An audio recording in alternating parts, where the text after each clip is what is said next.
Hello and welcome. I'm Leigh Ann Gerrans and you're watching W News, broadcasting live from the Al Arabiya studios. These are our top stories. US Secretary of State Marco Rubio meets Netanyahu in Jerusalem and says Washington will offer its unwavering support to Israel in the war in Gaza. British Prime Minister Keir Starmer faces calls to sanction Elon Musk after the billionaire businessman told an anti-immigration rally in London violence is coming to Britain and it must fight or die.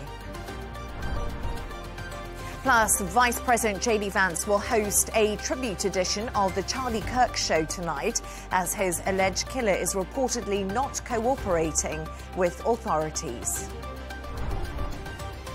And Hollywood stars grace the red carpet for this year's Emmy Awards with the Pit and Adolescents winning trophies.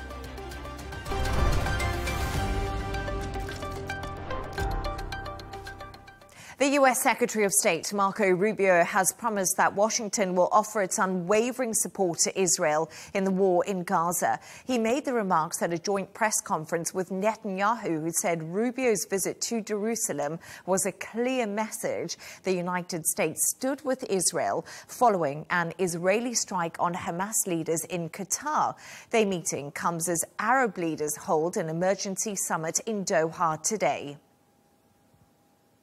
I'm now joined from Israel by Middle East correspondent and also author Yotam Confino. Yoto, thank you so much for joining us. First of all, Israel's Prime Minister said today during a press conference with Marco Rubio that he doesn't rule out further strikes against Hamas leaders wherever they are. How provocative is this thinly veiled threat that appears to have come from the Israeli Prime Minister? Yeah, as you're saying, it's thinly veiled, you know. He's saying this at the same time as Arab and Muslim leaders are meeting in Doha and condemning Israel from left to right, talking about a united front, wanting to punish Israel. So Netanyahu clearly feels emboldened. He got away with trying to assassinate Hamas leadership in Qatar. What stops him from doing the same in Ankara? The difference, of course, is that Turkey is a member of NATO, and that could trigger a huge diplomatic crisis if he started going after Hamas leaders in Turkey. But Netanyahu is trying to tell to the Arab and the Muslim world that the days where Hamas leaders feel like they have immunity in certain areas of the world, those days are over. And that is a very, very strong and harsh message to deliver at the same time that the foreign minister of the United States is standing right next to him, because it shows that even though there are many Muslim and Arab states who are willing to condemn and to talk about punishing Israel, Israel has the most important actor next to it, and that is, of course, the United States. And was this a solidarity visit from the US as Israel, Yotam, just appears to become increasingly isolated on the international stage? Or was it proof that the two countries are still on the same page? Because obviously Donald Trump was unhappy about Israel's attack on Qatar. It's a good question. First of all, it's my understanding that this visit was actually scheduled before Israel's attack in Doha. So to me, it doesn't look like necessarily a solidarity visit, but it does send a strong signal. Look, Marco Rubio could have chosen to go first to Qatar and then go to Israel to send a signal, but he chose to go to Israel first. And Marco Rubio is as pro-Israel as it gets. I would say that today, again, removes any doubt that there might have been that the United States stands behind Israel. Pretty much whatever it does. It doesn't matter if Israel is attacking Iran or going after Hamas leaders in Qatar, which is a close ally of the U.S. It's quite, I would say, amazing to see how much Netanyahu can get away with. And I'm pretty sure he has looked at Vladimir Putin and Russia to get an idea of how much you can actually get away with when Donald Trump is in the White House. And of course, for Netanyahu, it's much, much better because he's actually friends with Donald Trump, unlike Vladimir Putin. Marco Rubio was in Israel as strikes intensify in northern Gaza. Did Israel give any answers about their view of a path forward in Gaza? Because Marco Rubio said those were the answers he was actually looking for ahead of this visit. We didn't get any specifics, but we do know from facts on the ground that just today Israel conducted another attack on a high-rise building, which is apparently another place that Hamas used to surveil and to store weapons and whatnot to attack Israel. They attacked another high-rise building inside Gaza City. They're doing this on a daily basis with the clear goal of removing as many threats from Hamas as possible before Israeli soldiers are going to be on the ground inside Gaza City. So the plan is continuing. Unless something amazing happens, unless a miracle happens in the coming week, Israeli soldiers will likely find themselves inside Gaza City and begin taking out Hamas. But it's going to be bloody because so far around 300,000 civilians have left Gaza City, which means that another 700,000 are likely still in Gaza City, which is that's a huge amount of civilians that could get caught between Hamas and Israel. But Marco Rubio said it very clearly again today that Hamas needs to be destroyed fully. So it looks as if even though Donald Trump really wants a ceasefire, he is giving Israel a green light to continue to finish the job, as he says. And Yotam, Qatar's emir says Benjamin Netanyahu wants to turn the Arab region into an Israeli sphere of influence. As we did mention earlier, the Arab leaders are meeting at this emergency summit in Doha. In your opinion, how damaged are the relations following Israel's strikes on Doha? And as you said, a difficult message for Prime Minister Benjamin Netanyahu to relay while Marco Rubio is standing next to him. I think the Gulf nations have really gotten a reality check. They have for years thought that the United States were going to give them security guarantees, but they have experienced over and over that that's just not the case. When the Houthis attacked Saudi Arabia or when Iran attacked Qatar, you know, and now when Israel attacked Qatar again, it's really showing that these Gulf leaders, they might sign trillion-dollar deals with Donald Trump, but he's not coming to their rescue when they are being attacked. And this is something that's very worrying for them. I really think that the reason why they're so furious is because they realize that the only thing they really have in Donald Trump, they're deep pockets, and that's pretty much it. But he's not going to stop Israel. And this is a huge concern for them. So I think that, of course, this is going to strain the relations between Qatar and Israel. But as long as Donald Trump shields Netanyahu and supports him, I don't think it's going to really lead to any severe repercussions other than humiliation for these nations. There might be a lot of strong words also, but I would be surprised if we see something extreme, such as, of course, let's say the Arab Emirates cut diplomatic ties with Israel in solidarity with Qatar. I really don't think that we're going to see anyone going to those lengths. Yotam Confino, thank you so much for your insights and analysis. Pleasure talking to you. Let's get more on this from Al Arabiya's geopolitical security analyst, Riyad Kawaji. Riyad, I'm not sure if you heard Yotam just before you on the show. He was joining us from Israel. Do you think Gulf leaders did get a reality check that the US wasn't going to support them and Donald Trump is standing by Benjamin Netanyahu? Well, I think the reality check came a long time ago. This is not the first time, but what's new in this recent attack, that it took place right where the US has established its biggest airbase. And this airbase, the deal between Qatar and the US is that it's going to take part in defending Qatar against any foreign threat. And in this case, it did not do anything. I think this is with the current Israeli policy of becoming the hegemon of the Middle East. All the speeches at today's summit spoke about the Israeli quest of becoming the hegemon power of the Middle East. And they all asserted that this is something that they will not stand for and they will not accept. And now what will they do is just remains to be seen. But as far as the U.S. defense relations with its Arab partners, it's under serious examination by these partners now to see whether this is something worth continuing and worth investing as much as they have been into it from now going on forward. And what has today's summit between the Arab leaders actually achieved? What has been the main outcome today, given that some nations already have these close diplomatic recognition deals with Israel?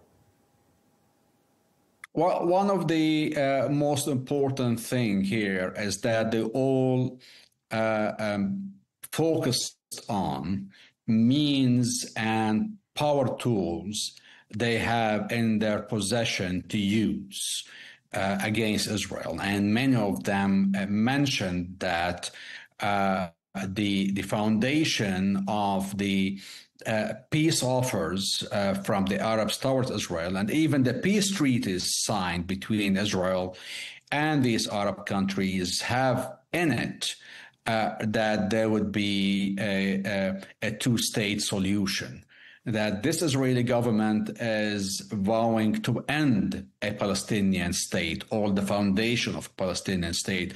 And therefore, this puts in question the future of these peace agreements. The foundation of all the Arab peace plan, the peace proposals, are based on the two-state solution. On the security side, we have had in the decision, they've taken a decision to activate the defense component of the GCC treaty.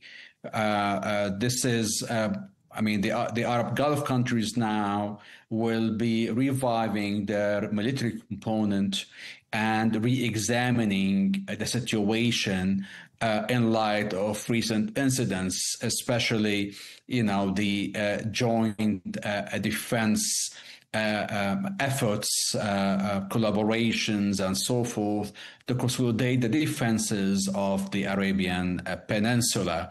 And also inviting all member countries to double down on their diplomatic and economic power tools and isolating Israel and exerting pressure on the U.S.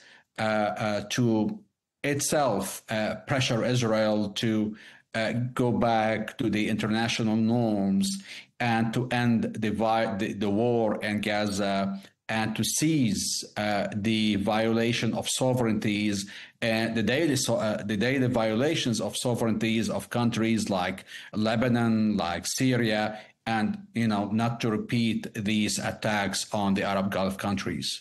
And Riyadh, as you mentioned to me earlier, many speeches given at today's summit emphasize that Israel has been able to escalate attacks because it enjoys the support of the US. Marco Rubio will be in Qatar tomorrow. We've obviously seen him in Israel today. Will this visit actually help or hinder relations? Well, we've seen the Qatari Prime Minister. He already met with Rubio in Washington when he went to the New York UN meetings, the Security Council meetings. He also even met with President Trump. So this would be a follow-up visit by Rubio, but this time to meet with the Emir of Qatar. And I don't know what sort of additional assurances. We know that Trump has vowed that there will not be a repeat of the Israeli attack on Qatar, and spoke of signing a joint defense pact with Qatar. I don't know. I'm not sure how things would go. Today's speech by the Qatari Emir was very high-pitched, with some serious threats, some serious statements and accusations made in it. So I think Qatar would be expecting some very serious commitments from the U.S. side, some convincing commitments from the U.S. side, because right now the public opinion in these countries is very angry, and the leadership is expected to take the necessary action to regain the confidence of their public opinion. Riyad Kawaji, Al Arabiya's geopolitical security analyst and, of course, friend of the show. Thank you so much for joining us.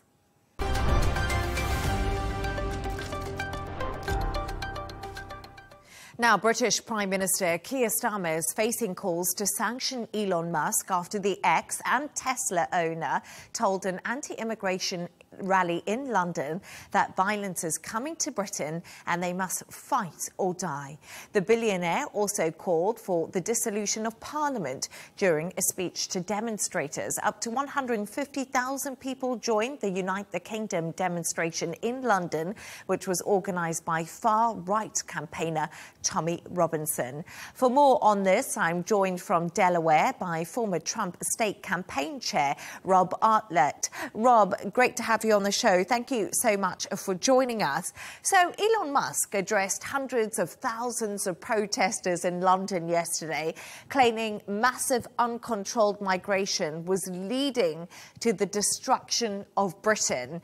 Top UK ministers say his words are encouraging violence. Do you agree? And should Elon Musk stay out of politics? Well, it's always a pleasure to be with you and your audience, and thank you for the opportunity. I would just say two words. Number one, Elon Musk is not inciting violence, but only informing the general public. If anybody is inciting violence, in my opinion, it is the elected officials. Why do they have mass illegal, I'll use that word firmly, illegal immigration within their country? And I would just say Elon Musk is only forewarning the general public because of the experiences that we've had here in America with massive illegal immigration in our own country, and the issues and the challenges and the crime and the death, child trafficking. There are so many issues with not vetting legal immigration because you don't know who's coming into your country. So I would just say I applaud Elon Musk because no politician owns him, and he just speaks his mind freely, as should all citizens, I believe, of Great Britain, America, and other countries around the world. So I welcome his forewarning to the public to be prepared. And also, perhaps more important than the public, is forewarning of the government of Great Britain to do their job, protect their people, and protect their borders.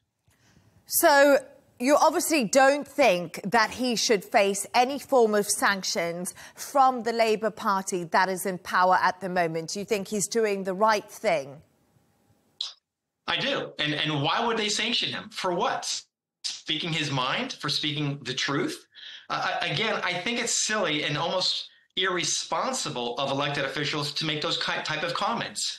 Why aren't they just listening to their people? Their people are concerned for, again, illegal immigration, mass illegal immigration. And I'll use that word again, illegal. There is a legal process to do it. What has happened in our country here in America, in Great Britain, and many other nations is mass illegal immigration, which means that there are people coming into their countries and they don't know who they are.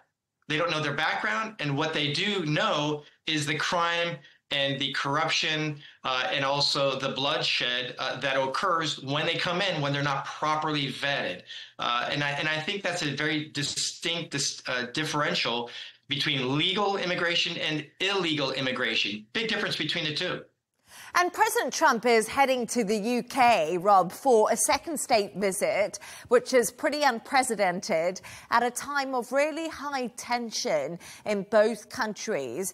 Is US politics influencing the surge of the right in the UK? Are we seeing that? I would say yes. Again, President Trump is very vocal on pushing back of illegal immigrants and deporting them here in America. Those, again, who have committed heinous crimes, those who have committed rape, those who have fostered child trafficking, the worst of the worst, illegal immigrants need to get kicked out of this country because they're not here legally. They were never invited to come to this country. And so many Americans welcome that process. And I think President Trump is going to support those that are protesting in Great Britain to do the same. Again, why is the government permitting illegal immigration in the first place? Why don't they just follow their own rules and follow their own laws? And ahead of his state visit, the UK's ambassador to the US has resigned over his connection with Jeffrey Epstein. And that was following the release of the birthday book last week. Do you think this is overshadowing Donald Trump's visits? And there are now calls for the British Prime Minister to actually resign over this. What do you make of the whole Epstein saga and why the Epstein files just haven't been released? It's a great question. And I think many Americans, many Republicans, many Democrats, many independents, just many Americans are very frustrated with their own government because they have not released them yet. And of course, Attorney General Pam Bondi has stated that she would do so, but yet she has not. The question remains, why? And I don't think, personally, I don't think it's because she's doing anything to protect President Trump. When Democrats were in control, when Biden was president and the Democrats had control of both chambers of Congress, they would have easily released those documents if President Trump was on those documents to prevent him and hurt him in his campaign this last year. So I don't think that's the reason for it. I think there could be other reasons, could be intelligence reasons. Me coming, from a military background, military intelligence background, there could be a lot of reasons that the general public doesn't know quite yet. And they could be also just doing further investigations and perhaps be doing a mass preparation for lots of arrests. I hope that is the case, because anybody who is doing what they've done with young girls should be arrested and be put behind bars for a very long time. And I don't care who you are or what side of the aisle you reside on, what your politics are. If you're doing that, you should be held accountable fully to the full extent of the law. And so is this going to play out in Great Britain? Very likely, and it should. And Rob, what is your feeling in America following the death of Charlie Kirk? Are you concerned about violence? And many people have called out President Trump for blaming the left and the Republican Party. Yeah, it's very disheartening. We knew Charlie Kirk personally, as did my older son. And it's a very sad day when one cannot speak freely of their voice and also give others the opportunity to speak their own voice. He was murdered. Think about that. He was murdered because of our First Amendment here in America. And so I think that's unnecessary, it's uncalled for, and it's un-American. And I think all politicians need to call out the violence and stop it on all sides of the aisle. For me, it's not political. It's just doing the right thing for the right reason and to safeguard and protect our First Amendment and calm down opinions. We welcome opinions here in America. That's what makes America amazing, but not with violence. And I think every single American, be it a Democrat, Republican, or otherwise, needs to stop the violence, be respectful of other opinions, and let the process play out as we are guaranteed by that First Amendment here in America. And Rob, just a quick thought before I let you go. You mentioned you knew Charlie Kirk and so did your son. What was he like behind the scenes? Passionate, articulate, determined, faithful, and fearless. And I think that's who Charlie Kirk was as a man. And I believe his legacy we haven't seen the fullest extent of his legacy quite yet. And I think it will be absolutely growing, because I think the American people, the American society, even many Democrats, do not call for this criminal act which occurred. But again, I think the voices do need to be tamed, but at the same time, those who are doing constant call for violence against those who they disagree should be called out and be held accountable as well. And I think we have to, it's got to get bubbled up to the surface, and the tolerance, we've got to be tolerant and learn from each other. In my opinion, it's all about learning from each other and making our country a better America. And so I think his legacy has yet to be really pronounced as far as how important it will be, but I think it is going to be highly important. For such a young guy, he had done so much for so many, giving them a voice that whereas others just wouldn't do it, he did. He gave that platform for many Democrats, many liberals. He gave a voice, and he wanted to learn from them and hear from them, and at the same time, gave them the ability and a microphone to do just that. So it's a sad day when you can't just speak your own mind and learn from each other, as Charlie Kirk did. Rob Artlett, thank you so much for your reflection there on Charlie Kirk. Appreciate your thoughts. Vice President J.D. Vance will host the Charlie Kirk Show this evening as a tribute to the right-wing activist who was killed at one of his rallies at Utah Valley University last week. It comes as Utah's Governor Spencer James Cox said the alleged killer, Tyler Robinson, is not cooperating with authorities, and investigators were still trying to establish a motive. Let's get the latest from Washington from our correspondent, Sarah Firth. Sarah, thank you so much for joining us. And let's start with the investigation itself. What more do we know about the suspect, Tyler Robinson, and the details surrounding his arrest, and also the upcoming court appearance?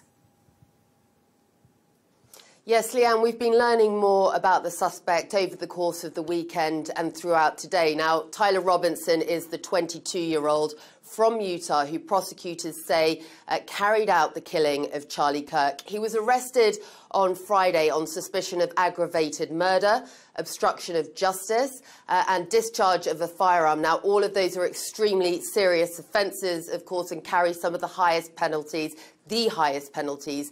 in Utah. Now, he's currently being held in Utah County Jail without bail. We're expecting tomorrow, on Tuesday, for the formal charges to be made and for him to appear in court. Now, earlier on today, we heard from one of the FBI co-director, deputy directors, who said that there was an obsession that the suspect, that Tyler Robinson, had with conservative influencer Charlie Kirk. They've also, we know, investigators, been combing through Tyler Robinson's digital footprint. The FBI co-deputy director saying there were multiple warning signs. Now, Leigh Ann, I can tell you some of the things they've been looking at. We know from the Utah government, we know from the statements from the FBI, some messages that were left on the platform Discord, between friends. That's something that investigators are looking about, where we know the suspect made some jokes about his doppelganger carrying out the crime.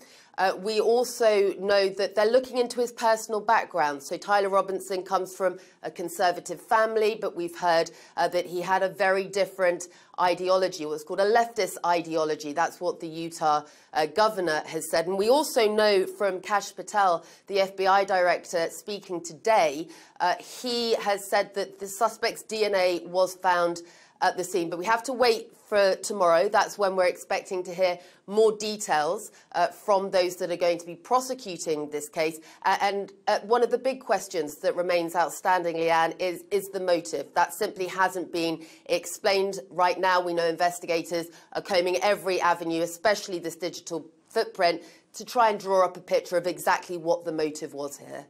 And Utah's governor has, over the weekend, pointed to gaming culture and parts of the dark internet as possible factors in Tyler Robinson's radicalization. How seriously are investigators taking that line of inquiry? And what evidence has actually appeared so far? They're taking it extremely seriously, Leigh Ann. As you mentioned in the introduction, the suspect has been uncooperative with investigators up until this point. He's pleaded the fifth. He's not cooperating. So at this point, investigators have been relying on family, on people who knew him, and on that digital footprint. And the Utah governor being absolutely unequivocal about the role that social media and this dark internet culture, he described it as, played in the radicalization of this individual. Some of the evidence is that the bullet casings that were used, they had inscriptions on them. We're told by investigators that those inscriptions linked to internet memes. The Utah governor calling this the memification of violence. So it's an avenue that the investigators are looking up to build a profile of this individual, to get a sense of how potentially he was radicalized and also what the motive behind this killing might be. And of course, shockwaves, just Leigh Ann, across here in Washington, D.C., across the Capitol and across the country at what happened here. Yes, absolutely. I think shockwaves across a lot of the world, Sarah, as we do hear about Charlie Kirk and more about the suspect. But there's also been scrutiny of the FBI director's handling of this case in the very early hours. How significant is that criticism, and what has the administration said in Kash Patel's defense? Well, yes, you've got former and current law enforcement officials, counter-terror experts that have been speaking up, saying that what Kash Patel did in the aftermath of the killing wasn't in good leadership style and showed his lack of experience in a leadership role of this kind. Now, some of the criticisms and concerns are around the fact that he went out to dinner on the night after Charlie was killed, after learning of that killing. They also have a lot of concerns being expressed about the announcement that he made on his social media in the initial stages of the investigation that a suspect had been taken into custody. That person was later released, and it was another suspect that is now being investigated. All of this has to be said. The White House have come out and stood behind Kash Patel, and the president himself speaking about the work of the FBI director and his team and the local law enforcement officials was very pleased with the work that they've been doing and with the outcome so far, but certainly some eyebrows raised around his handling of the situation. And at the same time, Leigh Ann, at the moment you've got the White House and the Trump administration, they are pushing right now for tens of millions more in additional funding to provide the security for people, politicians in this situation. I can tell you that there is a lot of noise from both sides of the aisle, Republicans and Democrats right now, about concerns for their safety in the aftermath of this killing. Sarah Firth in Washington, thank you so much for joining us.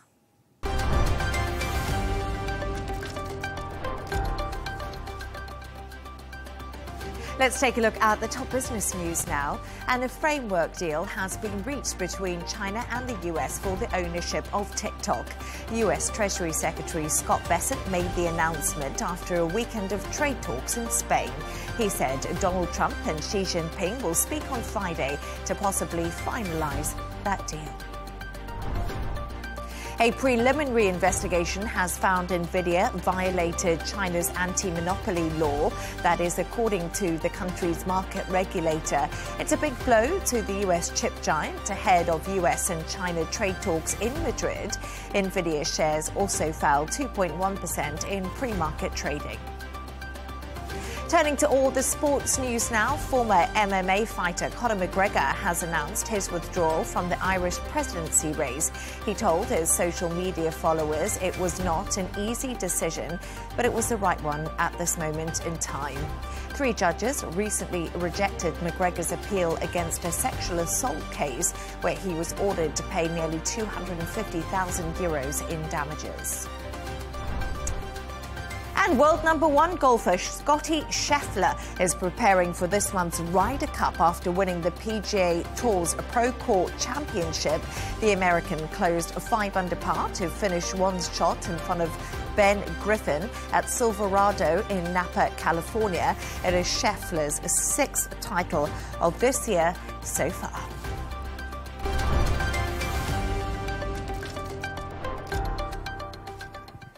Now, Hollywood stars graced the red carpet in Los Angeles last night for the 77th Primetime Emmy Awards.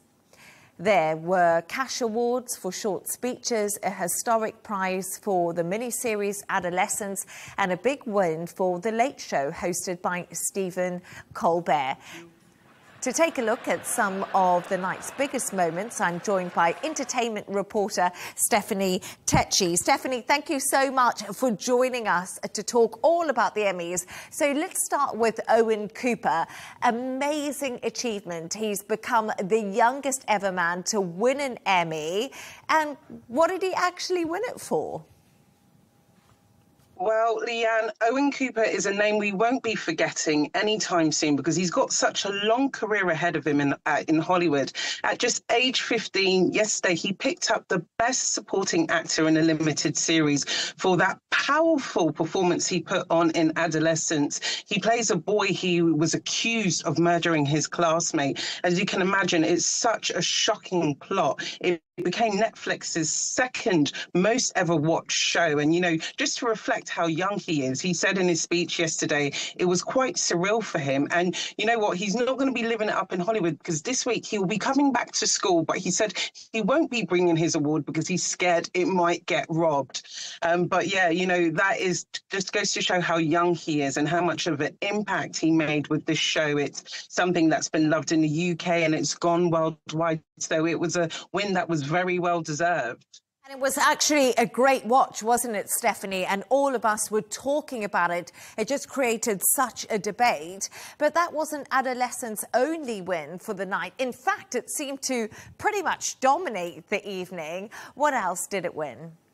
Well, you know, us Brits are kind of smiling today because we did do well with this show and it did pick up 6 on the night, including 2 for Stephen Graham, which is another beloved actor from the UK. He won Best Actor in a Limited Series and also for his writing. As we've said, this was such a powerful script. It's something that can connect with a lot of a UK audience. But when we think of the amount of youth violence that is going around worldwide, it was quite timely. So they won 6 awards on the night for that drama. And I definitely think it was definitely well deserved. Yeah, I agree too. It was an absolutely great series. And Seth Rogen's series also did well, taking home 4 awards across the evening. He was pretty shocked, right? He was. This is a man who's been a beloved actor in Hollywood. I think he's very underrated. But, you know, when we think of some of the best American comedies that are out there, it's usually tied to Seth Rogen putting on an amazing performance. And he said yesterday that was the first time he's won anything in his career.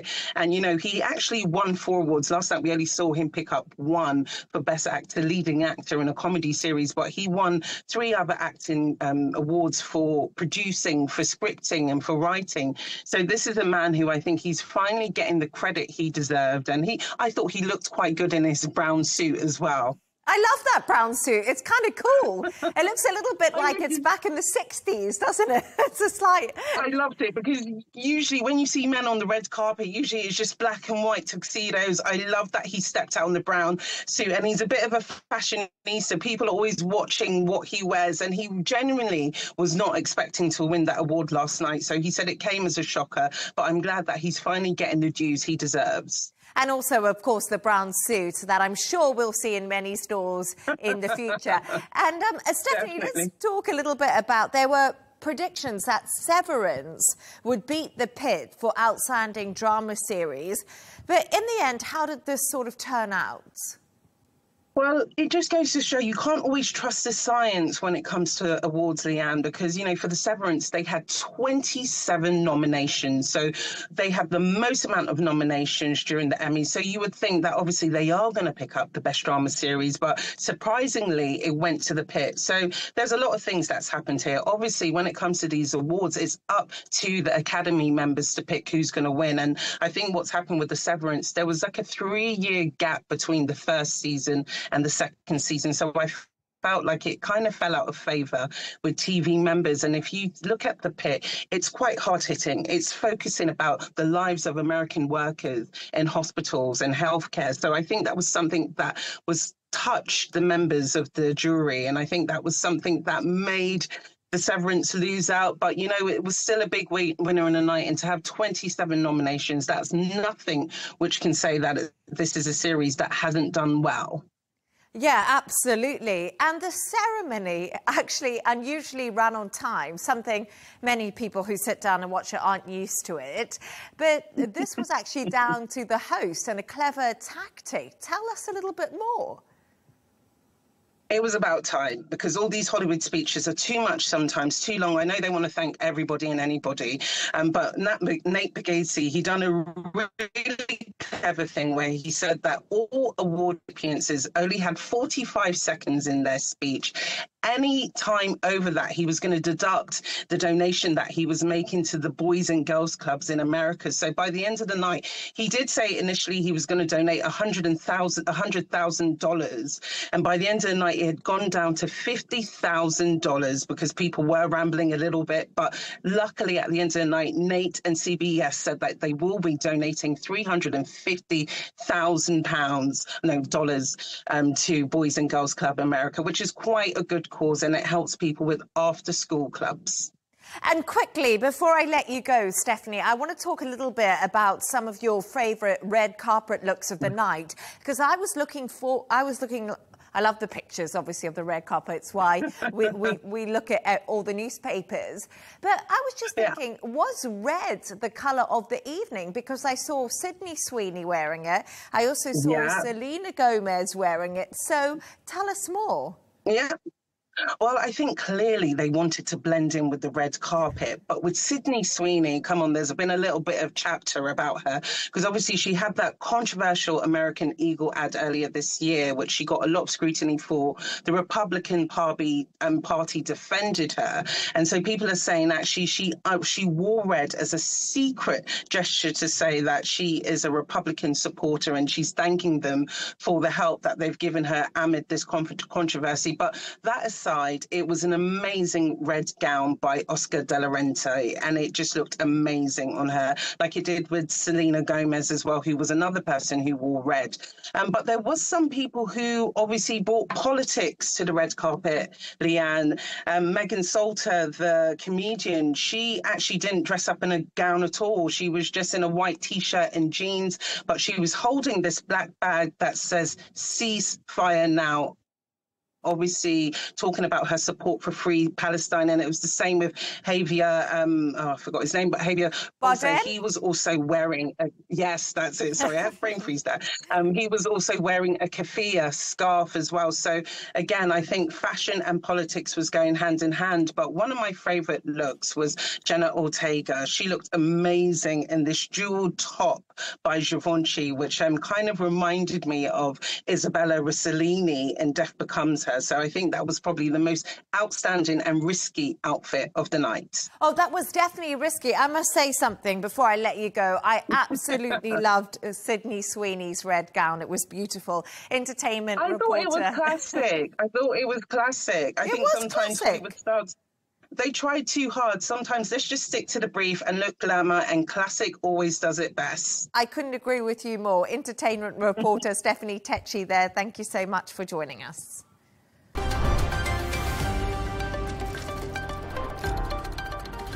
A reminder of our top stories now. US Secretary of State Marco Rubio meets Netanyahu in Jerusalem and says Washington will offer its unwavering support to Israel in the war in Gaza. British Prime Minister Keir Starmer faces calls to sanction Elon Musk after the billionaire businessman told an anti-immigration rally violence is coming to Britain and it must fight or die. Plus, Vice President J.D. Vance will host a tribute edition of the Charlie Kirk Show tonight as his alleged killer is reportedly not cooperating with authorities. And Hollywood stars graced the red carpet for this year's Emmy Awards with the Pitt and Adolescents winning trophies. And that's all from us on W News. Don't forget to subscribe to our YouTube channel and follow us on X. The Real Deal is coming up next. Plus, we'll be back in a couple of hours' time with a W News Extra. Goodbye and thank you for joining us.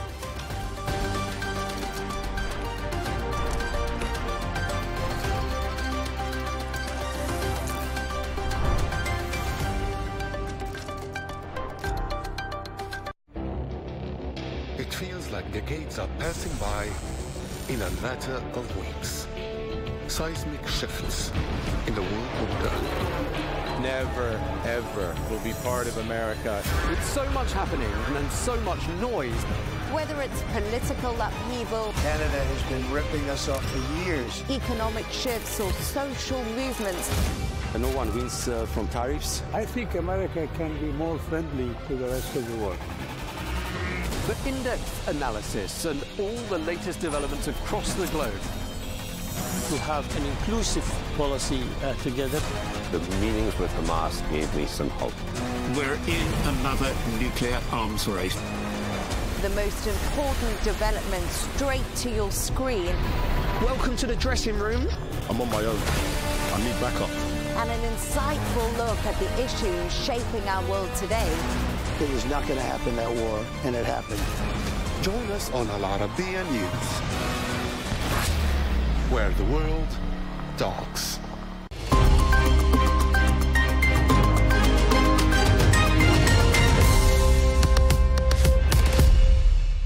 Hello and welcome. I'm Rawiya Alami and this is The Dailies, where we take a look at important news stories, reports, analyses and articles published in newspapers and media outlets across the world.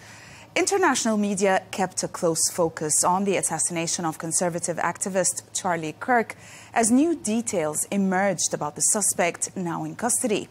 In Britain, preparations for a Donald Trump state visit, as opinion writers warn the trip could be overshadowed by scandals at home.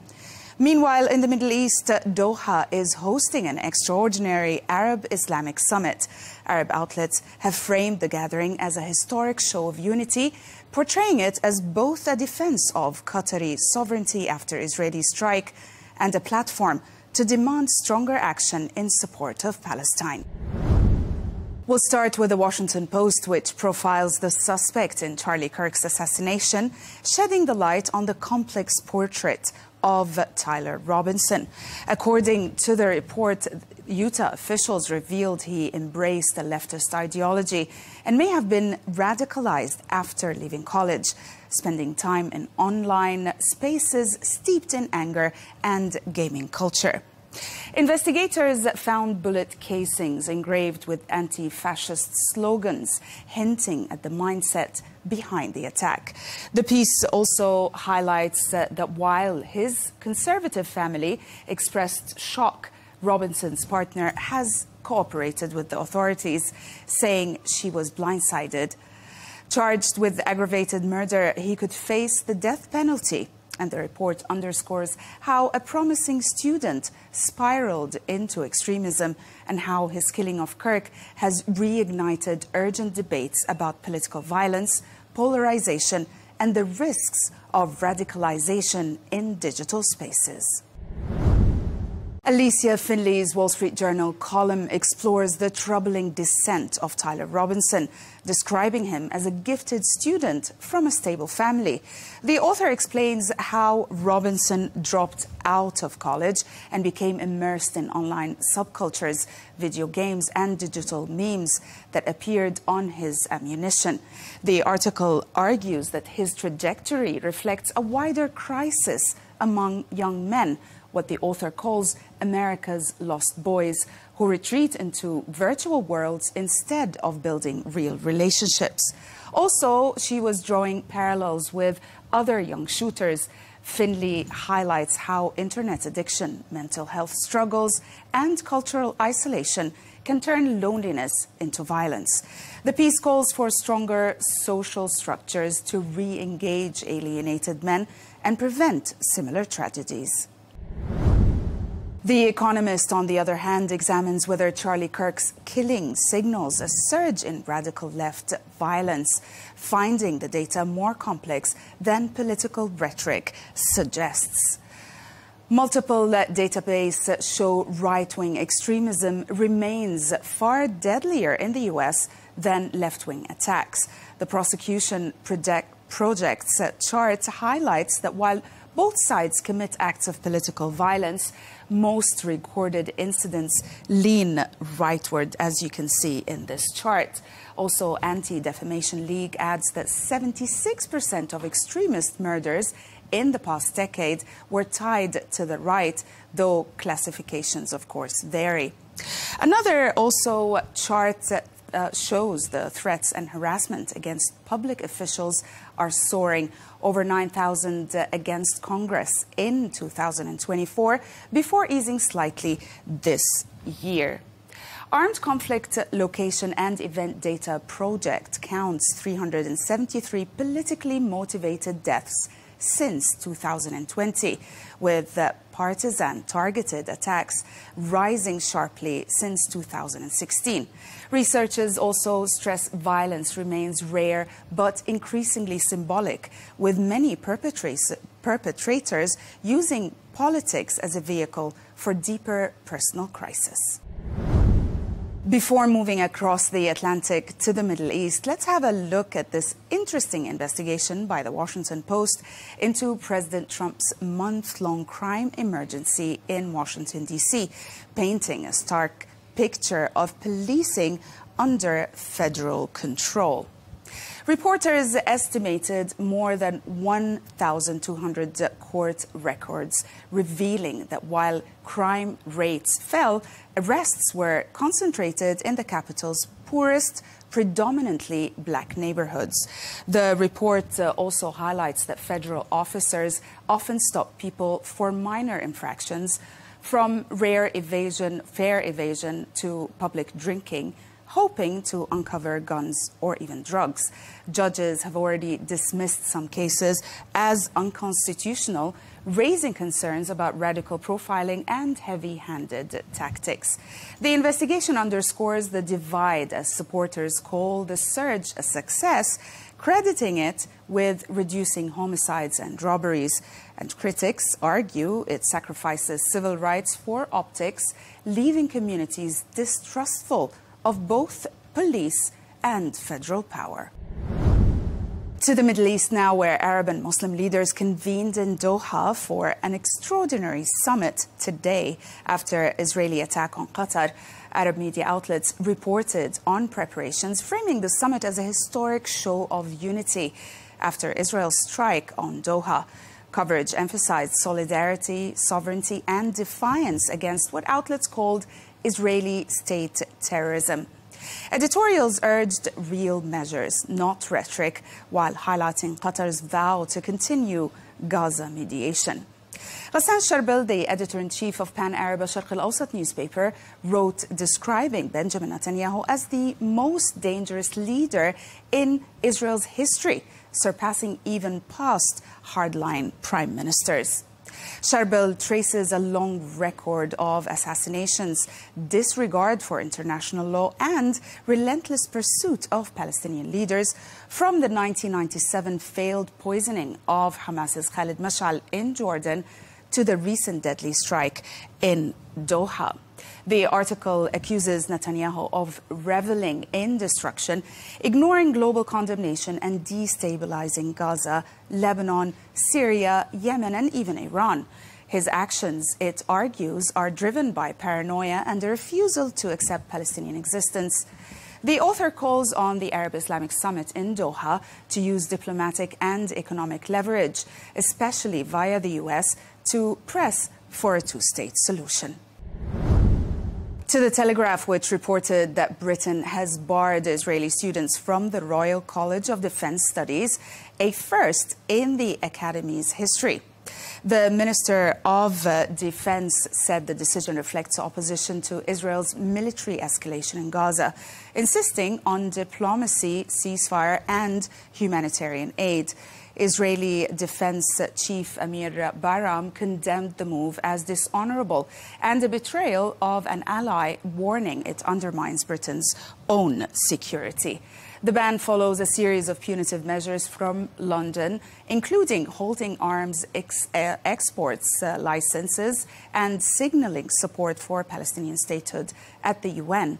Prime Minister Netanyahu branded the UK's actions as shameful, accusing Starmer of emboldening Hamas. The move deepens a widening rift between London and Jerusalem. Ahead of President Trump's state visit to the UK, The Independent published a report describing Prime Minister Keir Starmer as facing a fraught week as Trump's state visit turns into a test over free speech.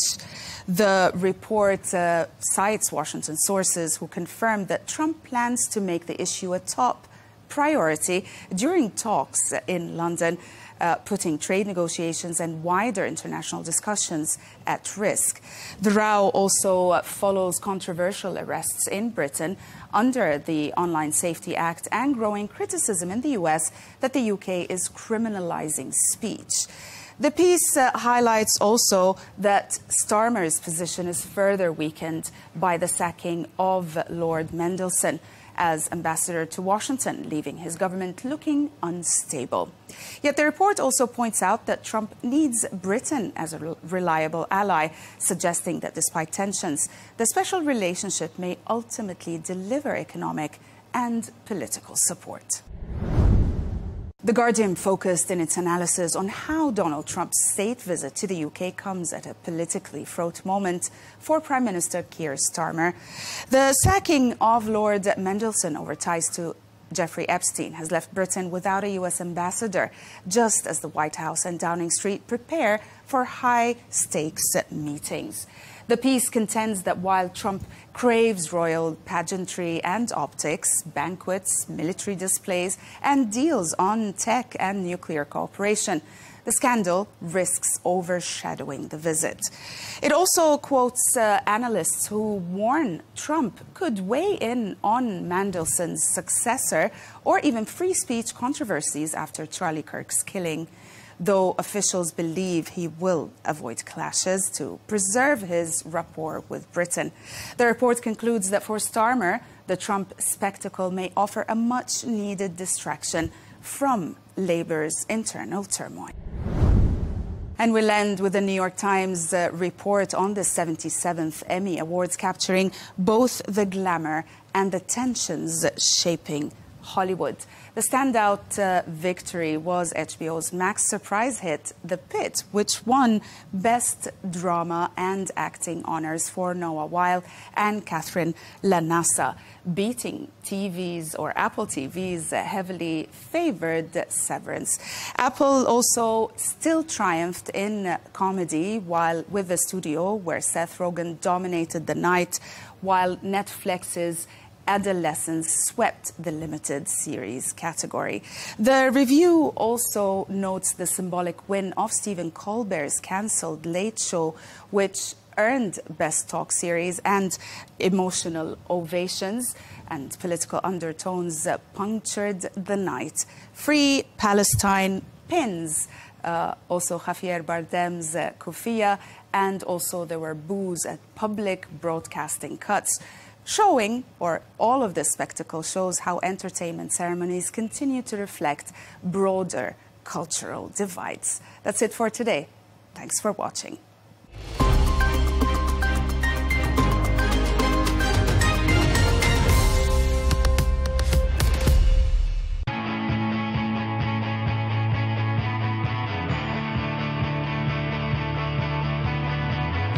Welcome to the metropolis, the big city.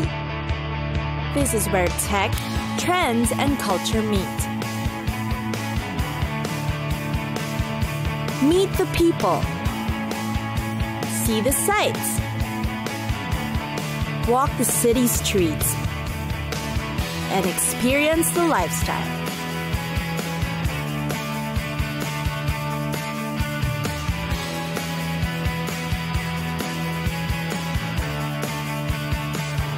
This is your first-class ticket to the cities of the world.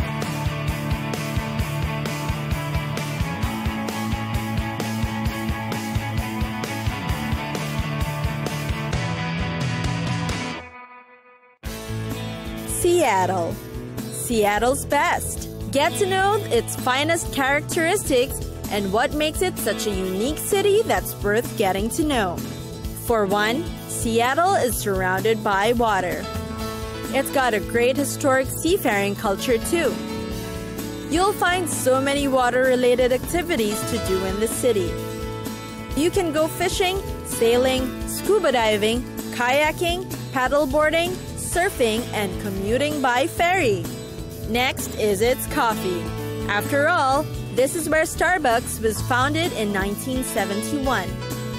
The city has earned its nickname as Fueled by Coffee. Here, you'll also find Seattle's best, Tully's, Top Pot, Cherry Street, Pete's, Cafe Ladro, Victrola, and Espresso Vivace.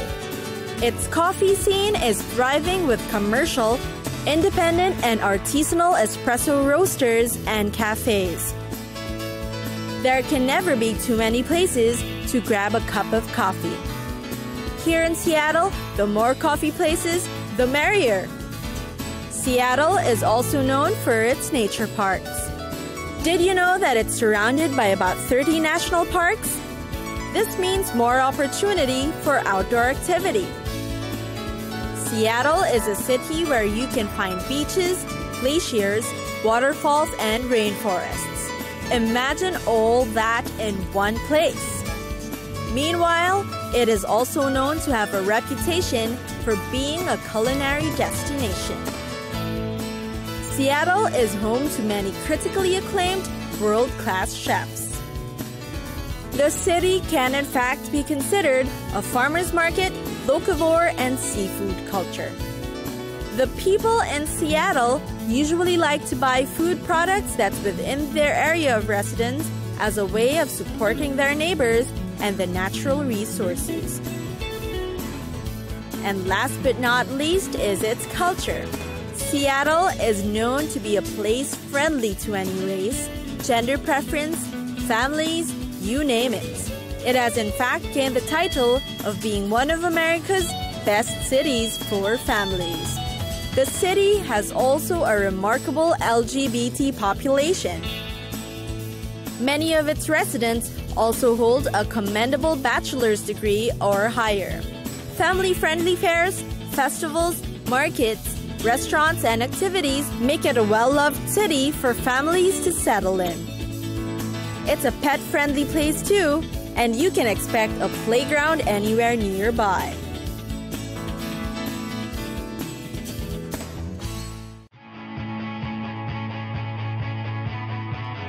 It's time for us to go.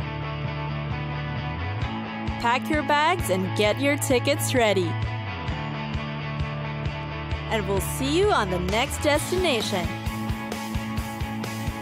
Catch us again next time on Cities of the World.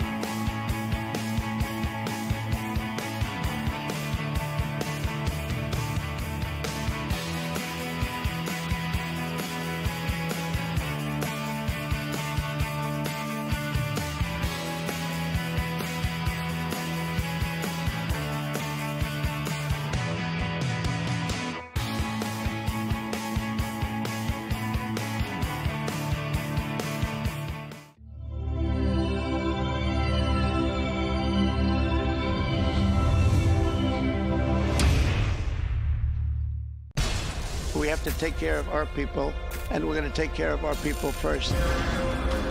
For in-depth analysis and all the latest developments across the globe, make sure you join us every weekday.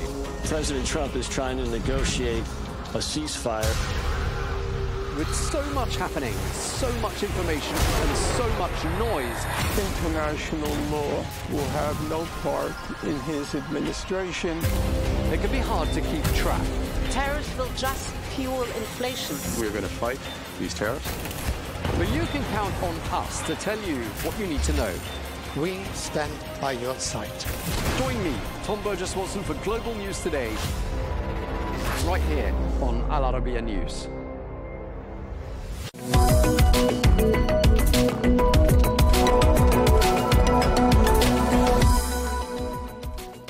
Hello and welcome to this special edition of the Real Deal Plus, coming to you from the Al Arabiya English studios. Today we're turning our full attention to Vision 2030. That is a subject we talk about a lot on this programme. Well, launched in 2016 by Crown Prince Mohammed bin Salman, Vision 2030 is an ambitious strategic framework which seeks to reduce Saudi Arabia's dependence on oil and diversify the kingdom's economy. Well, as well as focusing on non-oil industries, the vision seeks to foster innovation and develop public service sectors such as health, education, infrastructure and tourism. Well, with the clock ticking and the year 2030 approaching, what's been achieved so far? What challenges lie ahead? And how is Vision 2030 reshaping the identity of Saudi Arabia? Well, those are some of the questions I'm going to be putting to my guest today, who is Dr. Aziz Al-Ghashyan, who is a senior non-resident fellow at the Gulf International Forum and a specialist on Saudi Arabia's foreign policy. Dr. Al-Ghashyan, thank you very much indeed for joining us once again here on Al Arabiya English. Let me start by asking you, what was the original thinking behind Vision 2030? How was the vision born and what was its original goal? Well, thank you very much for having me. It's a great pleasure to join you. I think I appreciate very much the opportunity to really rehash why 2030 vision has been kind of pushed and declared and conceived, because I think no matter how many times we talk about it, I think it's worth going back to the origins. So thank you very much for this opportunity. And I would say I think it's to be very direct, it's clear that it's about restructuring not only the Saudi economy, but really restructuring the Saudi state.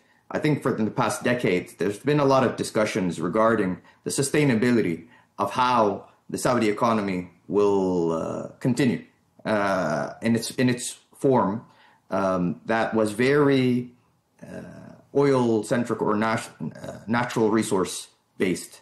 And it was clear that I think it was very unsustainable.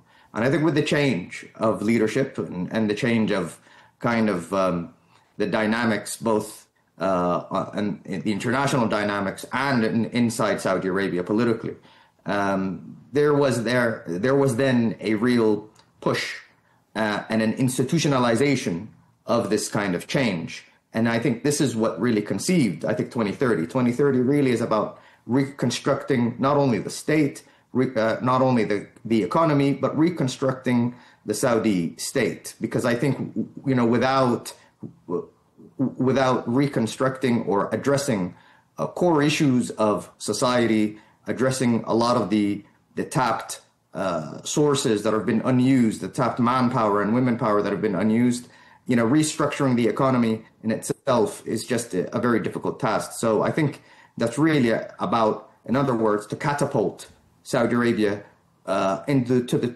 21st century and beyond.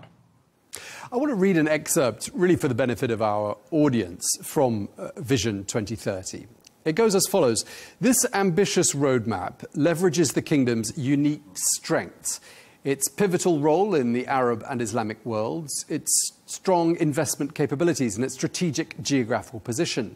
Vision 2030 is a blueprint that is diversifying the economy, empowering citizens, creating a vibrant environment for both local and international investors, and establishing Saudi Arabia as a global leader. Vision 2030 is transforming the socio-economic landscape of the country. It is improving the quality of life for our citizens and residents.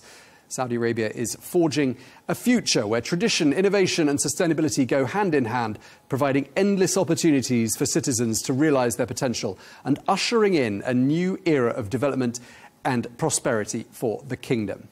You know very well the vision has three key pillars. One of them is entitled A Vibrant Society.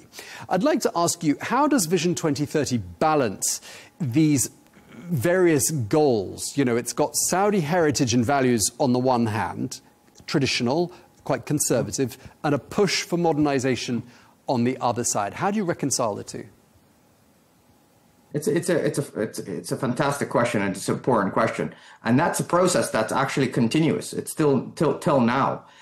For me, what I would say is that I think striking this balance, and I think the negotiation between managing the traditions and I think the aspect of modernity or the social reform is not something that just started within 2030. I think this was a discussion that was really taking place even before. You know, it's very fascinating how, you know, young the Saudi state is and how big the gaps are between the generations.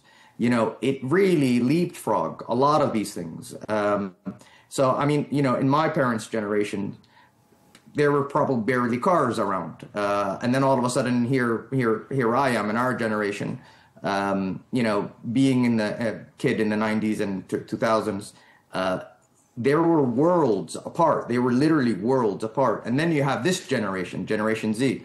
So I think this intergeneration discussion has always been there. And I have to say, it's at times it generates tension. This is no doubt. But also it generates a lot of originality, in my opinion. And I think you start to see this. And I think it really is, you know, it really goes down to, I think, also the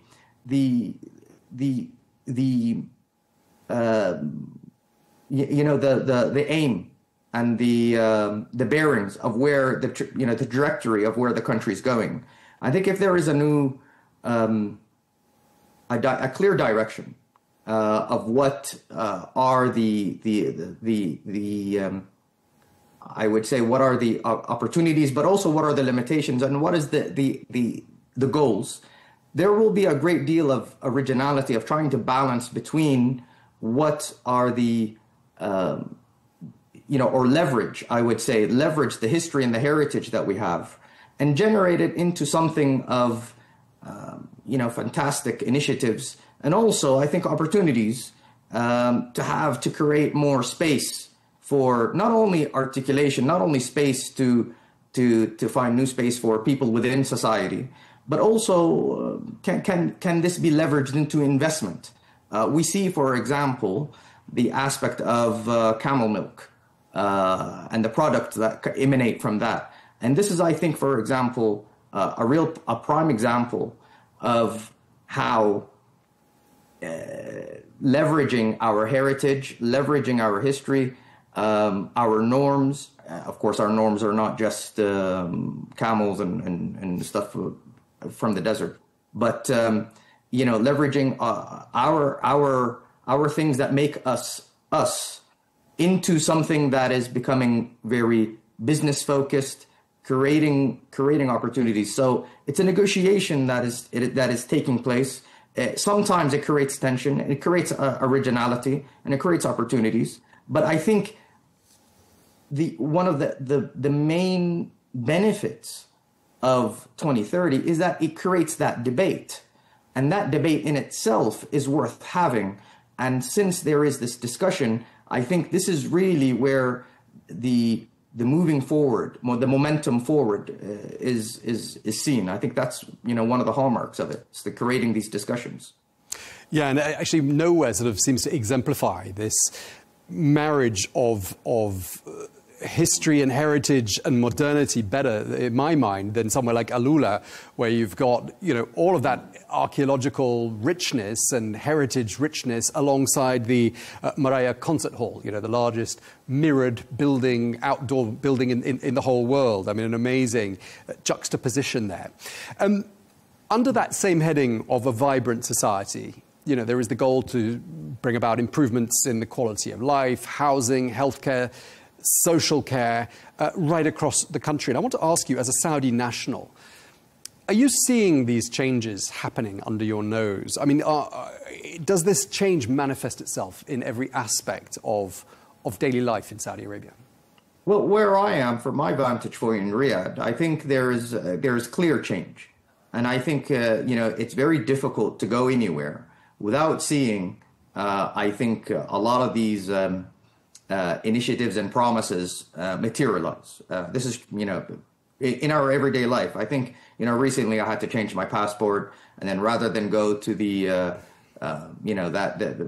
department that we all used to go in, now I just go in online and get it from Ibshir, and it's delivered to me within days. Going to the airport, you can see all these very mammoth mega projects in place. So I think you could see this change. At the same time, I think once they start going outside of Riyadh, outside of Saudi, or at the outskirts of Riyadh, then, you start to see that, listen, we still have some way to go. We still have some way to go.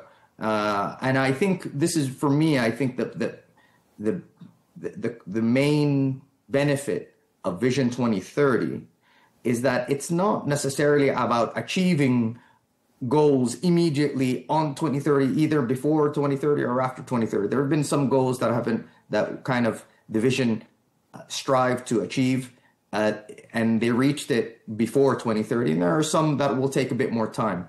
The crux of 2030, in my opinion, was to really start a fundamental process moving forward. I think a lot of the times, historically, in Saudi Arabia, there were always these efforts to diversify economy, to move away from oil, to build kind of the private sector. But it never got past stage 1 or stage 2 even. I think now there is no way back. And I think that in itself, people could see this. And so I think, definitely the changes is there to remind us, but also the ways to go is there to remind us as well, which is good because it keeps us going. The next pillar of the Vision 2030 is a thriving economy. And, the first thing I thought of when I look at that heading is I look at a map of the world, and I see Saudi Arabia and where it sits in the world. I mean, it's a really strategic location, and you think to yourself, what a perfect location to be a global trade hub. Do you think using Saudi Arabia's geography to its advantage is really perhaps at the core of a lot of Vision 2030? No, of course. I think that's where the untapped potential is. I think there were times where Saudi was not open enough, and that's what did not allow it to leverage this geographic position. And now it is. And I think, this has also a lot to do with probably, the people that were, making the decisions and maybe what was appropriate and what was not appropriate. But I think now, becoming more open, becoming more of a hub, of a tourist hub, of a logistics hub. This is indeed a pillar of Saudi because it's leveraging its natural position. And I think also, 2030 it's a mammoth task. So leveraging any points that come to us naturally has to be invested in greatly. Obviously, the next pillar out of the 3 pillars is an ambitious nation. That's the heading for it. And we've talked a little bit about government and governance already. And your example of going to not going to the passport office and renewing your passport online is an interesting example because it raises the question that I wanted to ask you, whether you think perhaps an element of Vision 2030 is about big business, small government. Do you think that's part of it? No, absolutely. Again, it goes back to something that we alluded to earlier, which is the private sector. And the private sector basically doing the heavy lifting forward. I think it's very fascinating to see this. I remember vividly, not too long ago, that many people would want to have jobs in the government because I think of prestigious reasons and also the government in itself was the biggest employer. And this was just not sustainable. I think now, the private sector is really the machine to help catapult Saudi Arabia forward. And I think trying to unleash this force is in itself, a very, it does not, it's a focal point now of the Saudi economy, I would say. And moreover, I think what we are seeing here is not only how I think the private sector works with, I think, the government sector and works with the nation, but you could even see this, for example, in Syria right now, where the private sector in Saudi Arabia is being used to help build Syria, reconstruct Syria. Moreover, you could see it in, for example, trying to help build or work more with Egypt because of their situation. And so the private sector now is not only a machine moving forward, but it has geopolitical resonance. And this is really due to the size of Saudi. I think the role that Saudi plays geopolitically and internationally. So I think the private sector is becoming far more strategic than ever in Saudi Arabia. Yeah, I mean, you've mentioned Syria, you mentioned Egypt there, and all of this under the heading of an ambitious nation. So I sort of feel like we're sort of gravitating towards foreign policy. And I'm just wondering to what extent we can see Vision 2030 at work in Saudi foreign policy. I mean, you've given a couple of examples already, but where else might we see it? No, I think, well, firstly, also whoever I think reads 2030 Vision, while it's a nation first initiative, it's about developing Saudi Arabia, but it's not nation only. It speaks to the region, it speaks to the international dimensions as well, and basically it's opening up its economy. And it's seeking it needs a better relationship with the region, and it needs a better region, a more stable region. So I think that's very clear. That's also what you hear a lot from kind of the foreign policy officials, is that, listen, a lot of these ambitious, very lofty projects that we have, is very difficult to obtain in a regionally turbulent or in a turbulent region. So I think this is where now it becomes a very powerful incentive to try to begin to develop and to not only leverage 2030, but to try to protect 2030. That it is 2030 is, or reconstructing the Saudi economy, it is an existential question for Saudi Arabia, and therefore I think it needs.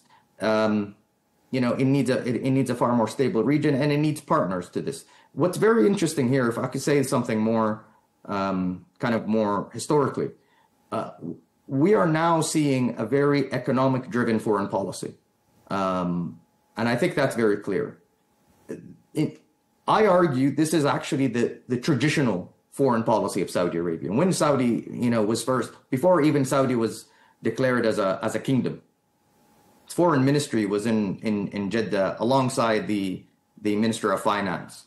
And it was about trying to find, I think, companies to look for oil inside Saudi Arabia, and to bring much needed funds and money for Saudi.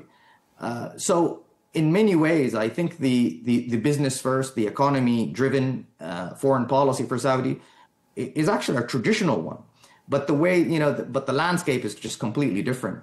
So I think it's very difficult to try to separate geopolitics from economy, geopolitics from society, and 2030 now is not only something that we could see that could be leveraged, but something that requires protection from the volatility of the region. And another thing as well, I wanted to say this: the region in itself, especially in the GCC, is also going through it has its own fair share of visions as well. I mean, Qatar has a 2030 vision. Oman has a 2040 vision. Abu Dhabi has a 2030 vision. So we are actually entering into an era in the region of visions.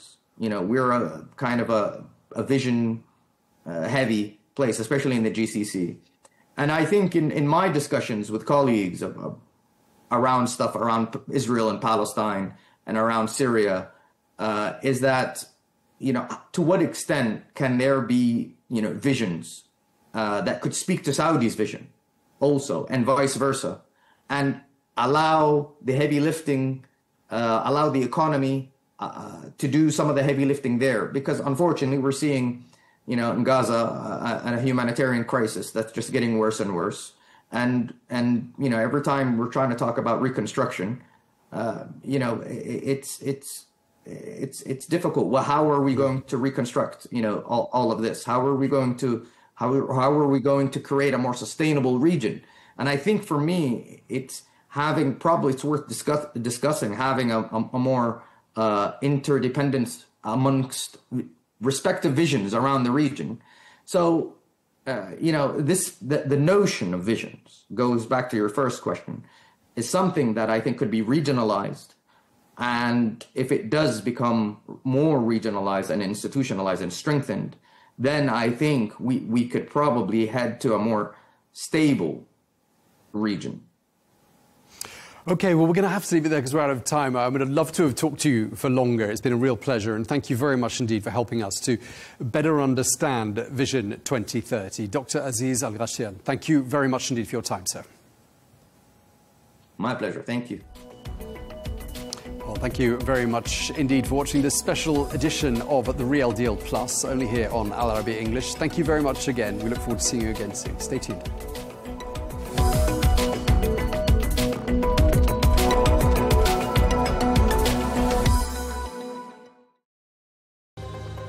Coalition of the willing or a party of war. Close to 30 countries have committed to security guarantees for Ukraine, but Russia argues their intervention is prolonging the conflict. Meanwhile, another US deadline for talks has come and gone. Has President Trump's diplomatic offensive failed? That debate coming up on Counterpoints.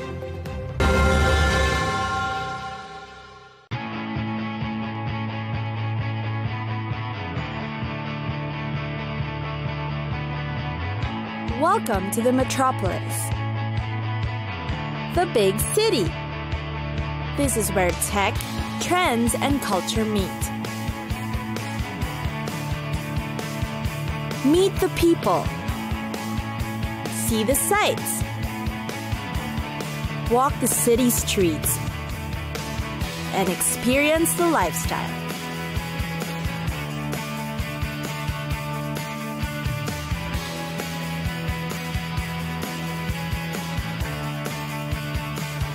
This is your first-class ticket to the cities of the world.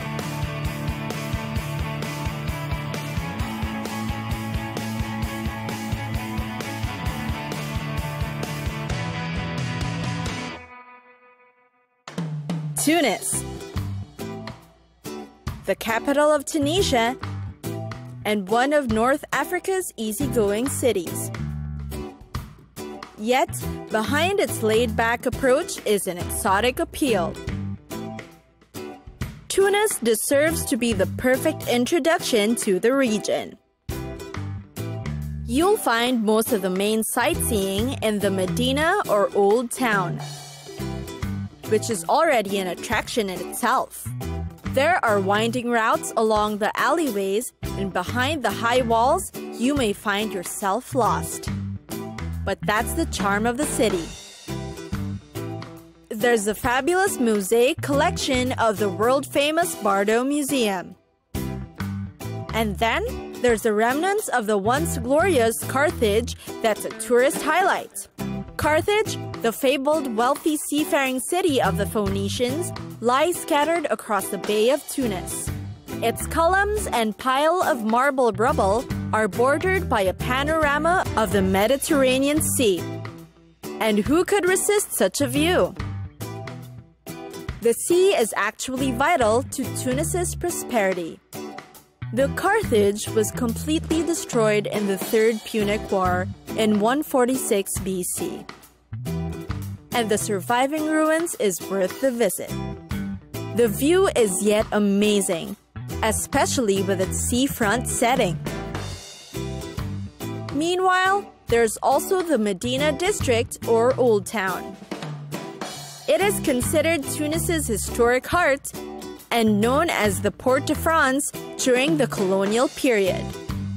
Because while the Old Town walls of the Hafsid period may have long ago disappeared, when you get inside the mosques, mausoleums, and the madrasas, or the Islamic schools for learning, you'll see opulent tile art and splendid Fatimid and Ottoman architecture decorating the streets. Get lost in the beauty of the district's monumental relics. Last but not least is of course the shopping. In Tunis, the Souk des Chechis is a place to be.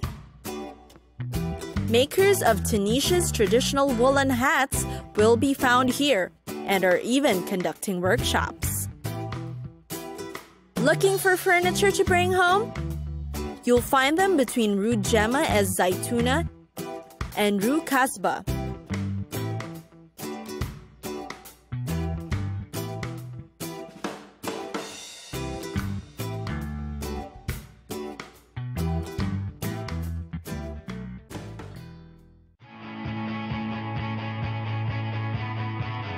It's time for us to go. Pack your bags and get your tickets ready. And we'll see you on the next destination. Catch us again next time on Cities of the World.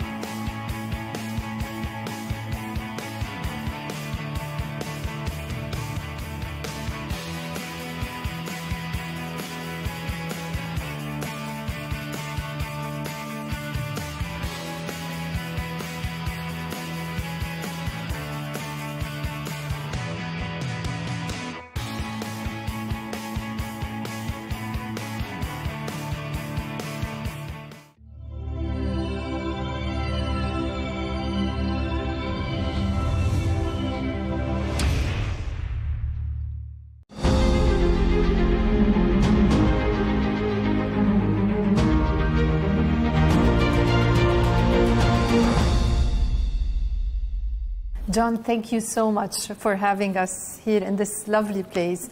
I remember when I came back in October 2023, and you expected, when you were first welcoming the visitors, you expected around more than 300,000 visitors in the first year of operations. Did you manage to achieve that?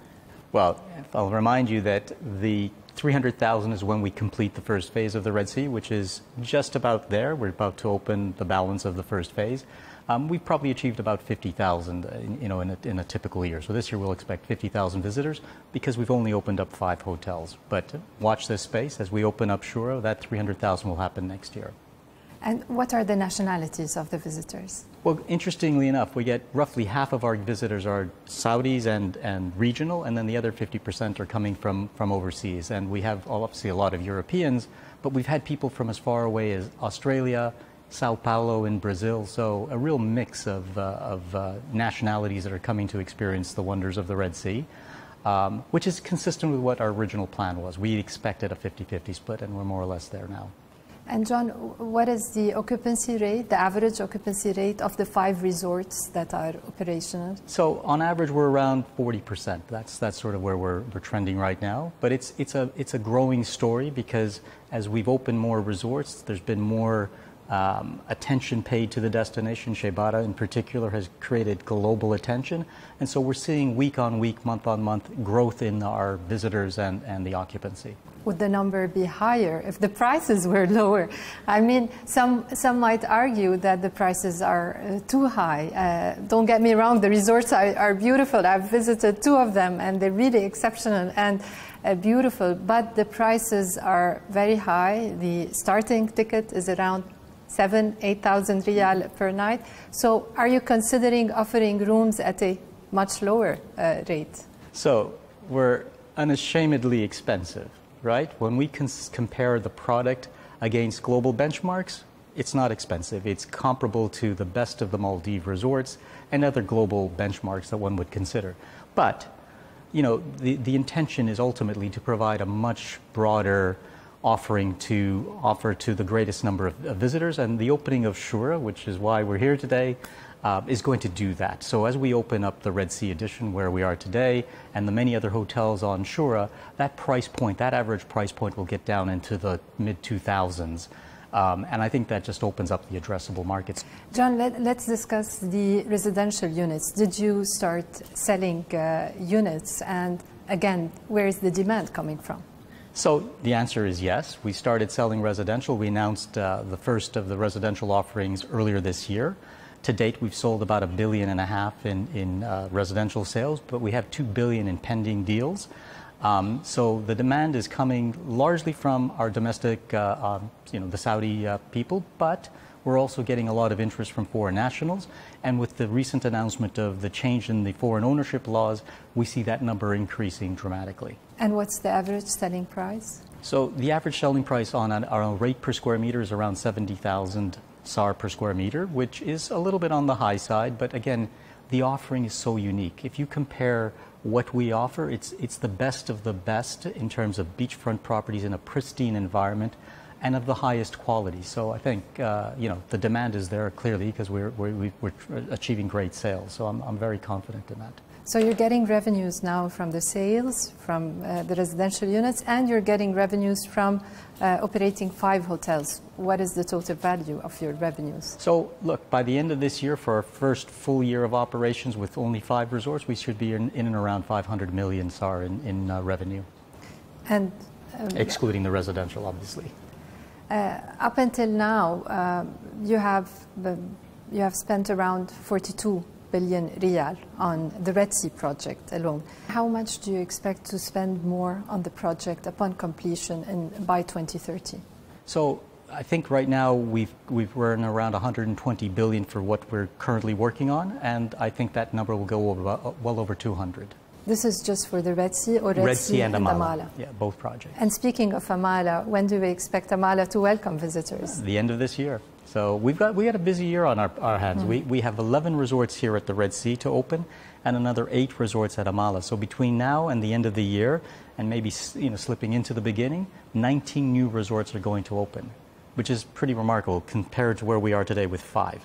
So we'll end up with 24 resorts fully open by early next year. The remaining investment, how would you fund it? So the investment is a combination of equity from the Public Investment Fund, and we raise conventional debt. You'll be aware of the 14 billion green facility that we achieved back a number of years ago for Red Sea.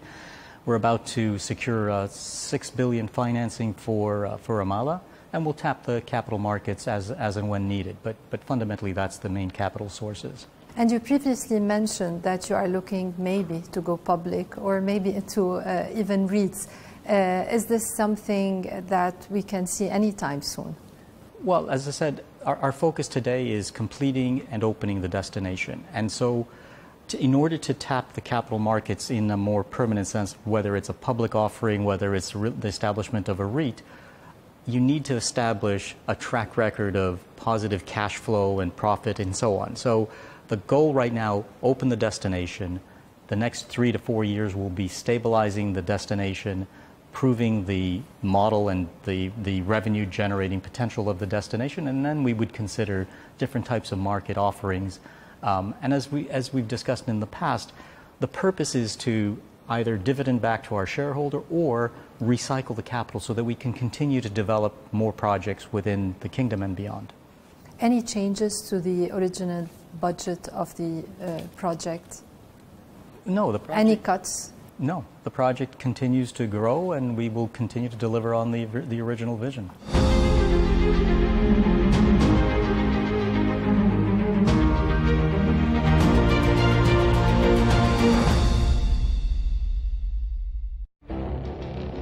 It feels like decades are passing by in a matter of weeks.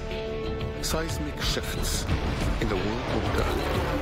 never, ever will be part of America. With so much happening and so much noise. Whether it's political upheaval, Canada has been ripping us off for years. economic shifts or social movements, And no one wins from tariffs. I think America can be more friendly to the rest of the world. For in-depth analysis and all the latest developments across the globe. To have an inclusive policy together. The meetings with Hamas gave me some hope. We're in another nuclear arms race. the most important developments straight to your screen. Welcome to the dressing room. I'm on my own. I need backup. And an insightful look at the issues shaping our world today. It was not going to happen, that war, and it happened. Join us on Arabiya News, where the world talks. Coalition of the willing or a party of war? Close to 30 countries have committed to security guarantees for Ukraine, but Russia argues their intervention is prolonging the conflict. Meanwhile, another US deadline for talks has come and gone. Has President Trump's diplomatic offensive failed? It's up for debate on Counterpoints with me, Melinda Nucifora.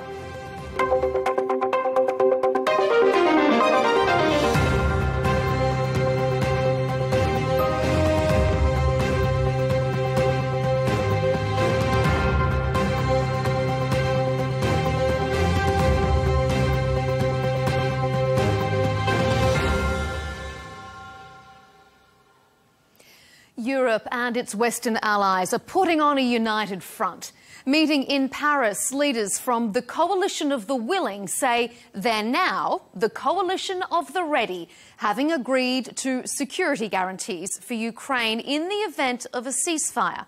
But is Europe's readiness helping or hindering progress towards a peace deal? The European War Party will not calm down. This is in stark contrast to the approach President Putin adheres to, and US President Trump as well, whose efforts to bring the process to a peaceful course are difficult to overestimate, and we are grateful for them. The Europeans are hindering these efforts. The Russian president put on a defiant display as he returned to the world stage this week, telling Ukraine's Zelensky if he wants to talk, he should come to Moscow. That doesn't sound like a man who's particularly worried about comments like this from the US. I have no message to President Putin. He knows where I stand, and he'll make a decision one way or the other. Whatever his decision is, we'll either be happy about it or unhappy. And if we're unhappy about it, you'll see things happen. But as yet, President Trump's threats have been all carrot and no stick. On this episode of Counterpoints, we'll ask, is Europe responsible for prolonging the war? Is Russia's Vladimir Putin playing for time with no intention of making a deal? And has President Trump's charm offensive failed? Joining us to discuss the Ukraine war deadlock is Lesia Vasilenko, a Ukrainian MP for the Hollis Party. Tobias Elwood is joining us, a former British Conservative MP and former chair of the UK Parliament's Defence Select Committee. And rounding out our panel, Jackson Hinkle, a political commentator and host of the Legitimate Targets podcast. Welcome to Counterpoints, everyone. Thank you so much for your time. We've heard a lot of tough talk out of Paris on Thursday as the so-called Coalition of the Willing met to knuckle out plans for security guarantees for Ukraine in the event of a ceasefire. But Russia views those talks by their very nature as provocative and creating more hurdles to peace. Lesia, is European intervention prolonging the war? Definitely not. Europe standing together, it's finally the correct long-term strategic guarantee of peace that Ukraine and actually all European nations were looking for such a long time. And it's a good sign that there is a readiness for peacekeeping missions to be not just theoretical, but to be in the form of boots on the ground in Ukraine, with all 26 European nations behind this idea and ready to contribute their men and women who will presumably be on the ground, standing with the Ukrainian soldiers side by side, ensuring that the peace is really guaranteed and that there is no chance of Russia breaching that peace. When it comes to Russia and its claims about the fact that one nation's security cannot create burdens or risks or challenges to Russia's peace and security, it's a very strange concept, because when Russia launches long-range missiles and drones from North Korea, from Iran to Ukraine on a nightly basis, this is suddenly not considered as a security threat to Ukraine. Jackson, what's your take on that, especially this idea that there could be boots on the ground, that the US is going to be involved in these security guarantees? Is all this intervention just prolonging the war? Well, I think that what the other panelists just said was absolutely insane. I mean, this panelist is a member of parliament in Ukraine, and you'd think that they would care about Ukrainian lives. 15,000 civilians in Ukraine died in the Donbass before the special military operation was launched. But this member of parliament never addressed that once on her Twitter. She never posted once about it. Now she's posting all these lies saying that Russia's slaughtering civilians left and right. Meanwhile, she's taking fake images from book covers from 2013 and trying to pass it off as Ukrainian children.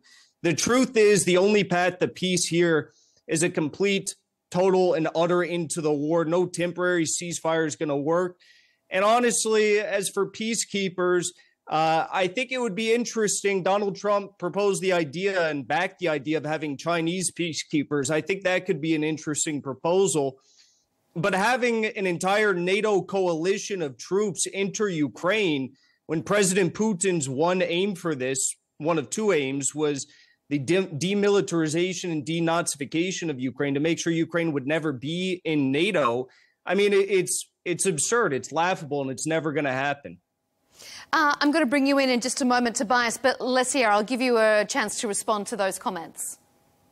Yeah, thank you.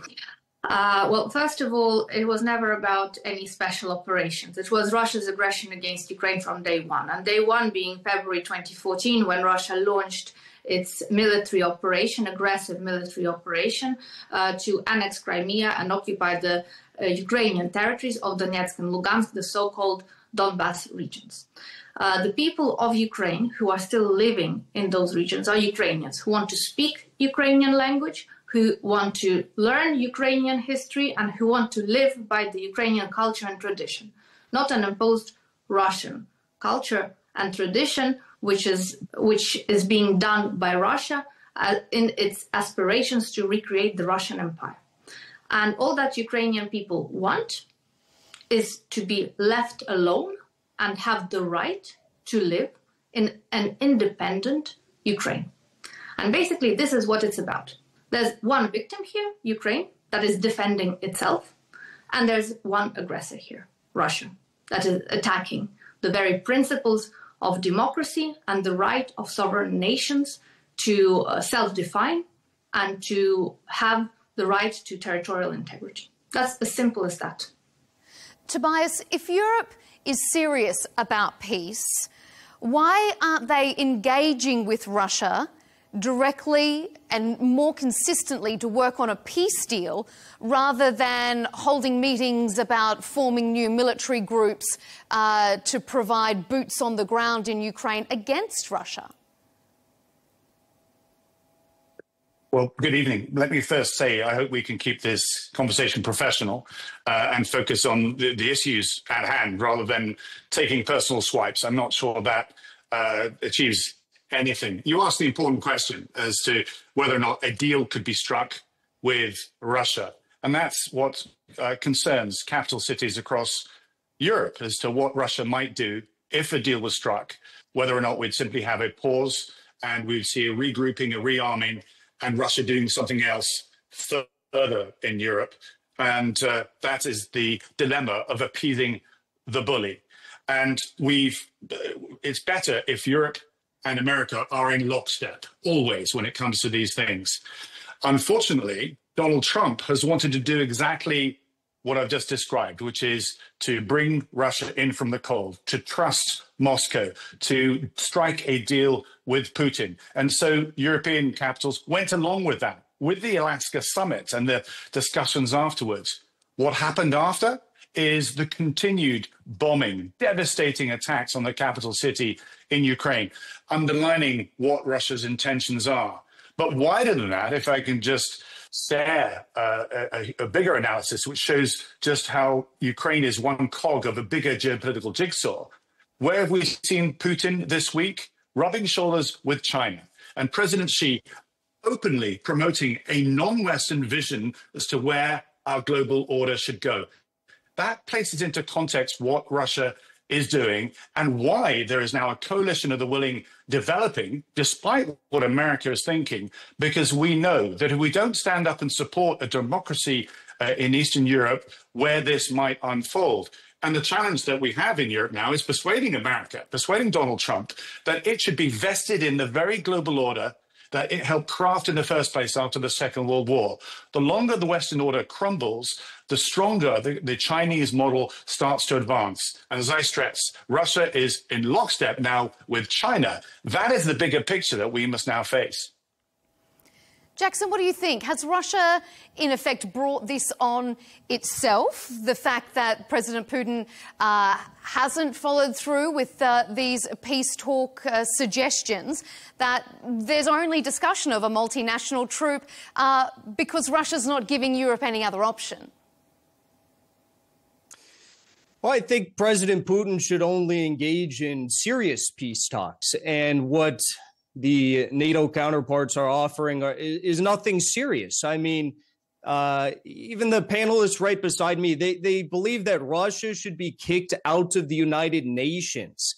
Of course, they think that Israel should be allowed to be in the United Nations. They've slaughtered 300,000 civilians in Gaza. Sorry to cut across you. But the truth is, wait, I didn't interrupt you. Who said something about me? I didn't interrupt you. Yeah, Jackson, if you could just make reference to that. Which of your panelists are you accusing of asking Russia to be kicked out of the UN? The member of parliament has said that. Making it up. No. Ask the member of parliament if you believe Russia should be kicked out of the UN. Lesia? Is that a question to me, whether I believe that Russia should be kicked out of the UN?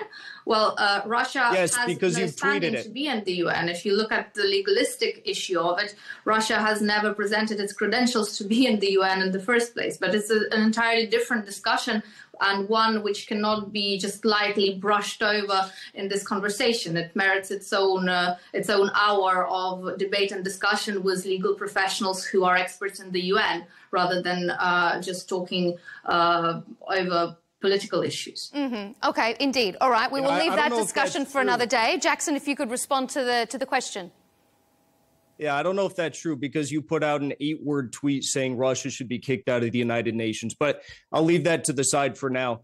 The truth is that we're not living in more professional. We're not living in a world with serious conversations being had whatsoever in any way, shape, or form. Again, this member of parliament, she said that Putin should be brought to Ukraine or to the United States, and he should be held accountable for his crimes.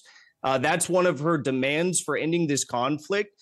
It's insane. I mean, Putin is not the one. Why is it insane? He's an international criminal. There's an ICC arrest warrant issued against. And you're the one whose father was an ambassador to the United Kingdom. You got a cushy job in Parliament, and you sent a million men, a million Ukrainians. Raise the bar, sir. Okay, we'll avoid the personal discussions and go back to the topic. This is pathetic. What's pathetic is that she sent 1 million men to their death in a suicide mission. No, you're rounding men off the streets in Ukraine right now. They act like they care about Ukrainian lives, but they're killing them each and every day instead of settling a peace deal.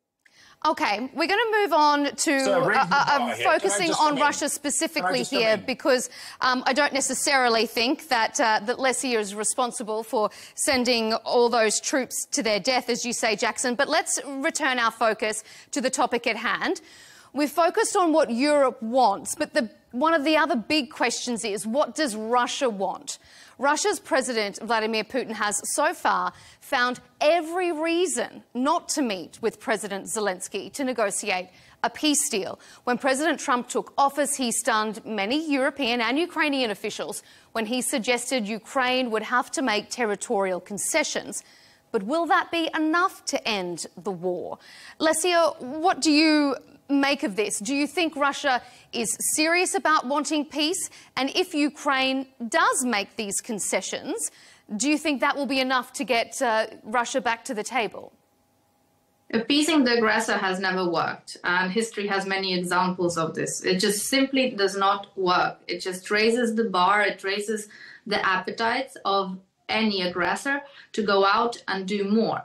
And we were on the topic of China here. In fact, it's not just Western countries that are watching what's happening in Ukraine, but it's actually Southeast Asian countries who are very, very careful observers about what will the consequences be for Russia and for Vladimir Putin in particular. And if there are no consequences, there is great, great risk that other countries, China, for example, will also grow in their appetites for territorial claims in the respective regions. And this will set the world off into a whole domino effect of wars and conflicts in various parts of the world. And we will definitely not be enjoying a lasting peace which allows all of our nations to develop in the way that we would expect the development to be happening in the 21st century. So what happens in Ukraine, and most importantly, what are the consequences for Russia and the Russian political establishment, starting with Vladimir Putin and all the other cronies who surround him and are responsible for the war crimes that are being committed time and time again on a daily, on an hourly basis in Ukraine, on the territory of Ukraine, against the Ukrainian people since 2014. It's a very important issue and a very important question, which will lay the foundations for either a long-lasting peace in the world or a long-lasting war with various conflicts erupting all across our planet, all around our planet. And that's the position of Ukraine. When we claim that we want a restored territorial integrity, it's not just a whim of the Ukrainian people. It's a country fighting for the international law to be respected by its neighbors and by also all the other countries, and also making sure that the world order as we know it today, where there is we have to take care of our people, and we're going to take care of our people first. For in-depth analysis and all the latest developments across the globe, make sure you join us every weekday. President Trump is trying to negotiate a ceasefire. With so much happening, so much information, and so much noise, international law will have no part in his administration. It can be hard to keep track. Tariffs will just fuel inflation. We're going to fight these tariffs. But you can count on us to tell you what you need to know. We stand by your side. Join me, Tom Burges Watson, for Global News Today, right here on Al Arabiya News.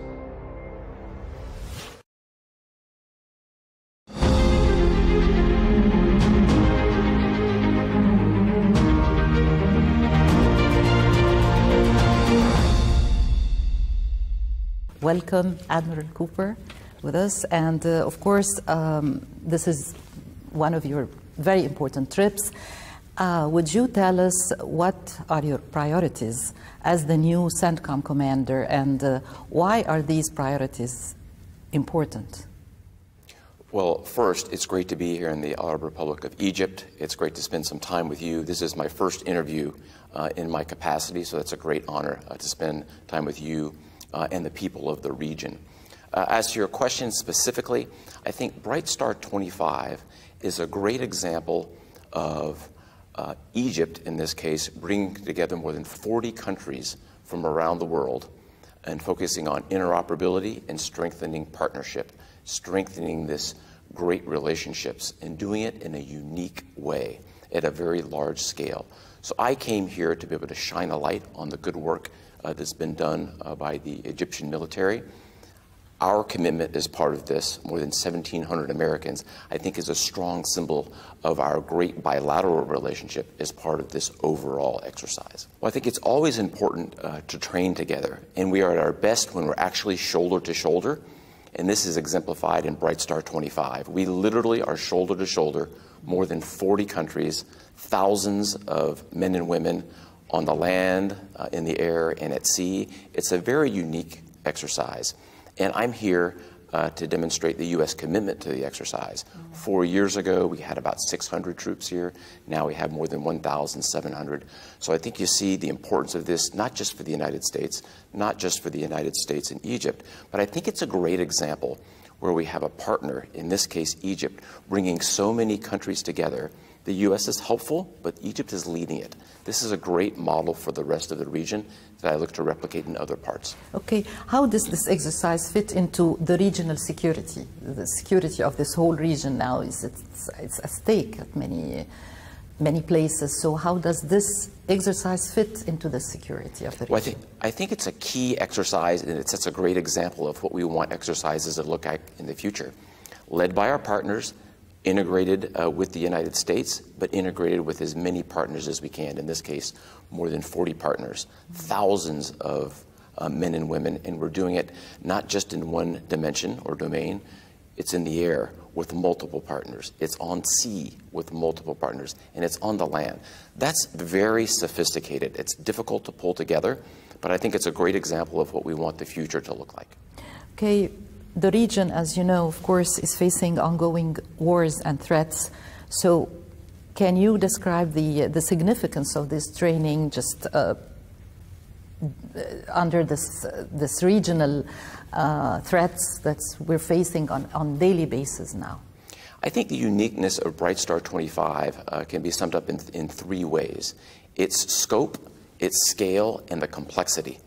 There are not many countries in the world that could pull this together like Egypt has done, and I give high credit to the Egyptian military for being able to do that and do it in such a way that we advance our interoperability. And I think that's the key to future regional cooperation and security, bringing forces together from around the world, certainly partners around the region, and integrating them in a unique way to enhance the security.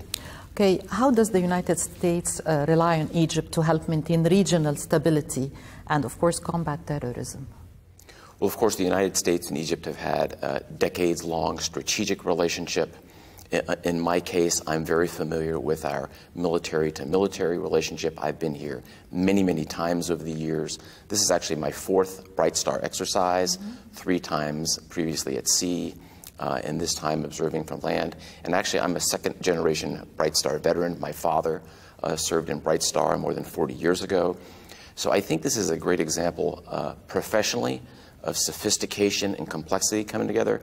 And then personally, for me, an opportunity to say thank you to the great people of Egypt for all that you do each and every day to enhance this important You said that your father was here, so this exercise started in 1980. How did you see the development of this Bright Star exercise through so many years, 4 decades now? Well, I think most notably, the number of nations participating has grown year after year. Just 2 years ago, there were 34 nations. This year, there's more than 40. I think if you look around the world, you don't see many examples where a nation, in this case, the great Egyptian military, can bring that many countries together. So I think that's the most notable increase, the number of nations participating. And I'll also add the complexity. You know, watching the complexity of operating literally side by side is quite impressive. It doesn't happen like this all the time, but it's been happening in this exercise. It is very difficult. It's a challenge. You can just imagine coordinating multiple different countries to achieve the same results is extremely complex. I would argue it's one of the most complex things our militaries do. And as we have seen this week, it's been done flawlessly, led by the Egyptian Armed Forces. And what do you hope to accomplish on your first trip as the CENTCOM commander? Of course, what do you hope to accomplish now? And why Egypt as well? Yeah, well, first and foremost, I want to shine a light on the great model that's been on display here with the Egyptian military of bringing so many countries together, training side by side, strengthening cooperation and interoperability. It's also an opportunity for me to visit with both senior civilian and senior military leaders and talk about matters on a bilateral basis. This was a great opportunity to do it. I very much enjoyed my time. It's been indispensable, and I'm looking forward to what I think is going to be a very bright future. We would all recognize this region is very busy. There's a lot going on in the region, and I think that given the volume of activities happening in the region, it makes it even more important to continue these type of training exercises together, in this case, led by Egypt, with so many countries involved, so many opportunities to increase our interoperability. These are the things that we want to be able to continue to do in the future, and that's why I'm here. It's great to be back here in Egypt. This is probably my 10th time I've been here in the last couple of years. I've had the privilege of visiting Egyptian cities and towns all around the country, mostly along the coast, but some time here in Cairo as well. And each time I visited here, I've got a greater appreciation for the rich culture and rich heritage, and it's just so wonderful to be back. So thank you for the opportunity. Admiral Cooper, I'll say thank you so much for your time and for the honor of giving us your first interview.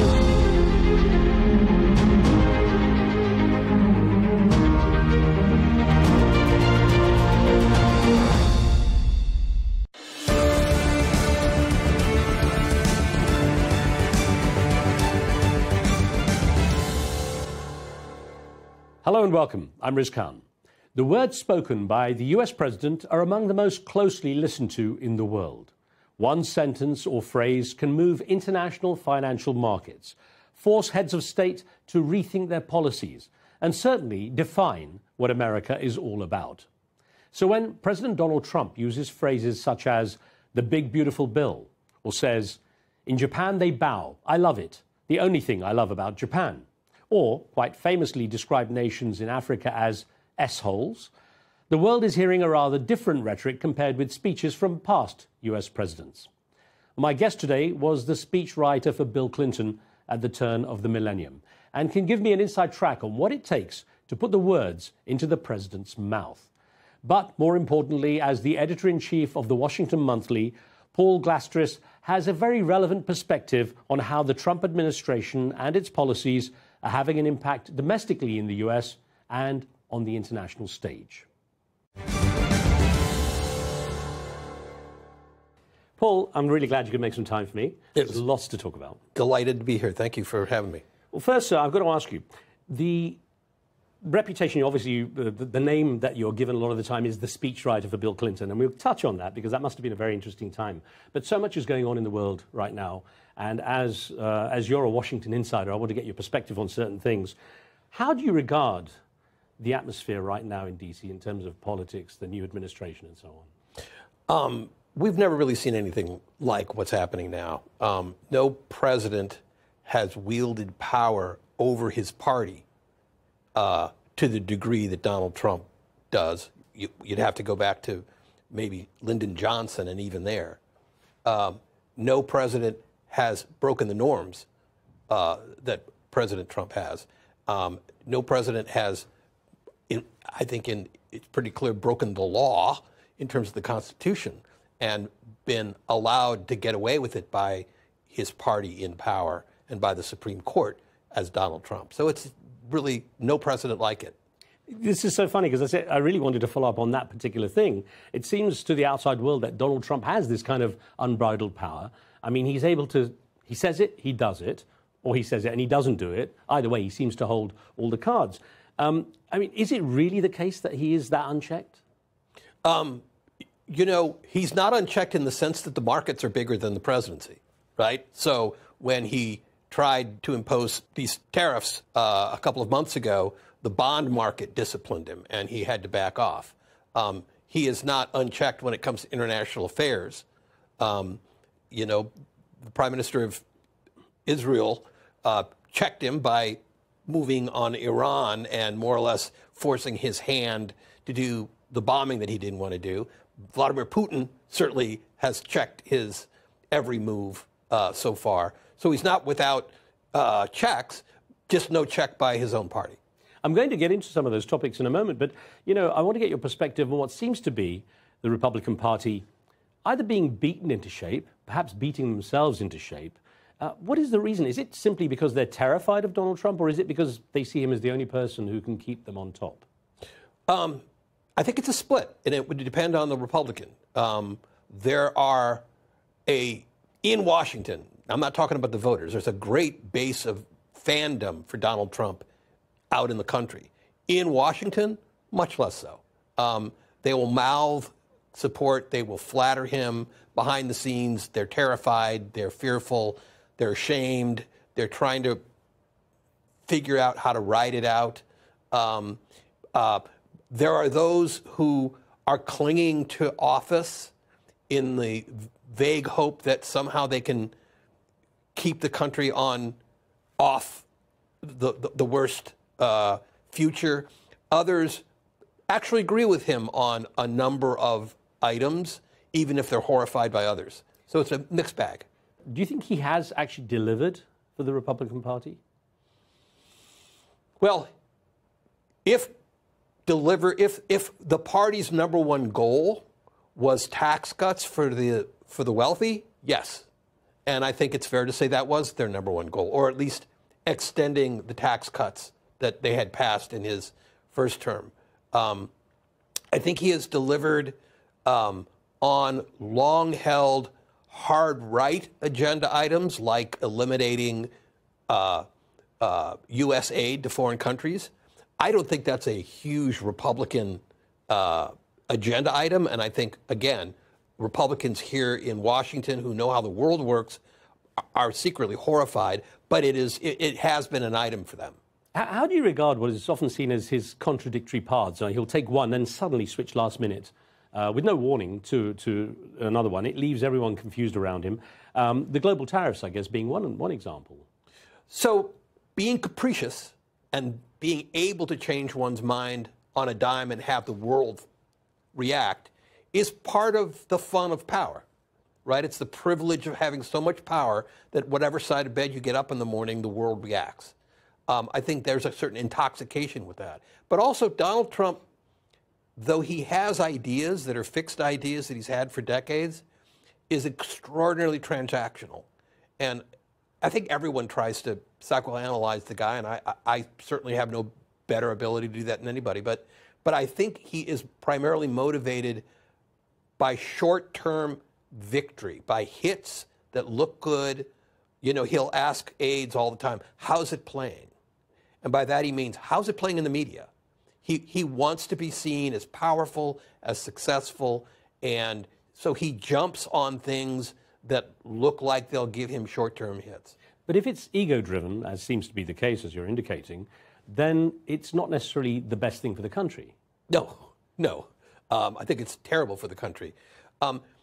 Again, though, he does have fixed ideas. He does have a North Star of sorts.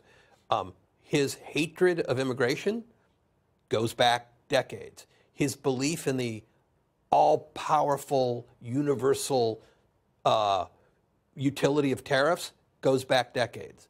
These are things that he's not governing based on ego or his own transactional nature or putting money in his pocket. In many other ways, those things are key. But in issues like tariffs and immigration, that is Donald Trump's vision.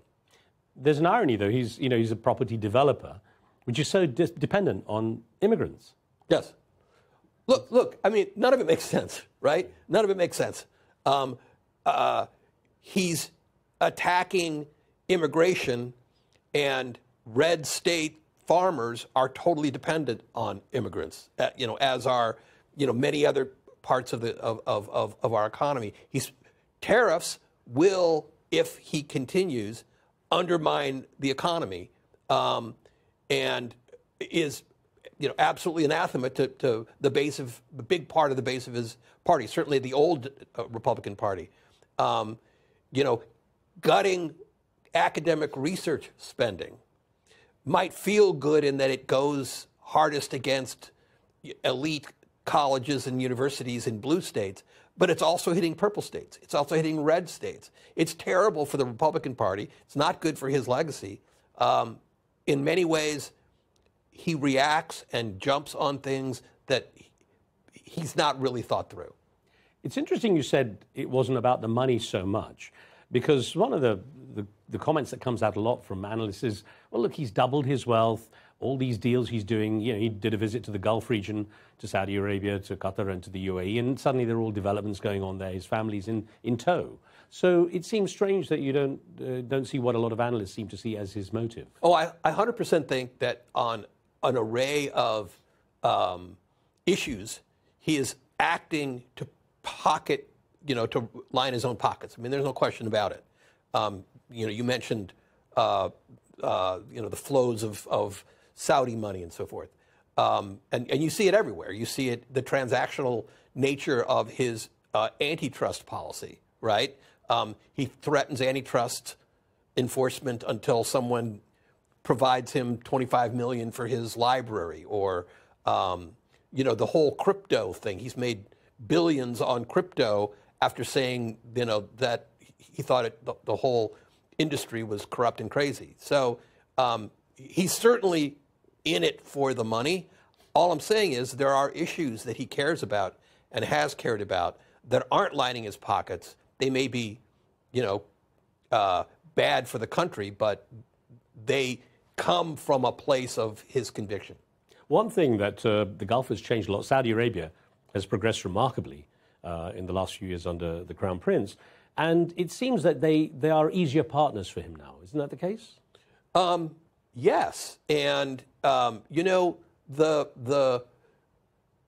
administration, Donald Trump, has traditionally found sources of money outside the establishment, largely because the establishment would not do business with him. So he was unable for many years to fund any of his development deals from normal commercial banks in the United States. So he was able to get money from Russian sources.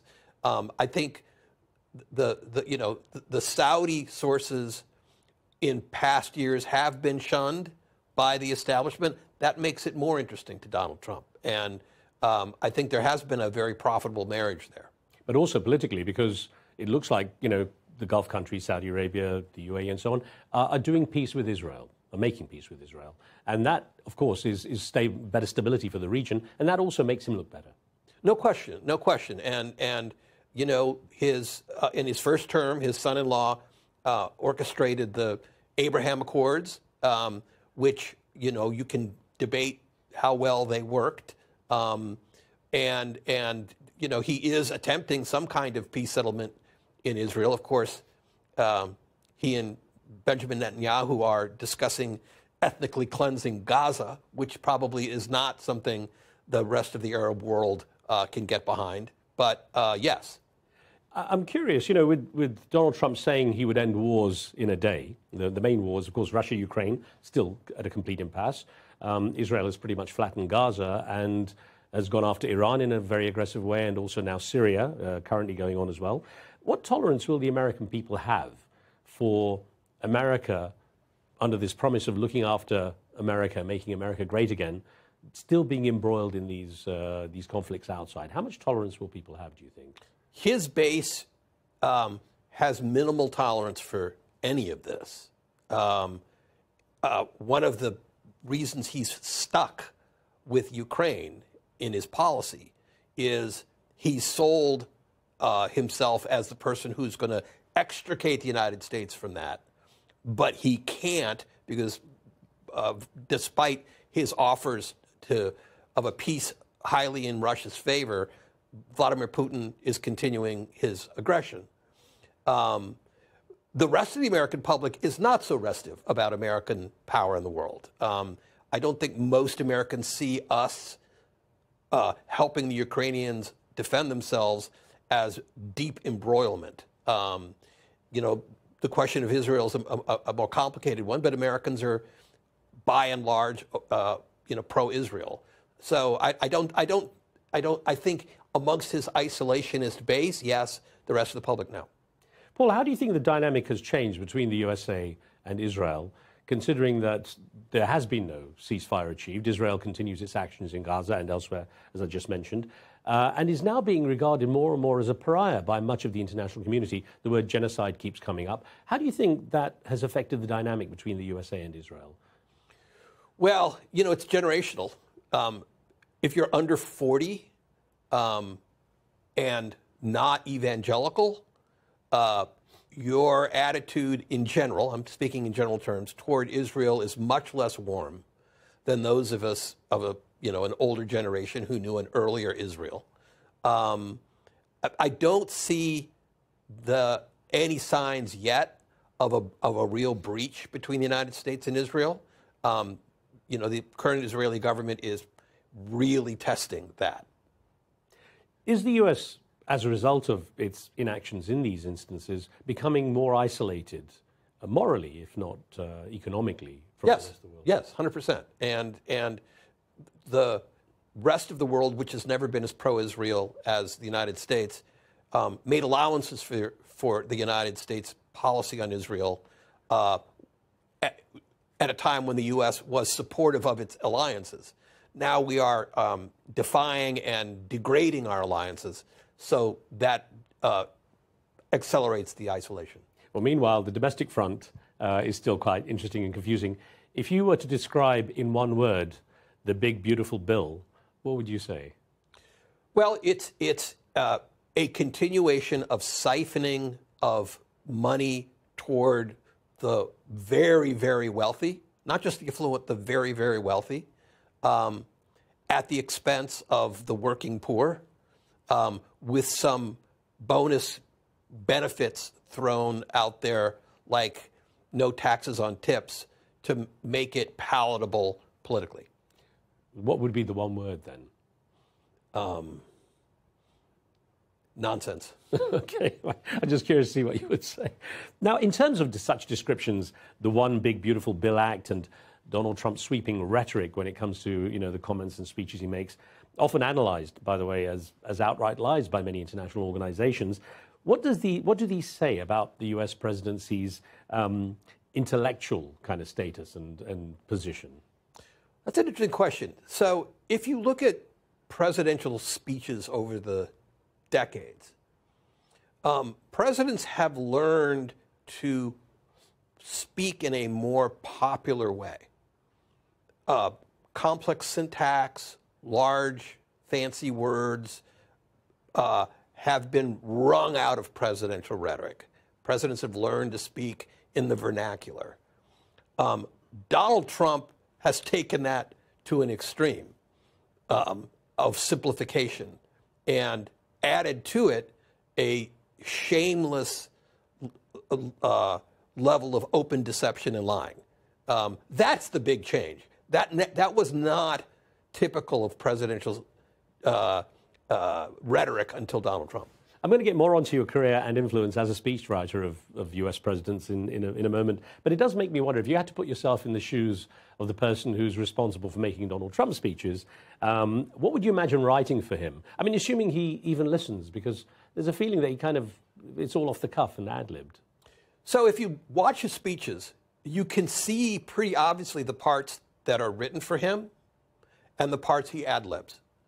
He'll often read a sentence and then stop and say, that is so true, right? Which is a tip-off that he hasn't read the speech until that moment. So he's commenting on the speech that his speechwriters have given him. And this is not untypical of presidents, then he goes off on his own. And he could leave the speech for minutes, 10 minutes, an hour sometimes.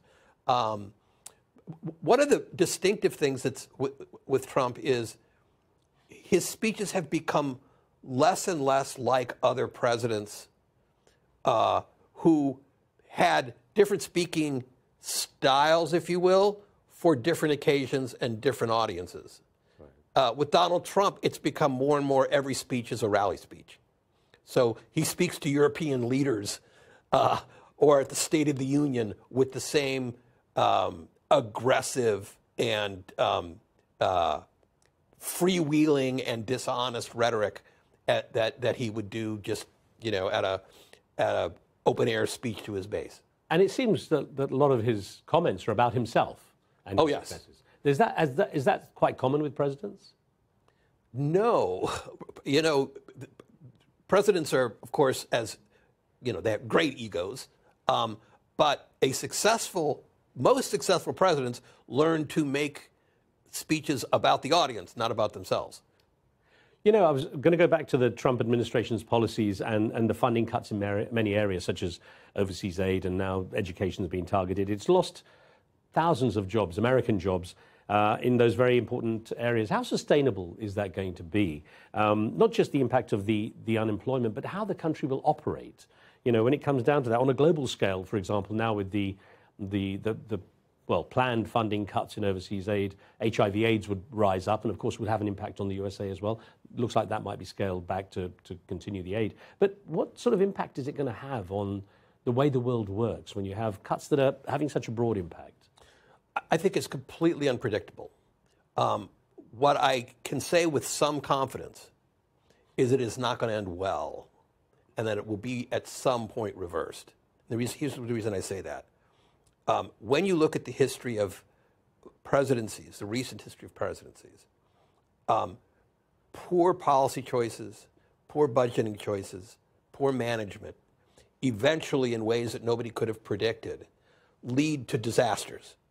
Think George W. Bush and Katrina, right? Hurricane Katrina. Yeah. Think Barack Obama and the website for Obamacare, which was a tiny blip of a problem, but, haunted the presidency, his presidency. We are going to see these kinds of, we're already seeing it. You're already seeing examples of FEMA, the Federal Emergency Management Agency, unable to answer the phone when bad weather shows up. And the reporters are all over it, saying this is the result of budget cuts. Whether it is or not, in this case it was, we're going to see disaster after disaster, and the public will turn. The public doesn't like these budget cuts as it is. The question is, will it change elections in the future? And it all depends on the scale of the disaster. Was DOGE, the Department of Government Efficiency, a good idea in the first place? Terrible idea. Horrible idea. Why, though? Because people say the government is inefficient. Well, the government is inefficient. Corporations are inefficient. The government is inefficient for a variety of reasons that have nothing to do with firing your best senior employees. The government is inefficient in part because it over-relies on expensive contractors who have monopoly contracts and charge a lot more. There's a lot that can be improved by government. What Trump smartly did that the Democrats did not do is promise reform.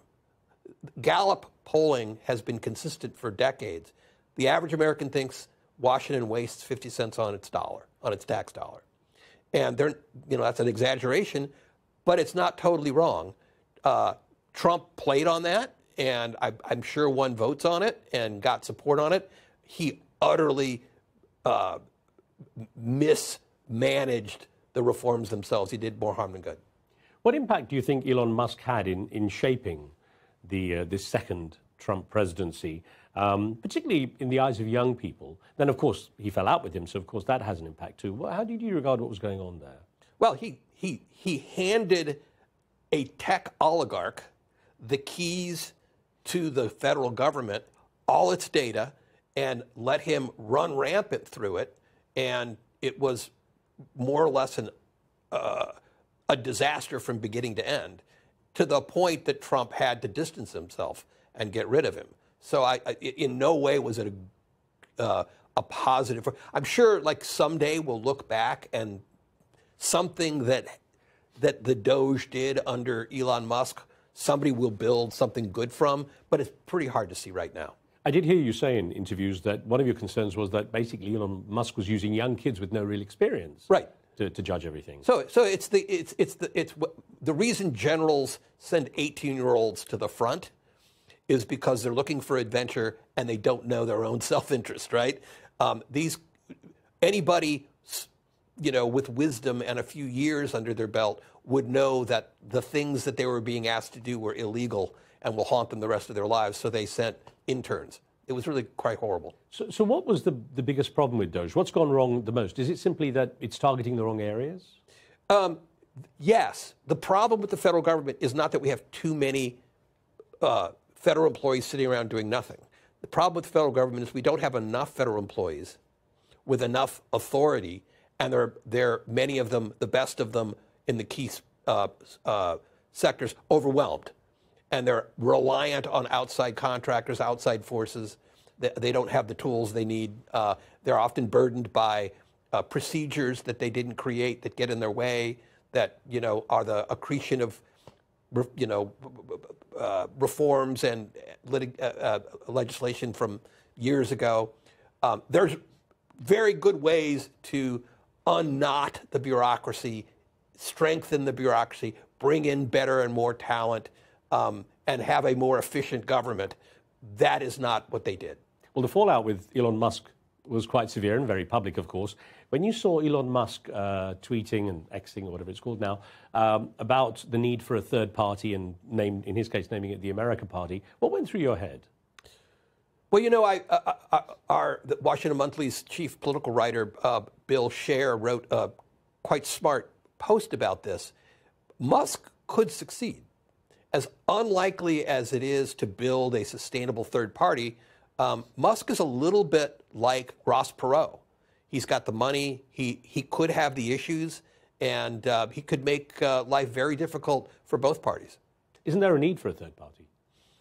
I don't think so. I think there's a need for the Democratic Party to figure out how to win back the voters that it's lost and keep the voters that it has, and really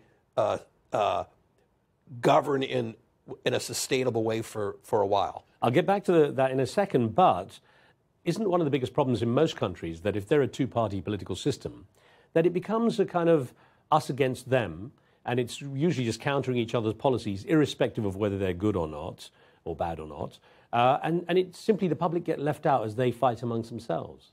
And look, we don't have a parliamentary system in the United States.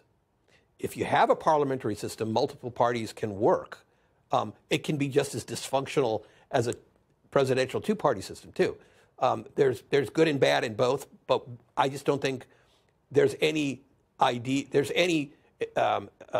example in U.S. history of viable third parties that don't lead to one party going out of business. We've just been a two-party nation since our founding. After standing, apparently solidly behind President Trump, are you seeing signs of the Republican Party starting to push back? Is there a sense of unraveling going on now? No, I don't think so. I think there is always going to be deep grumbling. As I said, the Washington, D.C. part of the party feels very, very constrained and humiliated by President Trump.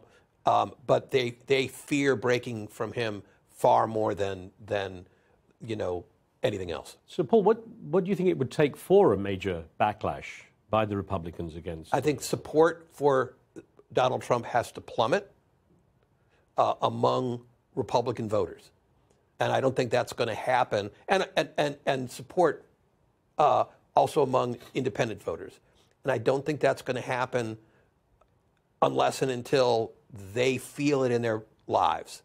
And that is economically, that is from these federal mismanagement disasters, the kinds of things that have tanked previous, presidents like George W. Bush, who once was a god to the conservative base of the party and left in humiliation. So what degree is that potential problem on the horizon with the midterm elections? We'll see. There's all this debate about why we haven't seen in the inflation numbers and in the economy the effects of the tariffs. We could talk about why that is. Will any of that really take shape before the midterms? We don't know. But if it does, it should have an effect. Is there any likelihood that President Trump might achieve what he sometimes states as his goal of staying on longer? No, I don't think so. I mean, look, anything can happen. We might not have a democracy in 2028. I think that is still a gleam in the eye of many in the administration. But America has a lot of redundancies, a lot of resiliency. Donald Trump's polling numbers are pretty bad right now. They've been falling since his inauguration, and they don't show much signs of abating. They've leveled off here and there, then they fall some more. If this keeps happening, he's going to have a very bad midterm. In spite of his first presidency, you know, having its own quirks, people still voted him back in. How do you regard the difference between those two terms? Well, his first term, he rode the coattails of the Obama-Biden boom, let's be honest, goosed it a bit with his tax cuts, then hit his first really stormy period, and that was COVID, mismanaged it horribly, and lost because of that. There's a great parlor game, what, led the Democrats to lose in 2024. First, they didn't lose by much. It was very close. You can't underestimate the power of the voters not liking Joe Biden's age and the really severe pain that working class people felt with inflation. If you're working class, when you look at the numbers, even though median wages increased more than inflation for 2 of those 4 years, if you're in the lower end of that spectrum, the inflation hurt you much more than the wage gains helped you. And people were miserable. The working class has been suffering for decades in this country. They're barely making it. And unfortunately, the Democrats ran into high inflation and paid a price. I'm always surprised how little is known about the poverty levels in the USA. Outside, everyone sees it as gold-paved as a country. But COVID didn't help either. No, COVID was a miserable experience for the vast majority of the country. The more you couldn't work at home and didn't have savings, the tougher it was. There were a lot of programs that cushioned it. Once the programs that cushioned it began to fade, that's when people really suffered. And that also coincides with the 2024 elections. From the White House to Gaza, Kyiv to Beijing, elections, economics and the environment compete with conflicts and other complex issues for our attention. In an age of fake news, deep fake and artificial intelligence, they've got to have a vote and a say. It's important to look beyond the loudest voice to understand the truth. From newsmakers to groundbreakers, My campaign is going very well. Presidents, prime ministers, princes and peacemakers, and cultural tastemakers. As Arabs, as Middle Eastern, we're too emotional. Join me on the Riz Khan Show for empowering conversation.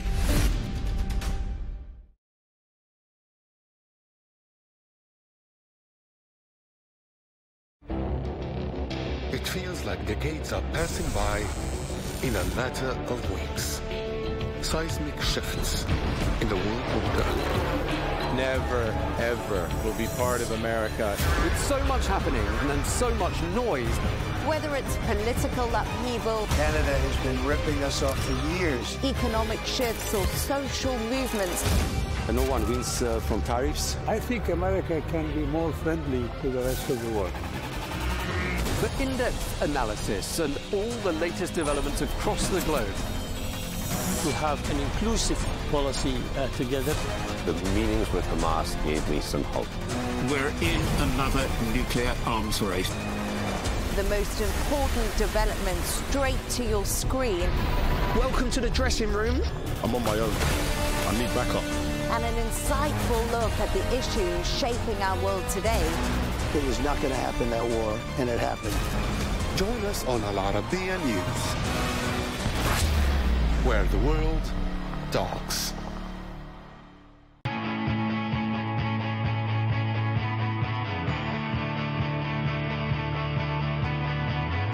Welcome to the metropolis, the big city. This is where tech, trends, and culture meet. Meet the people. See the sights. Walk the city streets. And experience the lifestyle.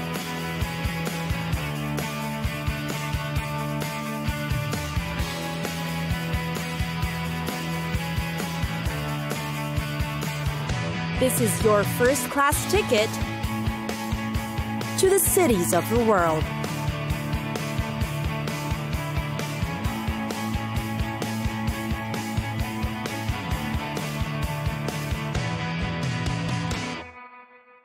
Oslo, one of the world's largest capital cities, Oslo. What's remarkable about the place is only 20% of the area has been developed, and the rest of it are parks, protected forests, hills, and lakes.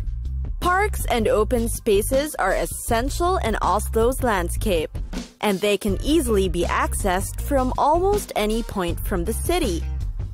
The center is very convenient, with trails and passages that connect to the public spaces and pedestrian-friendly areas. Just the same, amid its natural attractions, Oslo likewise boasts a rich cultural scene you should see. Among its famous landmarks are the sculptures of Gustav Vigeland.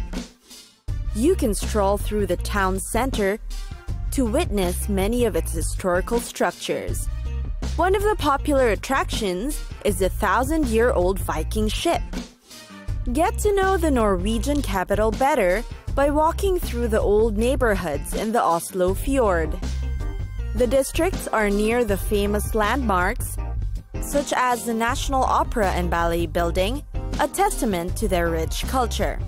Then, of course, there's the popular Akershus Fortress. It offers great views of the harbors. Nearby, there is the Museum of the Norwegian Resistance and a chapel which houses the remains of the original medieval castle. You'll also see the weapons of the armed forces and find out about their defense groups. There's the center of government and administration, the City Hall and Parliament. The City Hall is one of Oslo's greatest landmarks. It is enormously huge, with an imposing square building that's built of concrete faced with brick. One of the towers has the 38 bells that you can hear all the way to the harbor area. The hall is filled with sculptures and relics, and the interiors are magnificent too. It was built and designed by the most famous Norwegian artists. Parks and open spaces are the pride of Oslo, and one of the famous ones is the celebrated Vigeland Sculpture Park. You'll be amazed at its lush green grounds that are decorated with figures of bronze, granite, and forged iron. These figures represent human emotions, from happiness to despair. A trip to the Big Døy Peninsula is also great for its historical background and fantastic scenery. You'll definitely marvel at how these were made in the eras back then.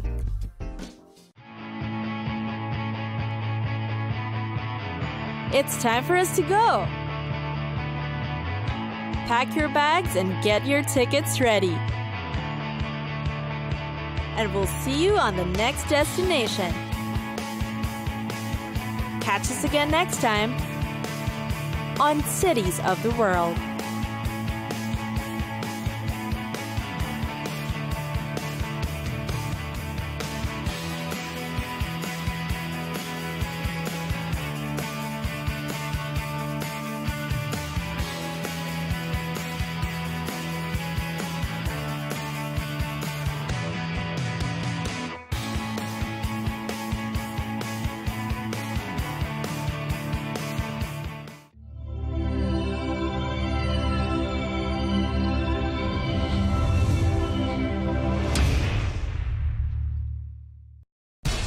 We have to take care of our people, and we're going to take care of our people first. For in-depth analysis and all the latest developments across the globe. Make sure you join us every weekday. President Trump is trying to negotiate a ceasefire. With so much happening, so much information, and so much noise. International law will have no part in his administration. It can be hard to keep track. Tariffs will just fuel inflation. We're going to fight these tariffs. But you can count on us to tell you what you need to know. We stand by your side. Join me, Tom Burges Watson, for Global News Today, right here on Al Arabiya News. Our allies, in many cases, are worse than our enemies. Stay informed and connected with the latest international headlines. There obviously is a risk. From breaking news to in-depth analysis, It would appear that this war is coming to an end. Who buys this stuff? Investors, pension funds. we deliver the most important developments straight to your screen. Iran always wanted to deal with militia. Join us for compelling, expert-driven conversations. A curfew order has been established. And an insightful look at the issues shaping our world today. There are lots of proposals about European architecture for security. I'm Leigh Ann Gerrans, and this is W News. We dealt with this when I was Chief of Staff in the first term. Where you don't just hear the headlines, you get the full story.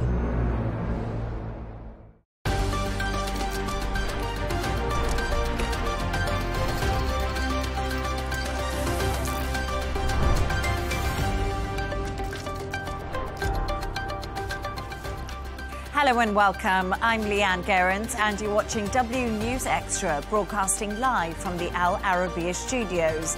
These are our top stories.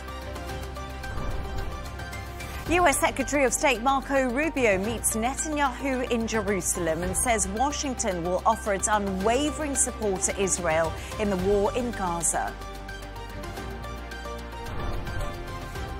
Vice President J.D. Vance hosts a tribute edition of the Charlie Kirk Show tonight as his alleged killer is reportedly not cooperating with authorities.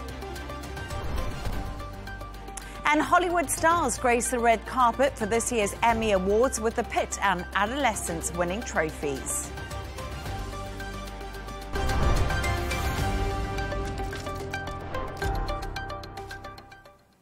The US Secretary of State, Marco Rubio, has promised that Washington will offer its unwavering support to Israel in the war in Gaza.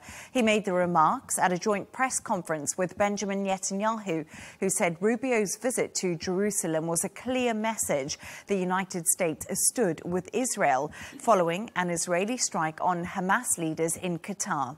Their meeting comes as Arab leaders hold an emergency summit in Doha today. To discuss this and all of today's stories, I'm joined by Al Arabiya senior presenter Rawia Alami and Dubai 92 presenter Jono Hayes. Jono and Rawia, great to have you on the show. Thank you. Rawia, let's start with you. So we just touched on the fact that Marco Rubio was in Israel today and said the US will give unwavering support to the country. What do you make of this statement? The statement itself is not surprising at all. It comes in complete alignment with the American position regarding Israel, whether it be historically or since the beginning of the war, or even more so since President Trump took office.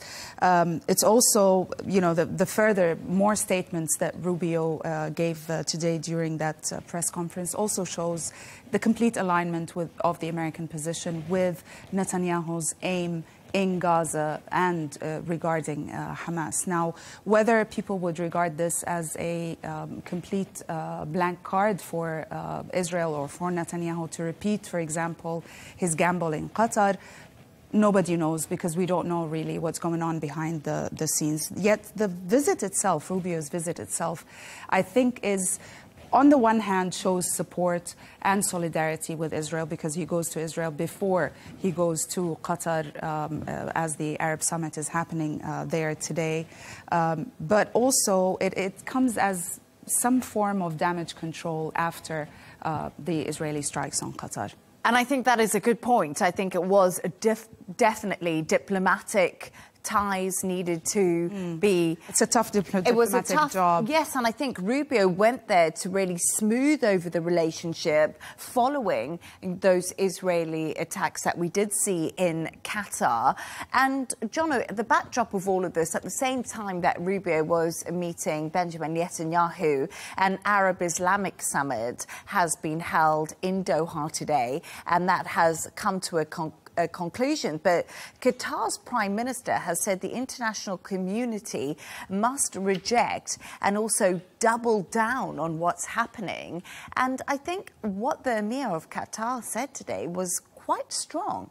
Strong, but I think we won't see a change in that, in the tone or the tonality of what conversation has been had.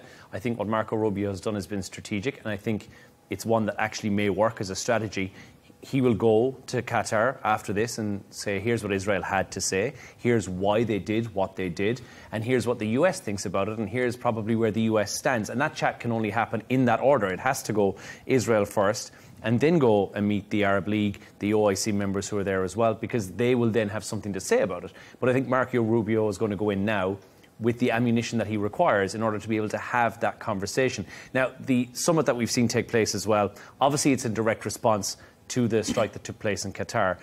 There's been words like the war of extermination. It's been referred to as the genocide as well, correctly so, at this meeting taking place. But we're seeing a unity between the Arab League, which will now go on to have a message that goes with it as well. And, of course, it threatens the normalisation of the entire region, the entire Arab region, when you see something like this happen. And you run the risk of things like the Abraham Accords falling down, which I think is something Donald Trump cannot afford to have happen. He's hanging his hat on the Nobel Peace Prize. And we've got to be honest about this and call a spade a spade. One of the main reasons he would be up for that is because of the Abraham Accords, which must hold true for him to get the Nobel Peace Prize. And that may seem like small fish in this big scenario, but I think that still will play a part. I think Marco Rubio will go and, like you said, smooth things over and go in with the correct information to say, here's why it happened. Yes, because Marco Rubio will travel to Qatar tomorrow ahead of going to the UK because Donald Trump has a state visit in the UK, which I also think is interesting that we'll see Rubio in Qatar after this Arab summit has concluded, and we'll see exactly where they stand with each other. But it's interesting because earlier I spoke to Israeli-based journalist Yotam Kanfino, who told me today's joint press conference did send a strong signal. Take a listen. It's my understanding that this visit was actually scheduled before Israel's attack in Doha. So to me, it doesn't look like necessarily a solidarity visit, but it does send a strong signal. Look, Marco Rubio could have chosen to go first to Qatar and then go to Israel to send a signal, but he chose to go to Israel first. I would say that today, again, removes any doubt that there might have been that the United States stands behind Israel. It's quite, I would say, amazing to see how much Netanyahu can get away with. And I'm pretty sure he has looked at Vladimir Putin and Russia to get an idea of how much you can actually get away with when Donald Trump is in the White House. And that was Yotam speaking to me, but he also said something that I found really interesting. He said that after we see Marco Rubio go to Israel and not really condemning these attacks as strongly as many people would have liked, it basically shows the Gulf nations a reality check that the US isn't going to come to their rescue when there is a strike by Israel on Hamas delegation, and the fact that they have deep pockets and they're prepared to invest in the US. But the US, the reality check is we're standing by Israel and we're in it for the long run. But I think that message the Arab states and the Gulf states do understand beforehand. Let's not forget that at the time when the Houthis targeted the Aramco facility in Saudi Arabia, directly, obviously prompted by Iran. No, the Americans didn't come to the rescue, and there was, you know, there were no American actions taken to ensure, you know, such actions will not happen again. And their Gulf allies, in that case was Saudi Arabia, will not be targeted again. So I think the Arab states are very well aware of this, and this is why the statement that came out of the summit also carried a very strong signal. Just like your guest was saying, Rubio's visit to Israel first does send a strong signal, yet the statement also that comes out of the Arab summit sends a strong signal saying that if Israel does not stop its actions in the region, not just targeting these countries, but talking about, you know, its actions inside Gaza, this is going to threaten any peace agreements that have been signed with the Arab state, between any Arab states and the Israelis, or anything that might come. And here we're not talking just about the Arab Accords, the Abraham Accords. We're talking about also the Wadi Araba peace treaty with Jordan. We're talking possibly about also the Camp David peace with or agreement with Egypt as well. So there's a lot at stake for the Americans, or at least personally for Donald Trump, as Jono said before. The Abraham Accords to President Trump is probably his ticket to the Nobel Prize. And we have to remember how much Washington are giving to Israel as well. $3.8 billion annually in military aid to Israel is a phenomenal amount. They also did, however, give a Patriot missile system, which was given to Qatar, and you have to think, obviously, we know very little about the attack that took place, but if that Patriot missile system is in place and operational, surely that would have intercepted any missile which was making its way into Doha. However, we've heard very little about that. We don't know if it was done from inside the country, which is a different scenario. We don't know what missiles were used. Very patchy information. True, but I mean, from the Qataris' perspective, Qatar is the home of one of the biggest American bases in the region, Al Udeid military base, which means that it is really under the protection of the United States. You would think so, but you have to wonder, where was the protection when this attack was happening? And you have to wonder, well, why was there no? Why did that not kick in missile defense systems? True, and that brings into question whether truly the United States did not have prior notice. Intel in advance. Or intel beforehand. The questions that we can't answer at the moment. But interestingly, today, a little bit earlier before the show, Axios were reporting, citing Israeli officials, Israeli Prime Minister Benjamin Netanyahu informed US President Donald Trump that Israel planned to attack Hamas leaders in Qatar before last week's strike occurred. Now, we've heard lots of conflicting times of the timeline of when the US found out and when Israel told them. Who knew before? Was it Steve Witkoff? Was it Donald Trump? So, Jono, those questions, clearly, Ralia, they're still not answered. No, and I don't think they will. I think what we'll have is a frosty reception to Rubio when he rocks up in Doha. We'll certainly see that take on a different stance. Will we see any change to the messaging that's been released by both the Arab League and the OIC, who are all as a conglomerate there at the moment to have this representation? No, but I think there'll be a strong message sent to Israel. Don't mess around. You don't want to find out what we're capable of. I think that's what needs to be done.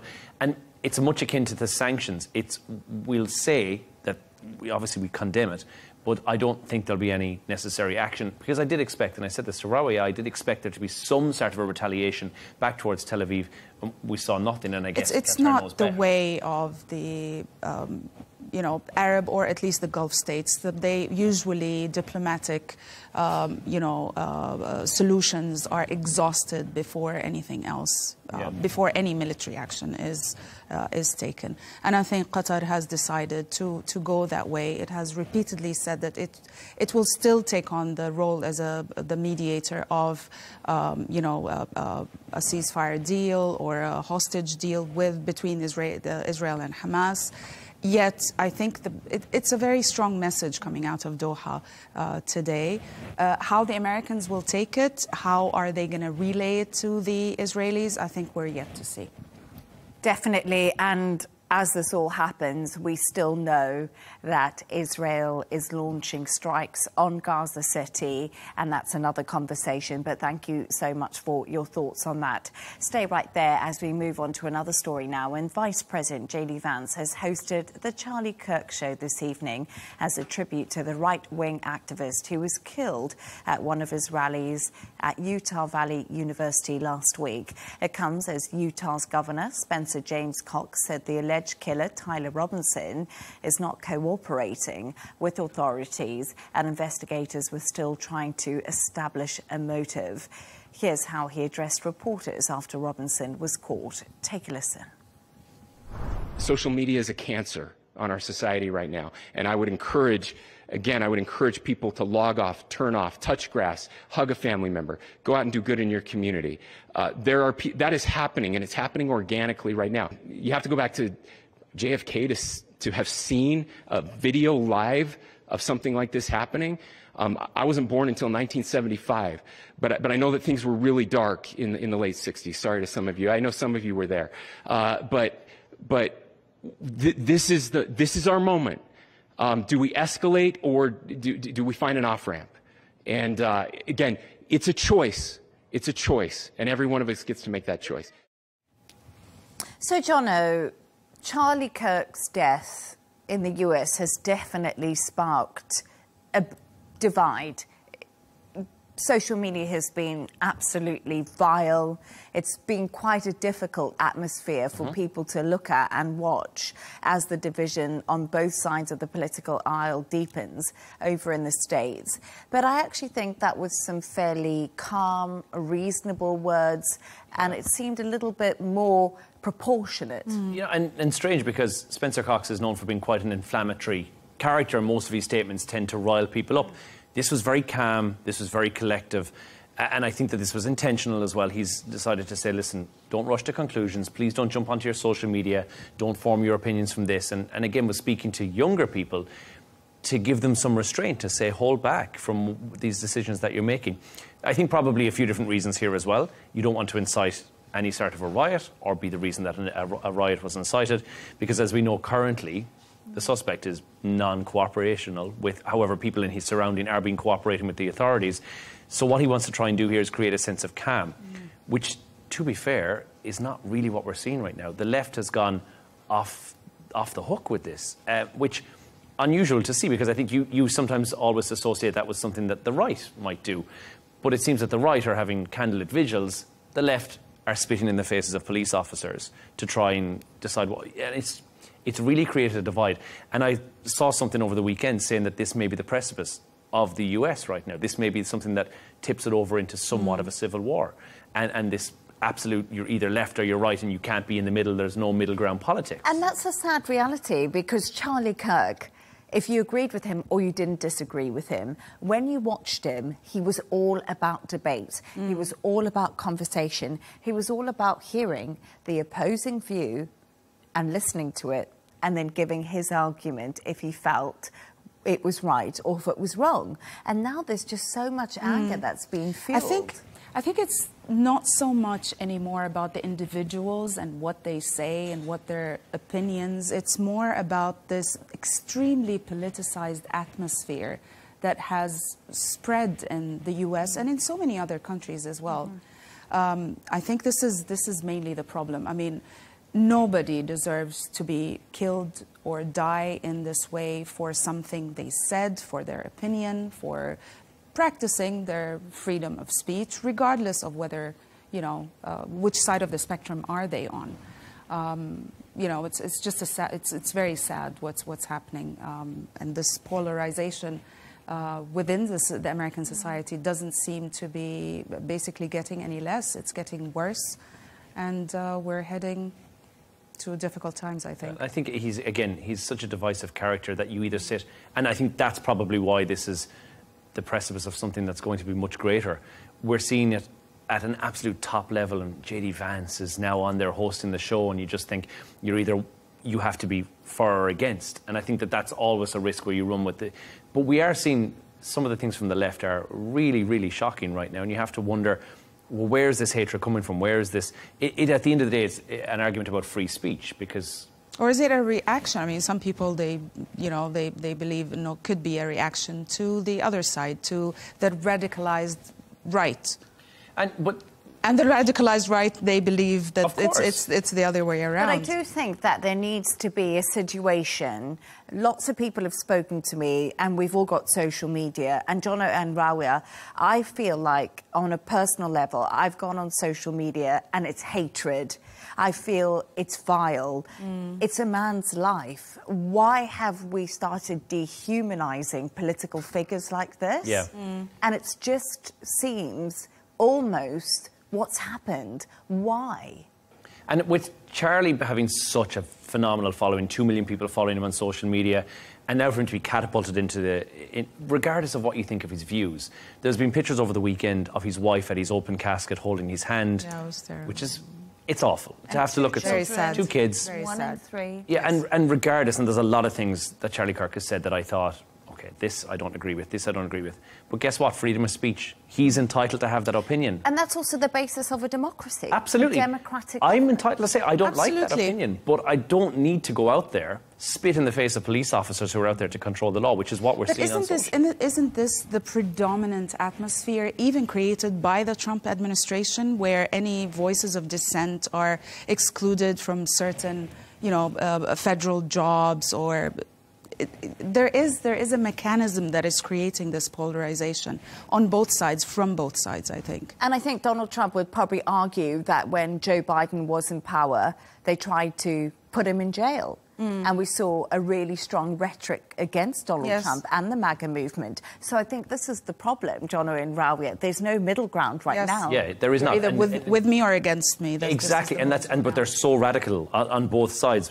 But to be fair, when it comes to this particular situation... This is definitely extreme and unacceptable. This is extreme, absolutely. And it's extreme from the left. And I'm thinking, you guys are going out there doing everything that you've said is not okay to do. Like, we're seeing absolutely horrific treatment of other people, other human beings, by people who are far left, now saying that they're doing this because they're standing up for somebody who was killed in the far right. And the whole thing makes no sense right now. It's true, but I mean, to put things in perspective, The Economist did this survey or a study looking at violent incidents, basically, politically driven, on the right, by the right, extreme right or extreme left, to see, actually, and this was the title of the piece, to see if the shooting of Charlie Kirk signals whether there is a rise in the radical left extreme, and the findings show that no, actually, all the statistics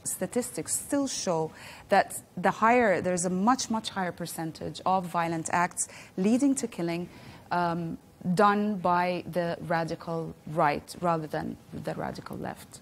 And I think this is a conversation that will go on and on at the moment in the political sphere. But we can't forget that Charlie Kirk was a young man. Yes, he was 31 years old. He was changing the political landscape. He did a lot for J.D. Vance's career. He was close to Donald Trump. He did a lot for university students because debate is important, and he tried to get people to listen to voices. And of course, he left a wife and 2 young kids. Of course, and sometimes maybe it's just policing yourself before you write something on social media. But thank you so much for your thoughts on that.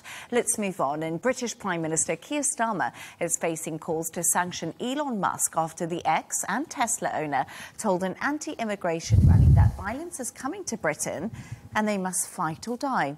The billionaire also called for the dissolution of Parliament during a speech to demonstrators. Over 100,000 people joined the Unite the Kingdom demonstration in London, which was organised by the far-right campaigner Tommy Robinson. Rawiya, Tommy Robinson, we've always known of in the UK. He's pretty prominent there. But all of a sudden, he's gone international. And I think a lot of people from the UK will be like, how did this happen? But he's caught the attention of Elon Musk. Elon Musk, exactly. Actually, not a lot of people outside the UK probably knew about him until then. Yeah, absolutely. I was surprised to know that he has his real name is not Tommy Robinson, apparently. No, he's had 5 aliases. Stephen Yaxley Lennon, or at least maybe this is the last one. And it was a double-barreled name, which is always, in the UK, seen as something that's quite highbrow. Yeah. It's from a good family. Oh, it's a posh okay. to have a double-barreled name. But then he changed it to Tommy Robinson. Gone wrong. Yeah. But I mean, absolutely, drawing the attention of someone like Elon Musk is going to draw a lot of attention to you. And that's why a lot of media outlets actually talked about Tommy Robinson internationally, whether in the US or Europe or elsewhere. Of course, also grabbing the attention of the owner of a platform like X will, positively will do you a lot of service. Also Elon Musk endorsed Tommy Robinson's views, and he was part of the rally that happened on Saturday. Apparently, 150,000 people were there also. So yes, definitely, this is the secret word is Elon Musk. If he's interested in you, the rest of the world will be. But I do find it interesting. So we saw this march happen in London, and I lived in London for many years, and all my friends were messaging me just saying, look at these pictures, switch on the TV.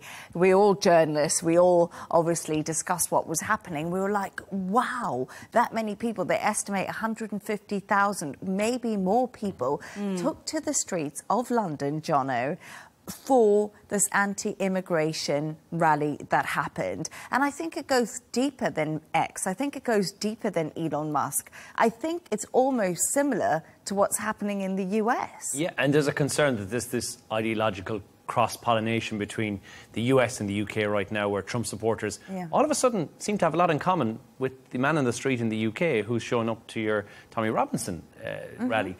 To give it a bit of context behind that as well, what Elon Musk said wasn't overly, or at least on the surface of it, wasn't overly bad, in my opinion. I'm just going to give you a bit from it. I really think there's going to be a change of government in Britain. That's what he said. On the video link, we don't have another 4 years or whatever the next election is. It's too long. There's got to be a dissolution of Parliament and a new vote held. And now we've heard Keir Starmer, and obviously he's calling on everybody else to come in behind him and say, right, will you support me? What Elon Musk said is not okay. Are we not just expressing freedom of speech here? I don't understand why Elon Musk cannot. Where's the line, though, of freedom of speech? I mean, to me, why would Elon Musk meddle in British politics? Well, US politics didn't work out, so maybe he'll give the US... Is that legitimate, though? No, so if we think about the US Vice President, J.D. Vance, when he was in the UK, he spoke out against how the British government is But J.D. Vance has an official position. Yes, but he also really spoke out about how the UK is dampening freedom of speech and how there's been arrests over protests that we did see against Axel Rudikabana that happened in Southport. And that's one of the things they're going to bring up during the state visit, apparently. Absolutely. And this is something that has become a real hot topic over in the UK, and people don't feel that they can put anything on social media or they face arrest and they can't speak out against the government. True, but Leigh Ann, J.D. Vance is the Vice President of the United States of America. Wait, Elon Musk is a citizen. He's a citizen. He's just speaking as a citizen. Elon Musk has the position. He's one of the wealthiest men in the world. I get it. Obviously. But if Jeff Bezos had rocked up there and said the same thing, you'd say, well, okay, he's got no political affiliation as such. He's just a person saying, I think the UK needs a change of government. And that is what... And let's look at the opinion polls. But with somebody with the influence of Elon Musk, I can understand also for example, the concern of the British government with someone with such an influence. Okay, but I mean that could the entire British government right now has gone through a reshuffle.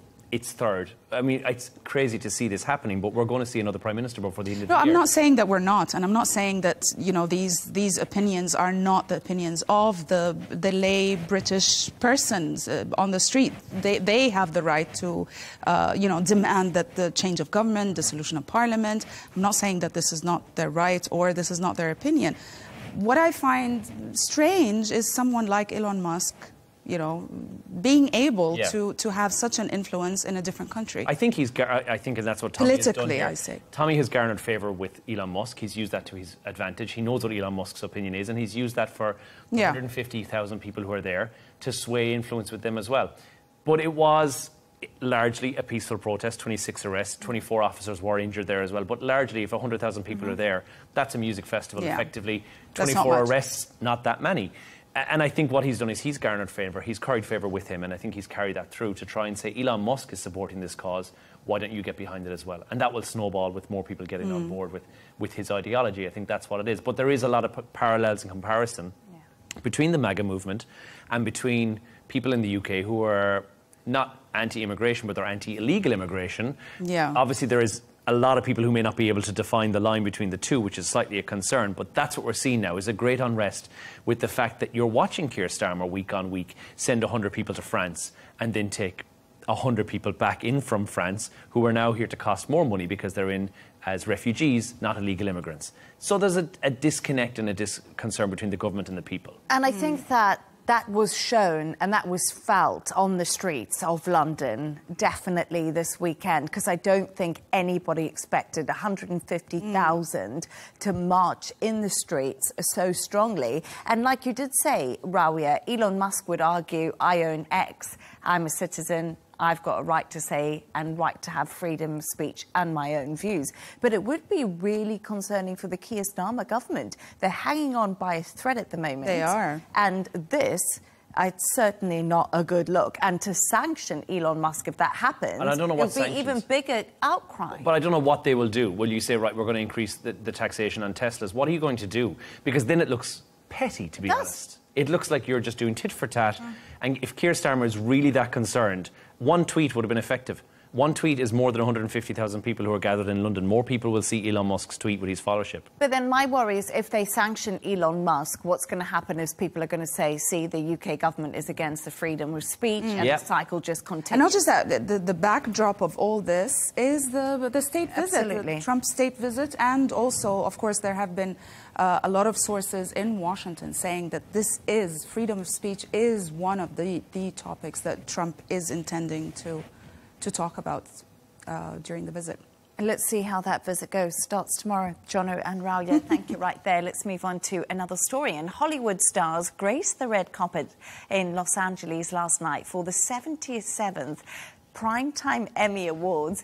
There were cash awards for short speeches, a historic prize for the mini-series Adolescents, and a big win for the Late Show host Stephen Colbert. All right, so 77th. I can never say 77th. Anyway, Jono, moving on from that. So we had the youngest ever male Emmy winner, Owen Cooper, and that was for his role in Adolescents. Adolescents was phenomenal. If you haven't watched it, it was everything in one. It was so well deserved. No. But my adolescent daughter watched it, actually. There we are. So, close enough. So, again, I think it's one of those, and I haven't watched it as well, but it's one of those series that you have to be in the mind frame for going into it. But 15 years old, and he's a kid. He stood up there and his speech, which he made sure was under the allocated time of 45 seconds, was, I was nothing about 3 years ago. I'm here now. Step out of your comfort zone a little. Who cares if you get embarrassed? And I think that is a message to other kids or other adolescents who will look at the TV show, watch the Emmys and say, wow, look at what he's done for himself. It's just a wonderful, heartwarming story. Now, the miniseries itself has won 6 awards at the Emmys. It was one of the biggest winners, that along with the new series, The Pit. So it's raw, it's authentic, if you have seen it. And again, I've just seen previews, but it's shot on one continuous shot, which was, you know, groundbreaking somewhat. There's been movies that have done that in the past, but this one really had a deep reach. It also had a message that resonated with a lot of people who watched this, not just adolescents, but also any adult who has gone through the whole school process will know what this was like. So I think that's probably why it cleaned up at the Emmys, and apparently deservedly so. It was absolutely, it was brilliant. You must watch it. But I found it extremely emotional, and I don't want to give anything away, but when you'll watch it, you'll see why. And I thought that young actor was absolutely phenomenal. He was so good in it. He practically won his first Emmy from his first scene. Isn't that amazing? His first scene. This is truly amazing. Yeah, and that's why I think what he said in his acceptance speech is so nice, right? Yeah. It's like, very cute. Just give it a go. Yes, you never know what could happen. Very innocent. I know. And Rawia, the ceremony's host said a $100,000 charity donation would decrease for every speech longer than 45 seconds. Right, OK, I don't know, but, you know, do celebrities deserve this platform? Should they go up and talk and talk and talk, or 45 seconds and out? Well, not talk and talk and talk, but I think 45 seconds is a bit too short, especially in certain circumstances or in certain wins, for example, lifetime achievement. I mean, poor Noah Weil this year. I mean, 45 seconds to thank everybody and to talk about his career that he spent decades, you know, achieving. Or, for example, it's like telling Hattie McDaniel back in 1940 when she won her first Oscar, and she is the first African-American actress to win it. She won it for Gone with the Wind. No, don't talk, don't celebrate. I mean, these are milestones. These are not just for the actor, but for possibly a complete demographic, you know. Or for everyone who watches their films and loves them and wants to hear what they're going to say. Stephen Colbert, I mean, deserved... He doesn't have the airtime. He's already there. And again, we've just spoken about social deserved media. Enough time, you know. Maybe, but he's got social. If you're a big fan of Stephen Colbert, go on there. He can do his own picture afterwards with the Emmy, do a reel on Instagram, post up and tell everyone how happy he is that he won. 45 seconds is a long time. I always try and equate this, if you do silence for 45 seconds. Oh, yeah. It's an eternity. Because they're up there thanking their mum, their dad, their dead grandmother, their goldfish. Where do you draw the line and say... No, but one thing I find interesting, Jono, and I don't know if you agree with me, but Ricky Gervais says this, and I don't have the quote on me because I don't have my phone on set. But basically, it's like, don't go up there and talk about politics. We don't care what you think. Well, I mean... Don't you think that they made it exactly 45 seconds with this entire sort of joke, gimmick, I don't know, what do you call it? Yeah, it's to avoid political I think there would have been an element to messaging. that. We've seen a lot of that recently. We even saw Hugh Bonneville at the premiere of Downton Abbey, the finale, where he took an opportunity with a reporter to make a political statement. And I think a lot of people would have done that as well. What they've done, however, and it's really, it's almost like a TV game show, they are taking $100,000 of the charity donation for every speech that went over 45 seconds. That's cruel. Which is horrific, because that's a charity that's suffering. Cruel. I think they could have done it in so many different ways. Exactly. Yeah. For example, they could say, OK, you have 60 seconds. If you go over it and you have a cap at 90 seconds, you need to donate to a charity, not to deduct from a charity. You know. And again, I think true to what you said, there are certain categories like Best Actor, Best Actress in a TV series, in a movie. Those kind of things maybe deserve a bit of time. But when we're down to like Best Makeup, who cares? It should be like the Oscars, where we'll do a whole 15 envelopes beforehand where you say, right, the best gaffer on set, you know, here you go, here's your award. See, another sort of, there are solutions. There are different solutions to this problem. And I think they do deserve, people who get the big awards deserve the seconds on the stage. Well, we are over by 45 seconds, so can we move on? Yeah, apologies for that. Right. That's not much. No, it's not too much. And it's that time of the show now where Rawiya and Jono have chosen two of the quirkiest stories of the day. And we are going to start with Jono. And Jono, this is about a celebrity in Ireland who wanted to become the president. But what's happened? It's all gone a little bit... Well, it's gone a bit pear-shaped. Yeah. There's been two. So he's Michael... been knocked out. He's decided to pull back from the presidential candidacy himself. He's the second celebrity in the Irish presidential race, which takes place, the elections are in October. He's the second celebrity. The first one was Michael Flatley, famous Irish dancer. Oh my gosh, I loved him, the river dancer. Yeah, who also was a contender. Conor McGregor was the other option. However, he's failed to secure the nominations, and I think what he's done is he's removed himself from the race in advance of trying to seek those nominations, because I think it would have been too difficult. There's too much behind him. He needs an endorsement from a candidate of 20 parliamentary members, of which there's 220 in total, 160 in the Dáil, and then there's another 60 in the Seanad. There's also 31 councils. He could have got 4 of them on board. And I don't think that many compos mentis members of government would have thrown their weight behind him as a candidate. So I think what he's done, this is maybe as a bit of an attention-seeking thing, which is very unlike Conor McGregor to do, to try and get some media attention. He put his name into the hat, which just about anybody who qualifies, i.e. over the age of 35, Irish citizen, can say, I'm going to run for president. Can I tell you something about Conor McGregor? I'm not talking to him about a personal or life or political life. But when I think of Conor McGregor, he really changed the face of MMA. If it wasn't for Conor McGregor, many people will argue me on this, but I think he brought MMA and UFC fighting especially into the mainstream, and he made it really famous. And I think maybe he should focus on what he's good at, Conor McGregor. I would like to see Pierce Brosnan running. I would vote. I would vote for him, and I'm not Irish. Is that just because he's handsome? Yes. It's a largely ceremonial role. I think 70. Again, there's no real decision making to be made. It's a ceremonial role. Okay. And so, but he's decided to pull out before he got knocked out. And Rabia, you know, a new airport divorce trend can avoid family holiday arguments. What's going on here? I mean, the family holiday should be a time of relaxation, of happiness, family bonding. But I mean, that's why I go away on my own. I'm married, and I've experienced this, where at least the trip to the destination turns into hell, turns into World War IV, probably. Basically, between the couples, you know, they fight. They want different things. He wants to sit in the lounge. She wants to go to the duty free and do some shopping. They accuse each other of, you know, forgetting this and forgetting that. So, you know, this is a new trend apparently, where the couples agree that once we reach the airport, we are divorcing each other. We will meet up again on the airplane as we're sitting on the seats next to each other. I would add another suggestion to this, that they should travel separately on different on different airplanes, different days, possibly. I think that would, be the best solution, possibly.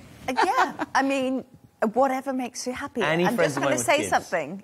It works, apparently. Does it? Apparently. Because travelling is stressful within itself. I don't know, Jono, what do you think? Any friends of mine with kids will always say that if they were given the opportunity to travel and the kids can sit somewhere else, i.e. in cargo, they would take that. And that's from parents. And I think there's nothing nicer than having 7 hours to switch off. Don't put the Wi-Fi on the flight. You don't need it. Just switch off, disconnect from the world. It's nice. It's one of the rare joys in life where you can be uncontactable. Can I tell you something? I would never use a Wi-Fi on an airplane. I didn't even realise they had it. And I've been flying for ages. I never connect to it. It's just so nice to be disconnected. But when I first read the story, I thought it meant that you like completely divorce at the airport and have a separate holiday, which also sounds lovely. Or you can do airport separation. I've tried that. Airport separation, not quite full divorce, but separation. But you don't talk to each other. You don't need to. Until we arrive. All the time, not on holidays, to talk to each other. It's fine. Don't look at me in the airport. Don't look at me in there. Anyway, thanks to today's guests, Al Arabiya senior presenter Rawia Alami and Dubai 92 presenter Jono Hayes. And that's all from us on W News Extra. Don't forget to subscribe to our YouTube channel. Of course, follow us on X, GNT with Michal Prendergast will be coming up next. Goodbye and thank you for watching.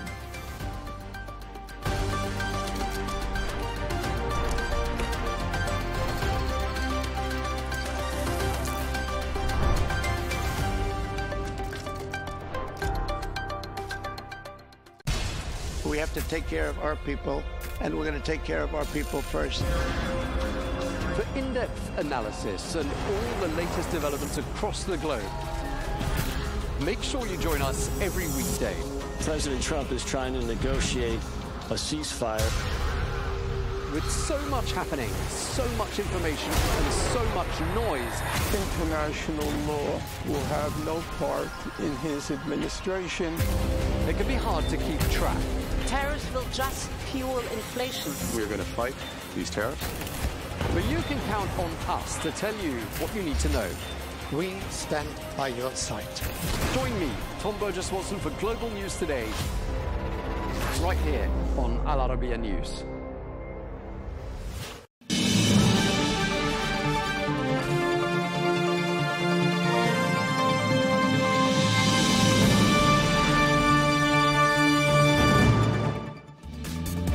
Hello and welcome to Global News Today. I'm Michal Prendergast, and coming up in today's show, I'll be joined by Ambassador John Bolton, the former National Security Advisor to President Trump, with updates on the wars in Ukraine and Gaza and hopes for a ceasefire.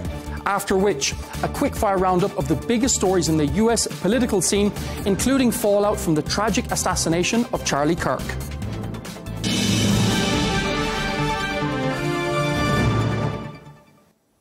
Joining me first is Ambassador John Bolton, the former National Security Advisor to President Trump, to discuss the assassination of Charlie Kirk, the Arab Islamic Summit in Doha, and the war in Ukraine.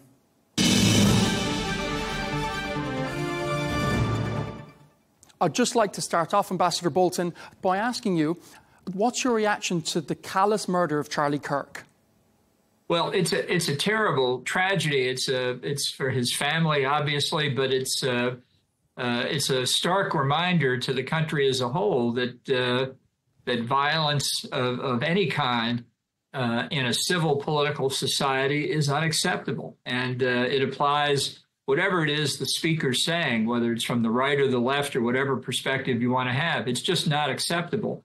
We have a very highly partisan political environment now, and people need to remember that we should be arguing about ideas and policies and not about personalities. That's the way to get things calmed down and hopefully have a smoother, better civil discourse, which we definitely need. Did you ever meet Charlie Kirk? I never did, and it's evident that his death has touched a lot of people. So it's a tragic moment, but if people can learn appropriate lessons, maybe it could lead to a better future. Within 72 hours of taking office, President Trump, he removed your security detail along with that of Mike Pompeo. Is your own personal safety a concern? Well, necessarily, given that the reason that Pompeo and I and several others, former Secretary of Defense Esper, former Chairman of the Joint Chiefs Milley, had security protection, even though we were no longer federal officials, was the threat from Iran. And that threat remains.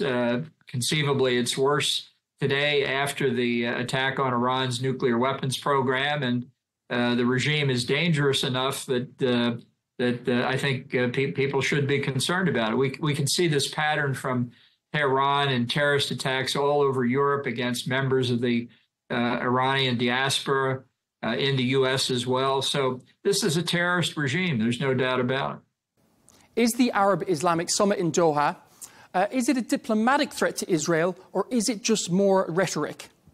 Well, I think this is an opportunity for people to assess really the state of play in the Middle East and to remember ultimately what the real threats are. And the real threat remains the regime in Iran and its desire for hegemony in the region, politically and militarily, and its desire for hegemony within Islam. As I say, it's a terrorist regime. It is established terrorist proxy groups like Hezbollah, Hamas, the Houthis, and it's engaged right now in a war with Israel that obviously just touched Doha a few days ago.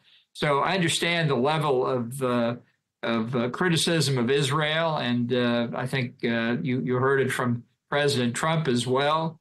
The question is how to keep things on track for what I think responsible parties want, which is peace and security in the Middle East on a permanent basis. And we shouldn't let the events of the day, as much as they might attract our attention, distract us from strategically understanding where the real threats are. And they come from Iran, basically. And at this summit, how seriously should the U.S.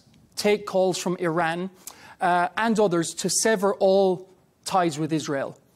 You know, that was tried ever since Israeli independence in 1948, and it didn't work. It didn't work. The breakthroughs that have been achieved in the past several years to get diplomatic relations and peace between Israel and its neighbors are evidence of not just of political progress, but of real change in the region as a whole.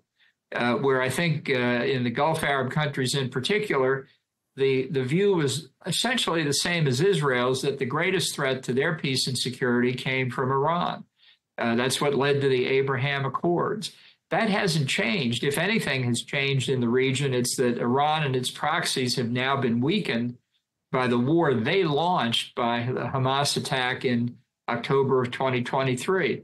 weakened but not yet defeated. And I think considering what the change calculus of and the correlation of forces today is in the region says that we're all closer to achieving the objective of a sustainable peace, but we can't leave the rest of what needs to be done undone. Otherwise, in a short period of time, we could be right back into where we were on October 7th, which isn't helpful to anybody except the terrorists.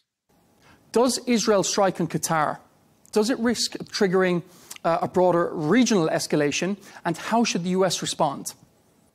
Well, I think the risk is because obviously nobody in Qatar likes having violence occur in their capital city, of being carried away with the emotions of the moment and not seeing the longer term implications. I think there needs to be some consultation between Qatar and Israel. I'm sure it will be at first a very unpleasant meeting, and that's to be expected. But as my former boss, Secretary of State Jim Baker, used to tell me all the time, keep your eyes on the prize. And the prize here is not venting anger as justifiable as you may think it to be. The prize is dealing with the real threats to peace and security in the region, which stem from the revolution in Tehran. Netanyahu hasn't ruled out further strikes on Hamas leaders after the Qatari attack, saying that they won't have immunity wherever they are. With the U.S. Secretary of State, Marco Rubio, he's now in Jerusalem. Can the U.S. rein him in? Well, I think that's what Rubio is probably telling Netanyahu. Don't do it again, or at least don't do it again unless you give us the chance first to say we don't think it's a good idea. I have to tell you, thinking back to how the United States felt right after 9/11, if we had found Osama bin Laden in a conference room in some fancy hotel somewhere around the world, even if it was one of our allies, I'm not sure we would have stopped and let him get away. I'm not sure we wouldn't have gone ahead and tried to take him out in that conference room in that fancy hotel. I don't know. We didn't face that situation. But when you've been attacked by terrorists the way the U.S. was, the way Israel was, I think one can understand the perspective, even if the particular decision involved that people are worried about today may have been ill-advised. I think you can understand the logic behind the strike. Turning to the war in Ukraine now, Russia has violated NATO airspace twice in 1 week. There's been drones in Poland, there's been drones in Romania. How should Europe respond? Well, I think this is a question for NATO, not just the Europeans. I think it's just not credible to say, as Moscow has said, that these were accidents, the drones were off course. I think Putin has felt he has a free hand in Ukraine ever since the Alaska summit, unfortunately. I think these two drone incursions that you mentioned are tests, provocations.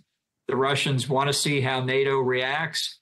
And so far, the reaction has been rhetorical, which diplomats are good at. I think it needs to be much stronger, not just in economic terms, which Trump has suggested, but I think we need to take urgent steps to reestablish deterrence so that the Russians don't do this again. If you're living in Poland or the Baltic republics or anywhere near the Russian border, you're worried about what you see in Ukraine and now what we've seen in two NATO countries. So failing to take a very hard response here, I think just risks further provocations. We're 3 years into the war in Ukraine. Is there an end in sight? Well, I don't think so, unfortunately. Remember, Russia's objective here is to recreate the Russian Empire. Putin has said that repeatedly for the past 20 years. And they take a long-term view of it. They got 10% of Ukraine in 2014. They've got another 10% of it now, at an enormous human cost to Russia, to be sure. But their objective is long-term. And even if we were to get a ceasefire tomorrow, it would simply give the Russians an opportunity to regroup, to refit their army, and to consider how to go after Ukraine again. So this is something that I'm afraid was not handled well by NATO in the immediate aftermath of the Russian invasion in 2022. That's one reason why there's near gridlock on the battlefield today.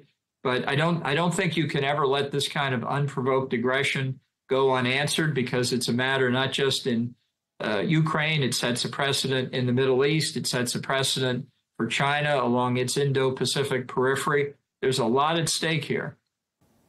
Ambassador John Bolton, thanks so much for your time. Well, thanks for having me.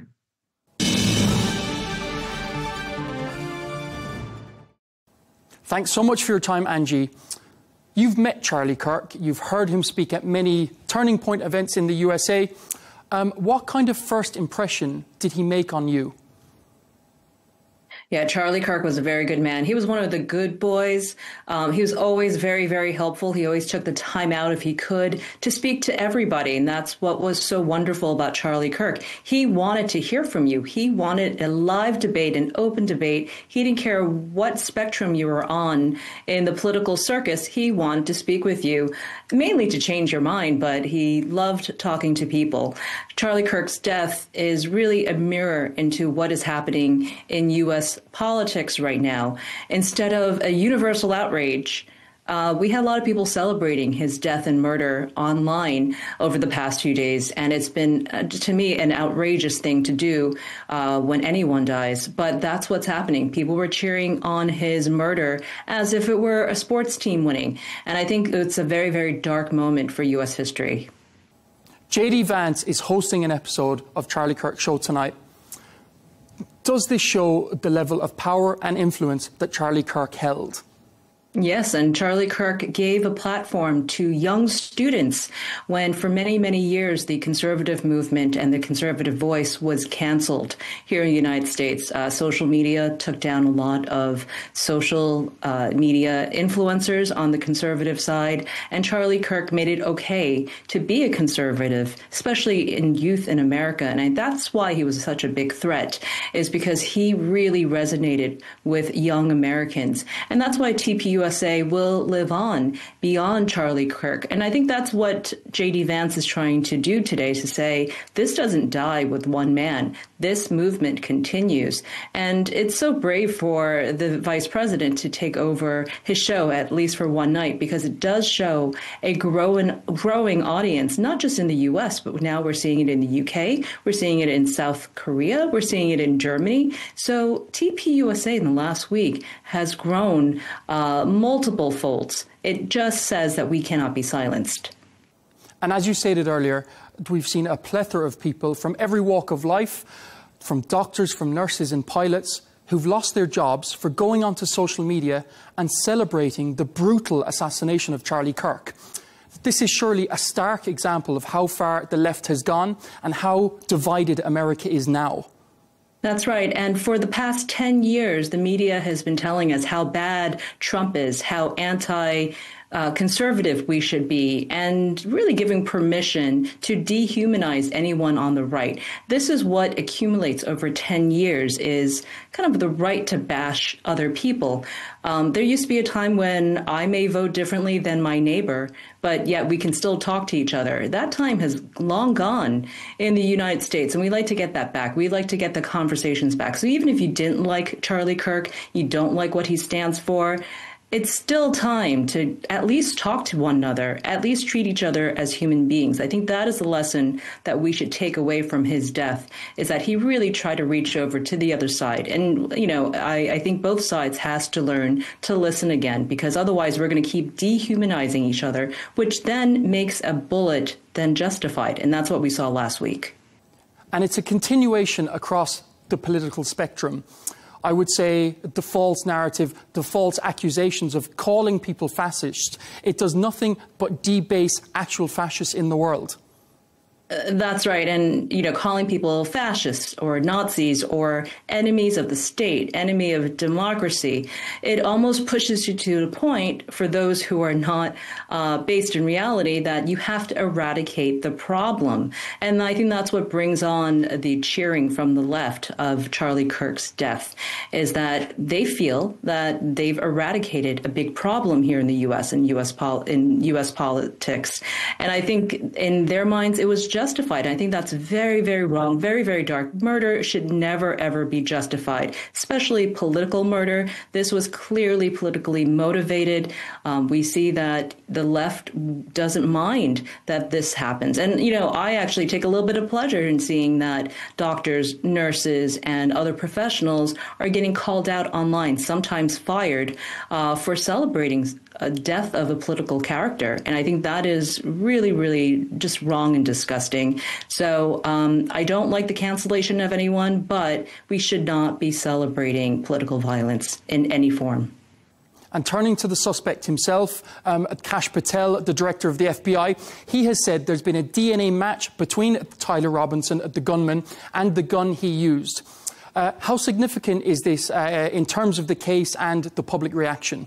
Yes, Kash Patel came out pretty quickly after the shooting. I think he said 33 hours to investigate this particular death. It's, you know, still very early days in an investigation like this. I think that, you know, Kash Patel, the FBI, and others wanted to give the public some sort of reassurance that the killer was out of the public. So I understand having a press conference like that, but it's still very, very early in the investigation, just as claimed we have our guy. And there's been a lot of public scrutiny, especially online, about whether or not the FBI does have their guy. And so I do wait to see more evidence and a longer investigation before we come to conclusions. But right now, it does seem as though we may have our alleged killer, but he hasn't confessed yet. So that's another thing. And there's going to be a long, drawn-out court case due to this. So we're going to find out more as we come. Moving to TikTok now, President Trump has announced they're close to a deal to bring its control under the US. Do you think this deal protects US national security? I would imagine if President Trump is involved in this deal, he would require national security to be part of an ongoing deal with TikTok and having operations here in the U.S. Remember, if you were in a U.S. company doing business in China, you would need to have a local partner. You would need to have a Chinese partner involved in that deal. Otherwise, you can't do it. And that is the case with Google, with Facebook, and other social media companies operating in China. President Trump really wants to have TikTok operate here in the U.S., mainly because of what we were speaking about before with Charlie Kirk's TPUSA. It reaches young Americans, and that demographic is very, very valuable to both parties, political parties right now. That is our youth. That is our future. So he wants to not go away with that platform. He wants to embrace it. In fact, he started an account recently on TikTok, and, you know, it's a very, very effective social media platform. And it's certainly something that I know my kids are using it. So it would be nice to see that flourish, but flourish in the right way with national security. Trump famously, he was very critical of TikTok in the past.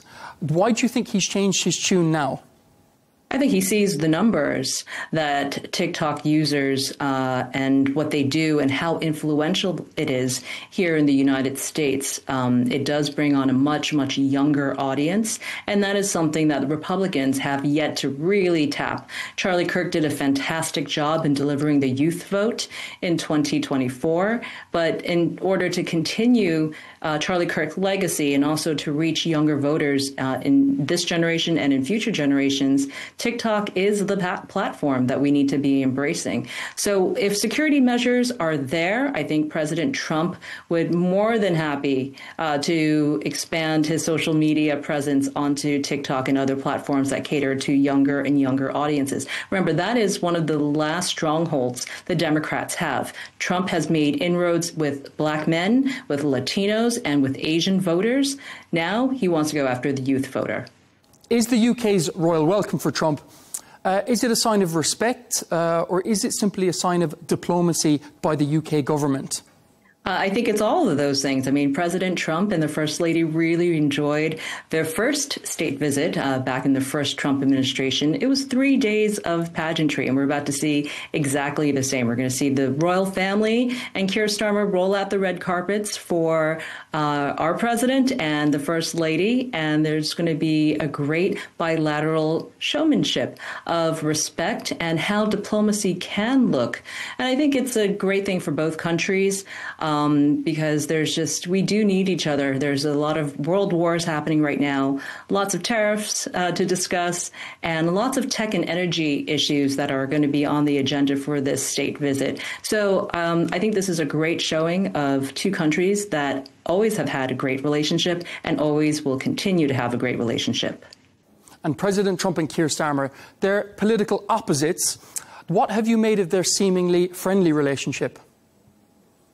Well, it shows that two sides can work together if they wanted to. And, it's not always a, political tennis match, as the media loves to put it. It's not always right versus left. Sometimes we can work together. And there are lots of things in common here, especially when it comes to trade, when it comes to energy, and when it comes to closing down world wars. And I think that is some of the biggest topics in our news right now. And these are topics that are worth solving and talking about. So these two men will set the examples for both North America and in Europe. And going forward, you can see there's a united front. And that's a very powerful front to show other world leaders, who our allies are. So I think this is a great thing. I think that this is going to be a great showing. We're hearing that there's going to be a carriage ride with the King and President Trump. So I think that's going to be quite exciting. Again, we've seen in the last few weeks military parades. We've seen air shows using our military. We're showing a lot of powerful forces in a soft power way. So I think all of this signals to other world leaders, listen, we're united. We're going to fight if we have to. We'd like to do it via diplomacy and via trade. But yeah, let's try to find a way of working together because we have great allies working with us. And speaking of Trump's visit, just briefly, after the assassination of Charlie Kirk, Trump himself, he was almost assassinated. There's going to be a huge emphasis of security when Trump visits London. Yes, and this is when political violence has become the norm in the U.S. and hopefully not in other places, but in the U.S. it's become a dominant issue here. The U.S. is slowly becoming radicalized, and where political violence is becoming something that we see all the time and brushed away very quickly. Luckily, with Charlie Kirk's death, his legacy lives on, and we just saw it just recently over the weekend in the U.K., where there were hundreds of thousands of people marching in support of free speech as well as for Charlie Kirk. Ultimately, this is a great sign that security is going to be in the forefront. And I know that President Trump has already asked Congress for an additional $58 million in security, not just for himself, but for his team as well. He realizes that, if you're going to do difficult things, you're going to be a target. So in the UK, he's going to be especially on lockdown. In fact, the first day of his state visit, there's not going to be too many public events at all. So it's going to be quite secure, hopefully. But yes, no, everyone's on high alert here in the US, especially the president. Do scandals like Peter Mandelson's Epstein ties, do they risk overshadowing the real diplomatic goals of the visit? Yeah, Jeffrey Epstein continues to haunt politicians, even from the grave. It comes on the heels of President Trump visiting the UK, and President Trump has tried to distance himself from the Epstein files, but he can't even get away from it, even when he crosses the pond. I think it's an agreement that Keir Starmer should have done a better job vetting those he allows to be ambassadors, especially for such an important role as the UK ambassador to the US.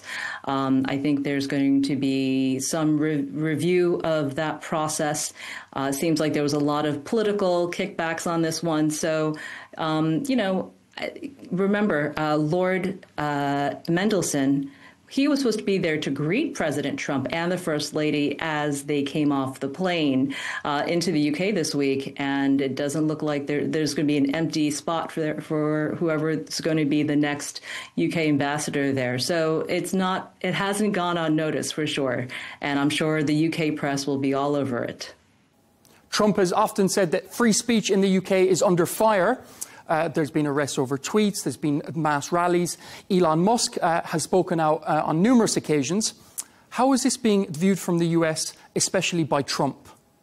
Yes, and it was just a few weeks ago that Nigel Farage came to the U.S. Congress for a hearing about this very topic, where, there was some concerns that the UK is trying to police the global social media platforms, mainly in what could be said and what has to be removed from online. And remember, it doesn't just pertain within the borders of the UK, but if something is removed, then globally, these comments, posts, content is removed. So there's been some back and forth about it. Is free speech actually free, and who polices that? And I'm of two minds of it. I think that there are some harmful speeches that a lot of it may not be even true, but what jurisdiction does the victim in that case have? And is that something for the UK to protect someone, let's say, in Asia? We don't know. So these are big questions for a new set of laws that needs to take place. And these are global laws. And, so these are great conversations to have. Our laws are antiquated when it comes to social media. We do need lawmakers who understand this new space that we're all in and how we're all in it together. And new victims are, coming around. So this is something that's very sensitive to me because we see all the times people being bullied on social media. I especially feel for the children who are bullied, and some of them take their lives here. So I do find that although I do enjoy my free speech here in America, I don't like it when it crosses the line into something that offline it would be an offense. It would have been criminal. It would have been criminal charges for whoever perform that offense. So I think those are things that lawmakers both in the UK and around the world should look at to see what new laws are needed for this new social media space that we're all in. We're just out of time. Angie Wong, thanks so much for your time. Thanks. That's all we have time for on Global News today. Thanks for watching, and be sure to join us tomorrow for more exclusive interviews. Until then, goodbye.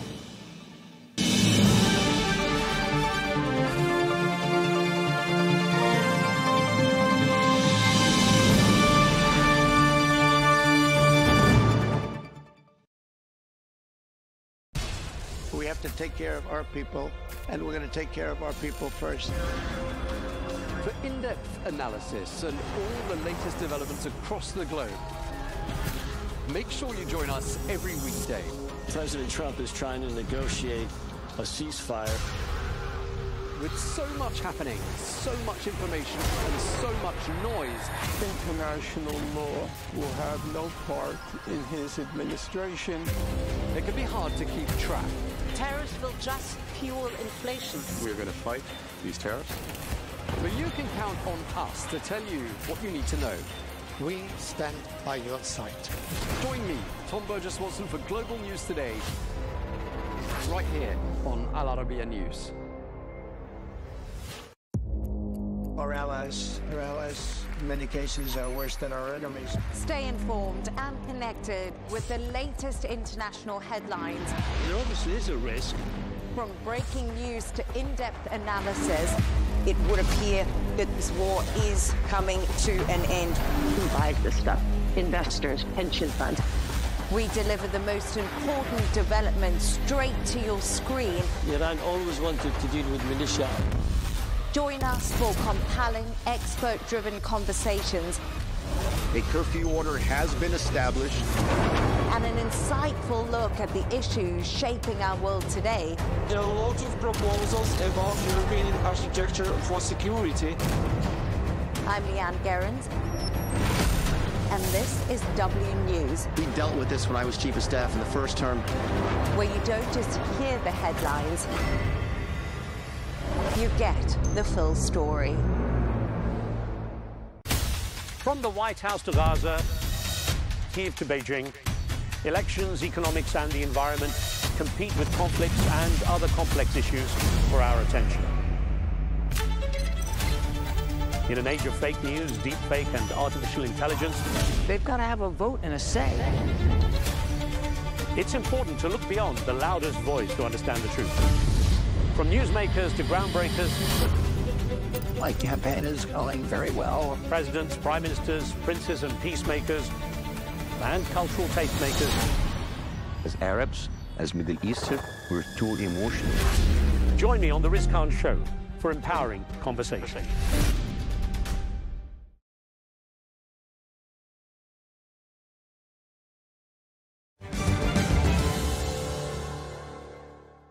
There has been a proposal on the table for decades now. Declare the Middle East a nuclear weapons-free zone, like Latin America, South Pacific, Africa. That's an option. Iran has agreed to that option. There's one holdout, one outlier, Israel.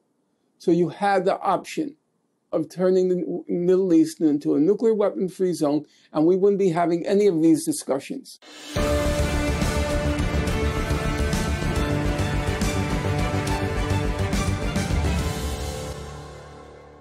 American political scientist and activist Professor Norman Finkelstein giving, as ever, his very direct perspective on the issues behind Israel's conflicts with its Middle Eastern neighbors. Hello and welcome, I'm Riz Khan. In the 13 months since I last spoke with him, the regional clashes have reached new levels, most recently with Iran and Israel trading missiles. I caught up with Professor Finkelstein at his home for a very candid conversation on where he sees things heading. Professor, it's really good to see you face to face. We've done a number of interviews remotely over the years, but it's good to sit with you face to face and have a chance to talk about what's going on. Now, since we last spoke about a year ago, things have changed quite dramatically, progressively worse, a lot of people would say. Now, let me start with just one of the more recent things. Donald Trump, as president of the USA, talking about Iran and Israel being in a conflict for so long, they don't even know what the F they're doing. It's unusual for a president to use the F word. What did you make of that when he described it that way? Well, I think both sides know exactly what they're doing. I don't think there is any misapprehension. Israel has regarded Iran as a major regional rival for a very long time. Rival or threat? Rival for a very long time. They've always said that their chief, they call it the main threat to Israel. To Israel, they used to say Hamas, Hezbollah, and Iran. Now, you will recall already during the build-up to the war in Iraq, there is a certain misapprehension. I'm referring now to 2003. Israel's first goal was not Iraq. Israel wanted to attack Iran. The United States had set its sights on Iraq. And the view back then, now we're talking about 20 years ago, the view back then was first Iraq, then Syria, then Iran. So it's been a very consistent policy. Quite strategic, the way you're describing it, yeah. It's been a strategic goal. What changed was there's obviously a difference between an objective and the opportunity to achieve the objective. Now, when October 7th happened, Israel set as its first objective to, for once and for all, solve the Gaza question. There weren't going to be any more mowings of the lawn, as Israel called it. The Operation Cast Lead, Operation, that was 2008-9, Operation Pillar of Defense, 2012, Operation Protective Edge, 2014. There weren't going to be any more operations. We are going to solve the Gaza question once and for all. And the final solution to the Gaza question, it basically took three forms. One, ethnic cleansing, 2, make Gaza unlivable, and 3, carry out a mass extermination. And those goals, they overlapped with each other. So at the beginning, it was ethnic cleansing. They hoped to push the whole population into the Sinai, but that the Arab states vetoed that. Then began the making Gaza unlivable with a mass extermination occurring simultaneously. Then Israel realized it could achieve other objectives. In the course of the Israeli genocide in Gaza, they realized they could disable Hezbollah. And that was always a strategic objective of Israel. And they achieved that goal, it seems. I'm not convinced it's been as devastating a blow to Hezbollah as has been claimed, but they obviously did some significant damage. And then they realized they could achieve their third goal, and that was Iran. So what did change was, even though this had been a strategic objective of Israel, they realized after October 7th, they maybe could achieve that goal. You know, you have Benjamin Netanyahu in power for so long and seeming to ride every challenge against him. His claim has been for years that Iran is very close to achieving a nuclear weapon. I mean, that's been going on for quite a while, that narrative. How have you regarded the evidence versus the claims? I'm not an expert in those fields. I can only quote what everybody else has said. Tulsi Gabbard, who's responsible for national intelligence, she said the evidence said no. The IAEA belatedly, the head of the IAEA stated that there was no concerted effort on Iran's side to create a nuclear weapon. So based on the available evidence, the answer seems to be there isn't evidence.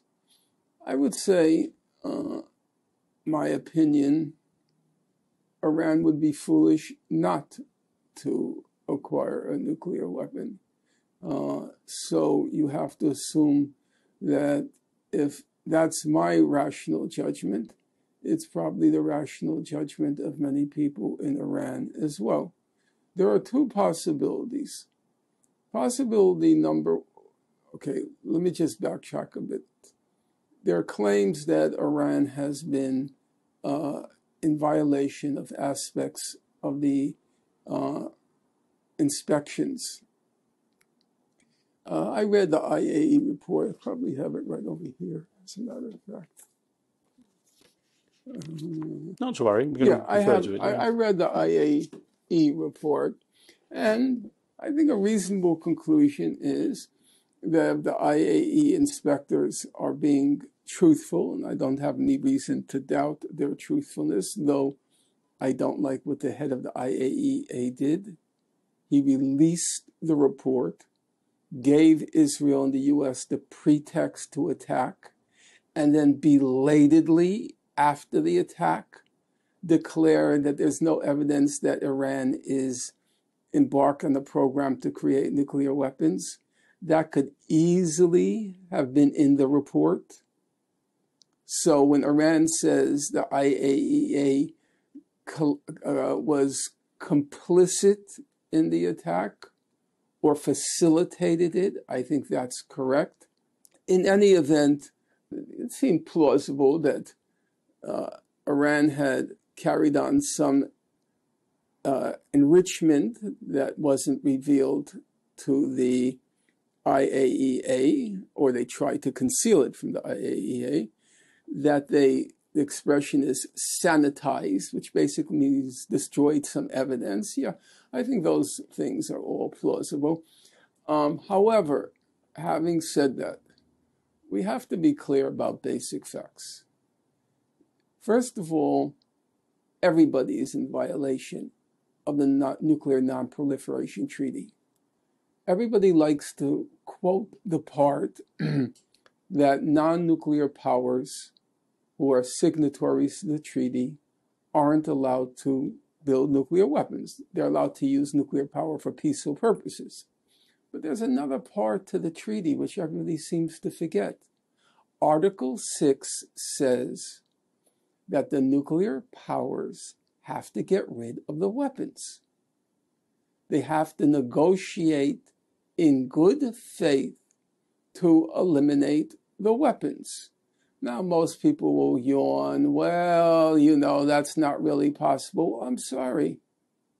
That's in the treaty, Article 6.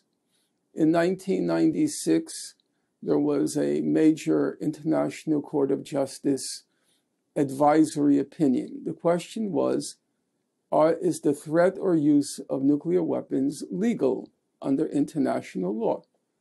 I won't go through the specifics, but I will go to the very end where the ICJ, the International Court of Justice, says there has to be good faith negotiations to eliminate nuclear weapons. Now, the NPT, the Non-Proliferation Treaty, was signed in 1968. We're in 2025. I think that's a long time. And if those weapons have not been eliminated, when I say those weapons, I mean by the US, the UK, France, the Soviet Russia, and China. I don't think Pakistan and India are signatories to the NPT. But those five, they were obliged. So they're in breach of the treaty. Who are they to lecture Iran about being in breach of the NPT when they're in breach of the NPT? That's the first point. The second point is, I'm just going to give you a historical, not so much analogy coming before. Since somebody mentioned that on my screen, there's Professor Chomsky on my computer screen, I'll tell you a small anecdote, okay? You're much too young to remember, but after World War II, there was a very famous case in the United States of two people named Julius and Ethel Rosenberg, and another person, Morton Sobel. They were accused of giving atomic bomb secrets to the Russians, okay? That they had stolen information from Los Alamos, where the atomic bomb was made, and transferred it to the Russians, or the Soviets at the time. And it was a big cause of the left, because Ethel and Julius Rosenberg had been in the Communist Party, and they left already, but they had been in it, and it became a big case. The Rosenbergs, save the Rosenbergs. The Rosenbergs were eventually executed. Now, everybody on the left believed the Rosenbergs were innocent. And Professor Chomsky is a person of the left. And we had many conversations about the subject. And he said, you know, I think they were guilty, the Rosenbergs. It turned out he was half right and half wrong. Ethel Rosenberg was innocent. Julius Rosenberg had done very low-level spying, nothing to do with the atomic bomb, but low-level spying, okay? Why do I tell this story? You're wondering, why am I going back 75 years to the Rosenberg case? Here's why. Nobody will ever doubt, I don't believe, Professor Chomsky's moral judgment or his political acumen. He was in a class all his own, in my opinion, and I think a lot of people would agree with that. And he said to me on a couple of occasions, he said to me, I think they were guilty, and I think they did the right thing. He said, imagine the world after World War II if the U.S. had a monopoly in nuclear weapons. It would have been a catastrophe. We know how the U.S. carries on, even without the monopoly. Now, with that in mind, I think that there are two possibilities. One, as you might know, there are many regions in the world which declared nuclear weapons-free zones. There is the Treaty of Tlatelolco for Latin America. There is the Treaty of Rarotonga for the South Pacific. And there's one for Africa. The local regions decided, we are declaring these nuclear weapon-free zones. No country in this region can get them. There has been a proposal on the table for decades now. Declare the Middle East a nuclear weapons-free zone, like Latin America, South Pacific, Africa. That's an option. Iran has agreed to that option. There's one holdout, one outlier, Israel. So you had the option of turning the Middle East into a nuclear weapon-free zone, and we wouldn't be having any of these discussions. So let me ask you then, Professor, if Israel was to give up its undeclared nuclear weapons, do you believe Iran would actually give up its goals? We don't, we're talking about power. We don't have to act on faith. There's not a question here of acting on faith. Everybody's now calling the IAEA, right? They're saying the IAEA said Iran was cheating on some of the aspects of its nuclear weapons program, okay? Well, if you're quoting it, then you must believe the inspections work. You must believe the IAEA is competent to carry out the inspections. So then, what's the problem? It's not an act of faith, an act of trust. Were the inspectors correct about Iraq before 2003 when they said Iraq had no nuclear weapons? There were no weapons of mass destruction? Were the inspectors correct? Well, it turns out they were. So that means the inspections can work and do work, in which case it's not a question of trusting Iran. Speaking of trust, do you have any concept of how Israel acquired its nuclear weapons? Was it by acts of good faith and trust? There's a book by Yaniv Cohen called The Bomb. An Israeli wrote it, okay? And he describes in excruciating detail all the chicanery, all the spying, all the crookedness that Israel engaged in order to acquire the bomb. So it's not as if Israel's record is clean and we can trust it any more than we can trust Iran. I don't believe you can trust any state. So I'm going to ask you, Professor, what do you think Iran would do with a nuclear weapon if it had one? I think it would use it as a deterrent because I don't think it's a suicidal state. It knows fully well that if it were ever to use the nuclear weapon, it would be incinerated in the blink of an eye. So it wouldn't use it, but it would be a deterrent. Why do you think the USA, if I can use the term, tolerates Israel so much if it has gone through the chicanery to get its nuclear weapons, if it's often, flouts these international laws? Why is the US so tolerant of it? Look, that's all. That's like what you call one of these age-old questions, whether it's the dog wagging the tail wagging the dog. I think it's a combination. Obviously, let's take the current situation.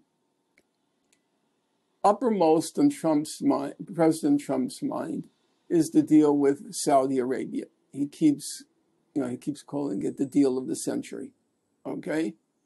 And for the Saudis, it would be a good thing to defang Iran and to neutralize Iran.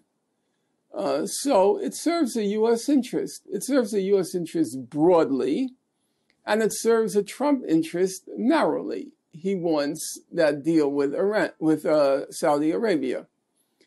So there is that element, and there is the element of the Israel lobby, in my opinion, that's indisputable. I think it's a combination. It's hard to separate out the extent to which it's U.S. national interests that are operative and the extent to which it's the Israel lobby. If you take the case of Gaza, obviously Israel had its own interest in wanting to solve the Gaza question. But there was a U.S. interest. The U.S. interest was very straightforward. The U.S. relies on Israel to terrify, to keep in place, to subjugate and to subordinate the Middle East. October 7th appeared to reveal a real weakness in the Israeli intelligence, Israeli technological capacity. It revealed a major weakness. And obviously, after October 7th, the thought started running through the heads of many Arabs, hey, maybe Israel isn't as invincible as we thought it was. This ragtag Hamas army, maybe they can be defeated, Israel, if Hamas could do it. So there is a thought, it starts to percolate in the Arab world, that maybe there's a military option against Israel after all. And for the United States, that means its main regional surrogate of U.S. power, it has to be restored. Its deterrence capability has to be restored. So the United States was, for its own interest, it was very happy to see Israel annihilate Gaza. So it transmits the message. If you get any idea in your head about a military option against Israel, look at Gaza, or what's left of Gaza. Let me ask you, with so much that's gone on since we spoke about a year ago, to what extent do you think Israel's standing in the world, its reputation, perhaps even with the US, where Donald Trump has said he's very angry with Prime Minister Netanyahu and with Israel in general, how much has that reputation been hurt, both of the country and of course, Prime Minister Netanyahu? I think that's a difficult question, because there's a difference between a temporary and a permanent harm. You're old enough to remember Operation Castlet, 2008-9. That caused huge demonstrations around the world. Huge. And if you remember, Israel was in a very tenuous position after Richard Goldstone, the South African jurist who was Jewish and by his own self-description a Zionist, had produced this devastating report on what Israel had done in Gaza. You might recall there were fears that Tzipi Livni would be arrested at the British airport under what's called universal jurisdiction. Why do I mention it? Because nobody even remembers Operation Castlet. It's completely forgotten. So whether this current horror will have a permanent impact, or it will prove to be a transient impact, I can't say. Remember, for my generation, growing up, for our generation, the defining political experience was the war in Vietnam. Right? Now Vietnam is one of the U.S.'s main allies in Asia.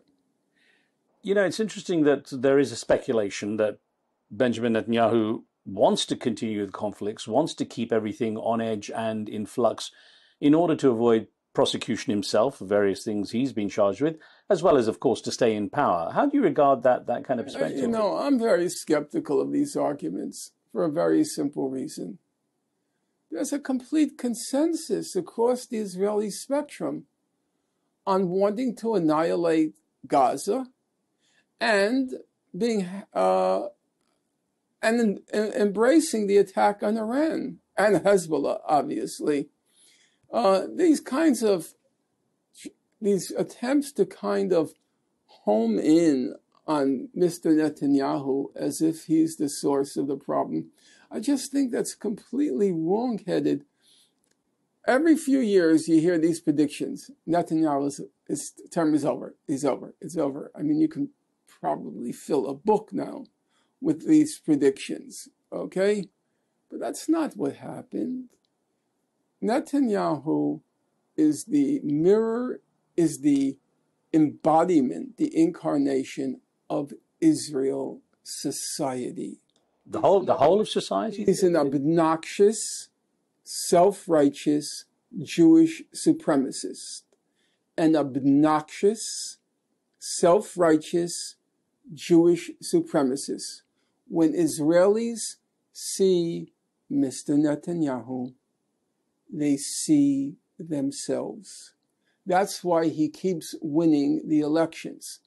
So, but sorry, what about the protests against him? The protests against him have to do with things like separation of church and state in Israel, preserving the alleged independence of the judiciary, the policy on the hostages. But that's not what we're talking about. I said regarding Gaza and Iran.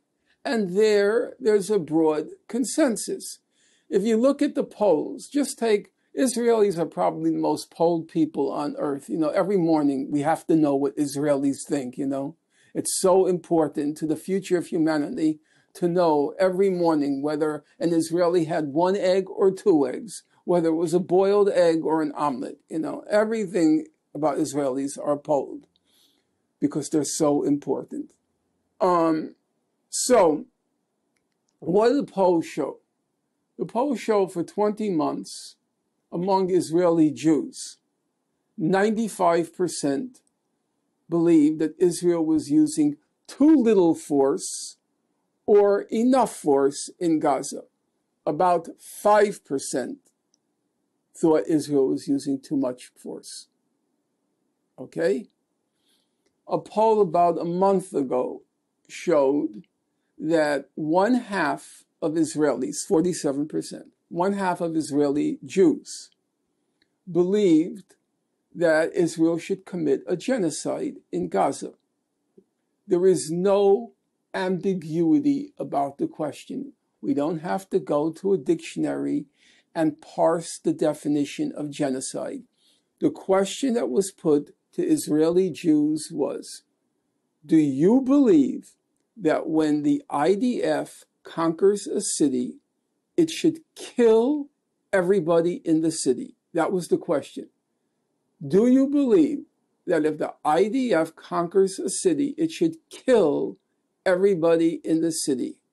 47% of Israeli Jews answered yes to that question. Another poll about 2 to 3 weeks ago, it asked the question, do you believe there are any innocents, civilians in Gaza, civilian innocents in Gaza? The poll was taken of all Israelis, including Arab Israelis. 63% said no, there are no innocents in Gaza. If you eliminate the Arab component, it's about 70% say there are no innocents in Gaza, which means the army can kill everyone. So, have you read any significant dissent in the Israeli ruling elite on the policy of annihilating Gaza? Has any single Israeli sitting in office or out of office or the opposition, has anyone said, no, I think it's morally wrong to annihilate Gaza? Nobody says that. Do you think... Does anyone say, no, I don't think it was right to break international law and attack Iran? Did anyone say that? Now, as a senior intelligence official in the Obama administration, the most senior, he said that the attack on Hezbollah, the walkie-talkie attack, he described it as pure terrorism. That's what he said, it was pure terrorism. Did anyone in the Israeli ruling elite say, oh, that was terrible, that was pure terrorism? Do you believe, though, Israelis see the pictures of the conditions in Gaza, the starving children, the degree to which the place has been completely flattened? I mean... I think these questions, I appreciate the questions, but they represent, not by you, but the questions themselves represent a high level of what, let's call it, naivete. First of all, The opposition leader in Israel said, quote, "Our IDF killed children as a hobby." He was the head of the opposition, Golan. He said, everybody knows that. Remember, Israel has a citizen army. A citizen army in principle is a good thing. It means everybody should have to bear the burden of putting their life on the line to defend the country's independence and so forth. That's in principle correct. You know, in our country, only poor people do that. We don't have a conscript army. So it's a good thing, I think, that everybody should have to bear the burden of sacrificing his or her life to defend the country. But there's an underside. The underside is, if you have an army that's representative of the whole population, okay? It's a citizen army, and that army is committing genocide. That means a representative sample of Israeli society is committing genocide. How could they not know? Israel's a small country. It's very tribalistic. They all come together in moments of crisis, right? You're telling me that all these Israeli soldiers are posting on the web what they're doing in Gaza. They're posting it. If you're posting it, it must mean you don't fear being ostracized. You don't boast about it, that you're annihilating cities. You don't boast about it if you feared ostracism. You're telling me when the conscripts come home, they don't tell anybody what was going on in Gaza? Israel per capita has the highest usage of the web on our planet, of any country in the world. They didn't see those starving images. They don't see the kids huddled with the pots begging for food. They don't see it. Is that plausible? Is that believable? Is that credible? Of course they know. Of course they know. When doctors report that children are being systematically shot in the head and in the chest, foreign doctors report that. The Israelis don't know? No. Considering how openly, as you say, these genocidal kind of goals or tendencies are expressed, is there any chance that Israel and Benjamin Netanyahu will appear in the International Court of Justice in the ICC?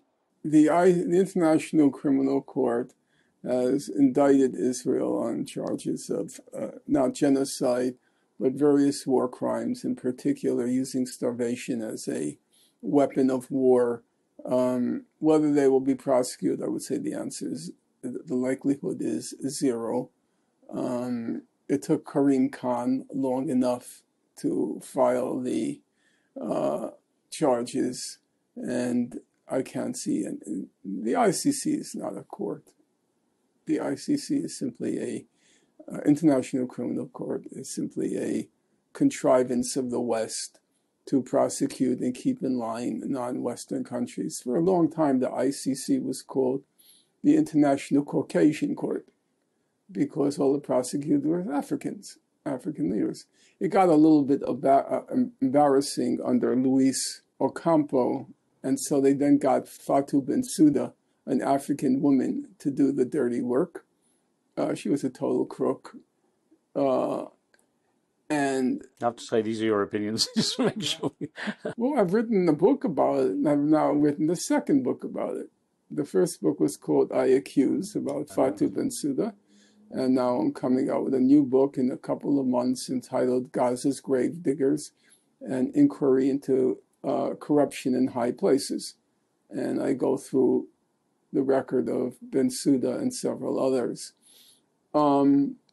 So the ICC, a very distinguished international lawyer whose name I can't reveal because it'll cause him grief, he said it's not a court. It's simply a contrivance of the West to keep the other people, non-Westerners, in line. The ICJ is a different story, the International Court of Justice. Now, as you know, in January 2024, January 26th, they found that Israel was plausibly committing genocide in Gaza. But those were preliminary hearings. I don't want to go through the technicalities. The case hasn't actually been heard. The full case hasn't actually been heard. I think there's a reasonable possibility. It all really depends on the composition of the court, because it's a nation-state-based court. Who's going to be the president? Who's going to be on the court? Right now, they have a complete crook as the vice president of the court, Julia Sebutindi from Uganda. In my forthcoming book, I have a 100-page chapter on her. She's a complete and total crook. They're afraid, everybody knows it, but people are afraid to say it because she's the first African woman on the court. So, you know, because of wokeness, you're not allowed to call a woman a crook, let alone a woman of color a crook. Well, guess what? She's a woman. She's a woman of color, and she's a colossal crook. Julia Sebutindi, she's currently the vice president of the International Court of Justice. And there are a couple of fellows like Mr. Tomka, Judge Tomka from Slovakia, Judge Orescu from Romania, who you might call minor league crooks. But there is a phalanx of people on the court who, A, believe there's plausible evidence of genocide, but B is important. In January, then in March, and then in May, the court issued what's called the indicated provisional measures. And that's just a fancy term for, we told Israel, there's evidence that you're committing genocide. So you have to do A, B, C, and D to prevent the genocide. Okay, you have to allow in humanitarian aid. You have to tell your army to stop carrying on in this way. Israel ignored all the provisional measures. And that has to grate on the court. They can't like the fact that this august body, the supreme legal body in the world, the International Court of Justice, 3 times, January, March, and May, indicated provisional measures, and Israel ignored them. So I think there is a reasonable prospect that they will find Israel guilty of breaching the 1948 Genocide Convention. If it is headed up or at least populated with these members that you consider to be crooks, where does that leave the prospect of getting true international justice? Where does that leave the world in terms of having a body on... As I said, in the International Criminal Court, lost cause. Karim Khan is pitiful. I think that's pretty obvious. The current he put his neck out, though.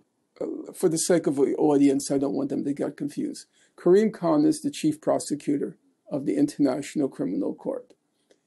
He put his neck out because it was becoming absurd that they reacted in a blink of an eye after Russia went into Ukraine.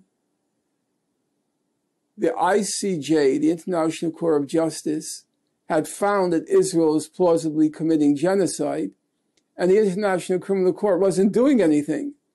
So it was losing all of its credibility. And so the pressure builds inside from, there are in the ICC, because I've studied it, there are a lot of decent people working within the administrative side of the court. There are a lot of decent people. So there's the pressure on the inside, and then there's the pressure being exerted from the outside on the court. So, yes, he finally did something.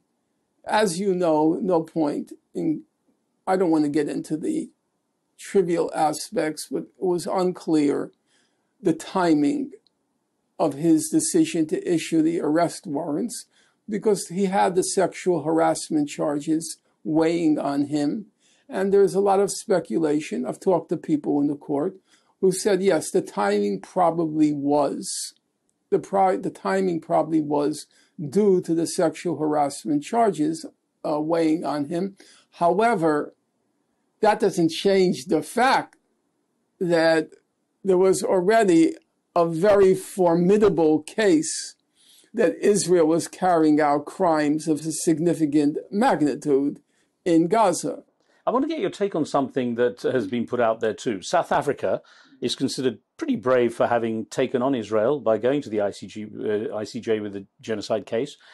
There are those who believe that South Africa is now a target for the USA and that this whole white farmers issue was a way to kind of punish South Africa, the treatment of Cyril Ramaphosa. What's your view on that? Yeah, first of all, if I were in the South African delegation, I would be terrified if there was even one skeleton in my closet.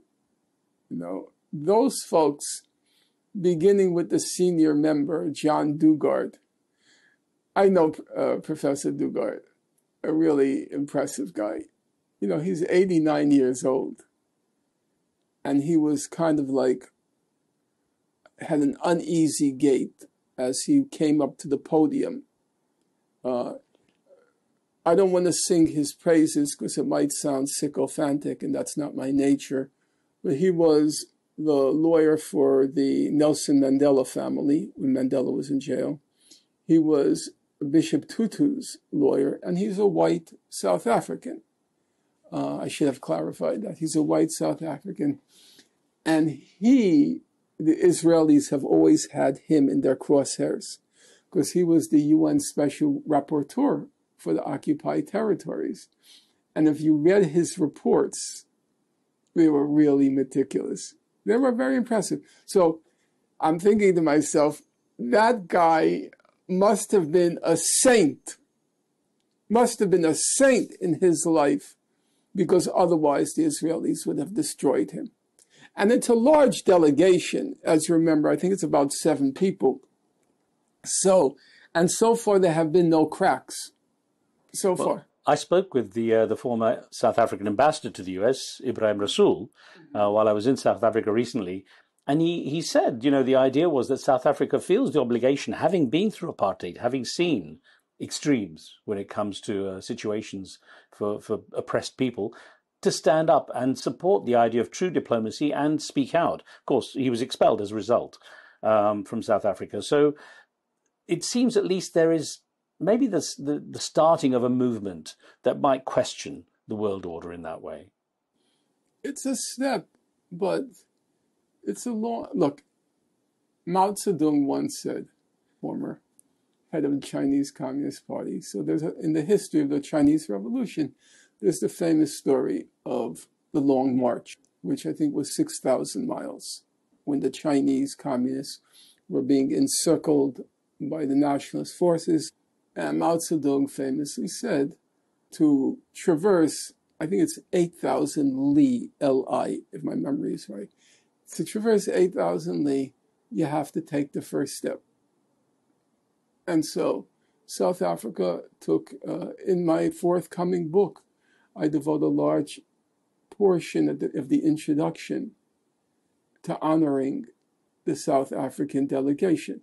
I sent it to Professor Dugard, and he thought I was over the top. But really, it was a riveting moment. I was sitting in front of my computer screen watching it. I showed it to my class because I was teaching a course in the laws of war. It was a riveting moment when the South Africa, it wasn't just a court case, because the South African delegation, it really was a rainbow delegation. It was old white men like John Dugard and Professor Lowe. I think he's from Oxford.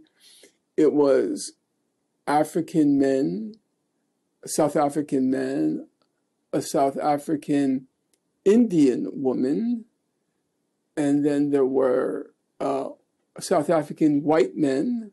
But it was a beautiful, a beautiful projection of the future. So it's a first step, just like the victory of Zoran Mamdani. I'm going to ask you about that in a moment, but let me get back to some of the things that are happening now currently. Donald Trump has said he doesn't want regime change in Iran now because he doesn't want to see everything turning to chaos.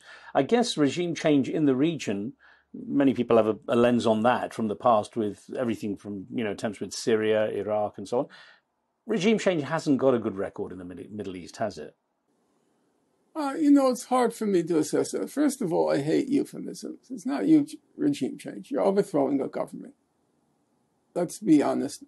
Regime change sounds so sanitary. You're engaged in the illegal, the most gross breach of the UN Charter when you carry on in this way, and we should be honest about it. It takes Kofi Annan. It took him a very long time. I think he was out of office already. Kofi Annan, again, for the listeners, because time flies, he was the Secretary General of the UN during the U.S. invasion of Iraq. And he finally came out, I think when he was already retired, and said it was an illegal war. He wouldn't say while it was actually going on. Just difficult for him to do so. Yeah. Well, if it's difficult for you to do so, Mahatma Gandhi famously said, the most powerful word in the English language is no. You could have just stepped down. If you stay silent, nobody is putting a gun to Mr. Kofi Annan's head. Nobody was putting a gun to the IAEA head when he stayed silent that there was no evidence that Iran was engaged in a program to build nuclear weapons. So I don't accept it was hard. You always have the option to step down and not do dirty work by your silence. You have the option. In any event, I don't like this sanitary language like regime change. You are in grotesque, brazen, outrageous breach of the UN Charter. And we should just say that out loud. It's not regime change. It's overthrowing a government.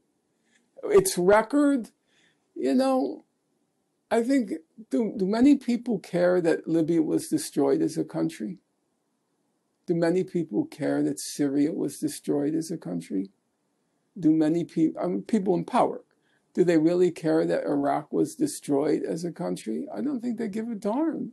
One quirky little thing, Professor, is that there's been discussion of the Nobel Peace Prize. Now, of course, Barack Obama was granted the Nobel Peace Prize quite controversially in some circles in 2009 when he became president. It's just the wokeness. Yeah, I was wondering everyone wants to show how woke they are, and he's the grand beneficiary of wokeness. What about Donald Trump, though? It seems he might have his eyes set on it. If he was to solve the situation, say, between Iran and Israel, or say, between the Palestinians and Israel, does he deserve a Nobel Peace Prize? Look, Henry Kissinger got a Nobel Peace Prize. Probably one of the, he's got to be up there in the top 5 mass murderers of the 20th century. Menachem Begin got a Nobel Peace Prize, a mass murderer. And you can go down the list. I've already forgotten. So I should point out, you always give your opinion. Your opinion is pretty strong. Well, if you ever read, for example, there's a very large volume by Seymour Hersh. It's called The Price of Power, Henry Kissinger and the Nixon White House. And it's about 800 pages. And I think it's accurate to describe in about each page, another 1,000 people are dead because of Kissinger. It's not fashionable anymore to say it, Professor Chomsky used to call Henry Kissinger in the 60s the doctor of death. 4 million people were killed in Southeast Asia by the United States. That's not a small number. 2 million Vietnamese. But that was a horror. That was the defining experience of an entire generation. So the Nobel Prize, Peace Prize, has no real value in your eyes? It seems to be pretty good at pinpointing who are the main mass murderers of each generation.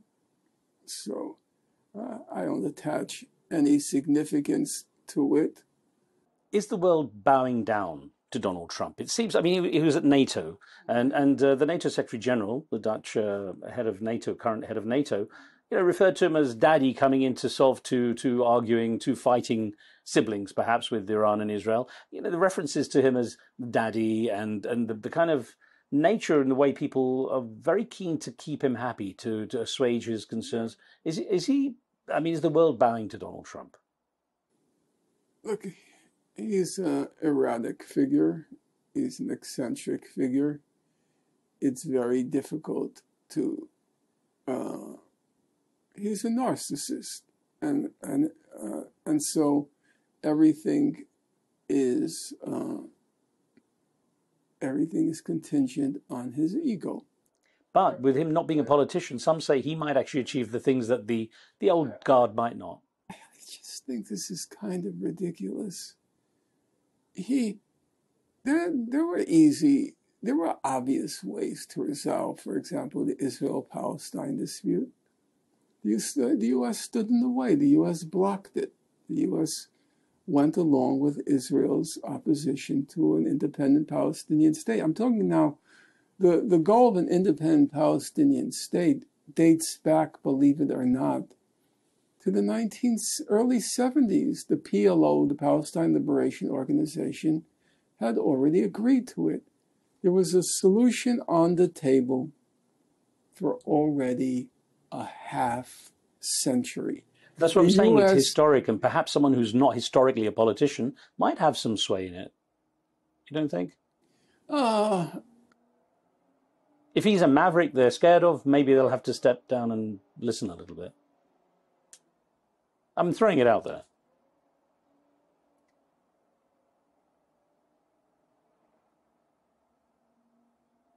You don't see it? No, because Mr. Trump is not going to tell Israel to end its settlements. It's not going to tell Israel to give up control of East Jerusalem. The Palestinians might be forced to accept a rump state. That's possible. But a state that has any substance, no, I think that's good. But that's true of every administration. It was never going to happen. And I think people are Look, Trump is a menace. I'm not going to deny that. Trump is a menace. But let's remember the facts. Who presided over the genocide in Gaza? Was it Donald Trump? Where was 90% of the death and 90% of the destruction? Did that occur under Donald Trump? The assaults on academic freedom in our country, the crushing of the encampments, the threatened deportations at the time, did that occur under Donald Trump? When 3 presidents of Ivy League universities were toppled, ousted, because they were insufficiently repressive of the encampments, did that occur under Donald Trump? When Claudine Gay was removed from Harvard, when McGill was removed from the University of Pennsylvania, when Shafiq was removed from Columbia, did that occur under Donald Trump?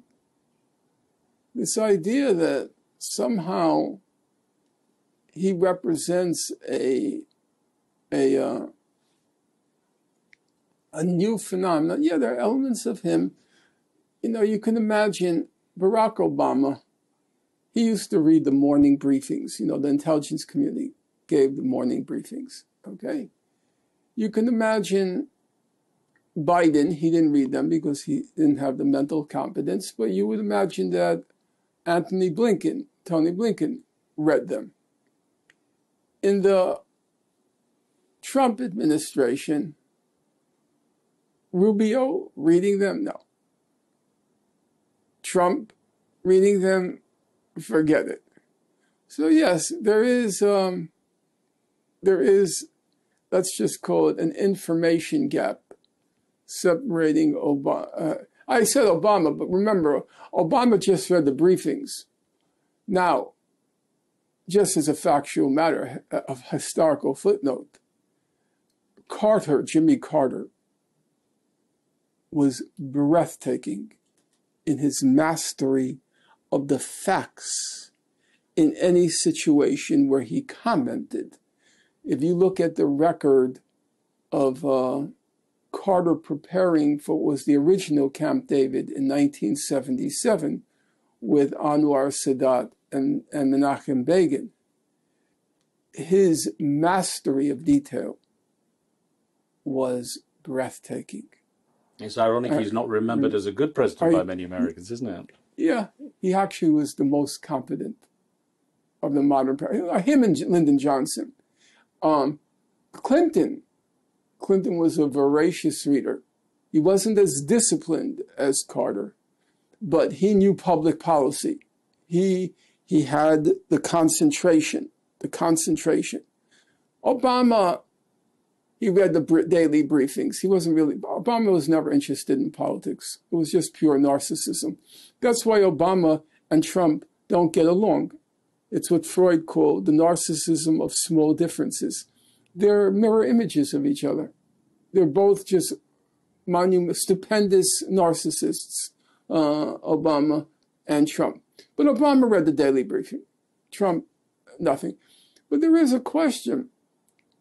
Do you prefer, in that Oval Office, somebody who's hyper-competent or hyper-incompetent? I'm not sure which I prefer.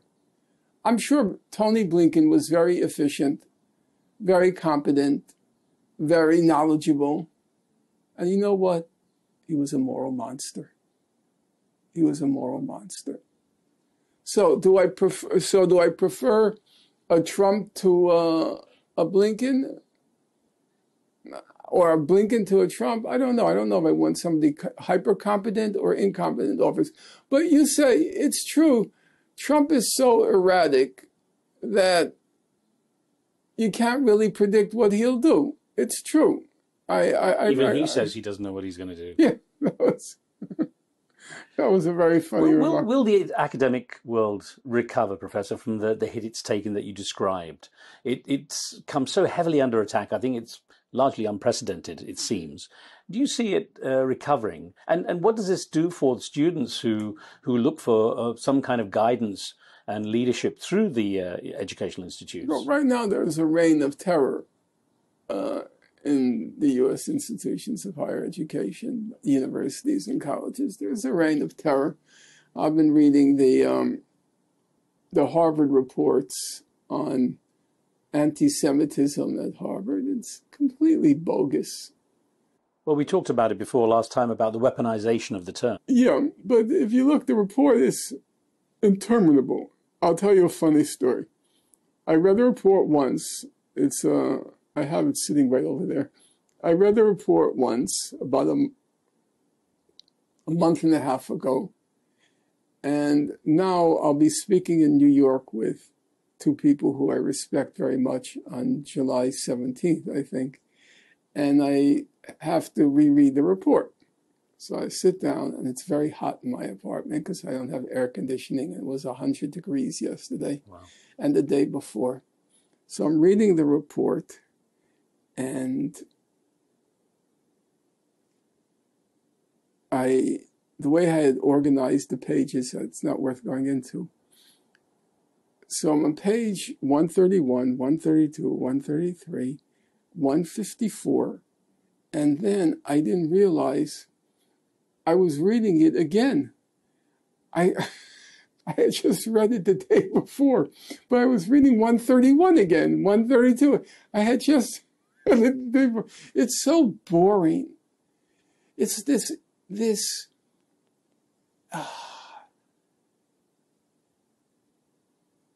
navel gazing. What's the ultimate goal? On a cosmic, every thought that a Jewish student at Harvard, every thought has to be recorded for eternity. I really don't care. Okay, you're smart. I get that. You're in Harvard. You're probably very smart. I'm not going to take it away. But you know what? You're 20 years old.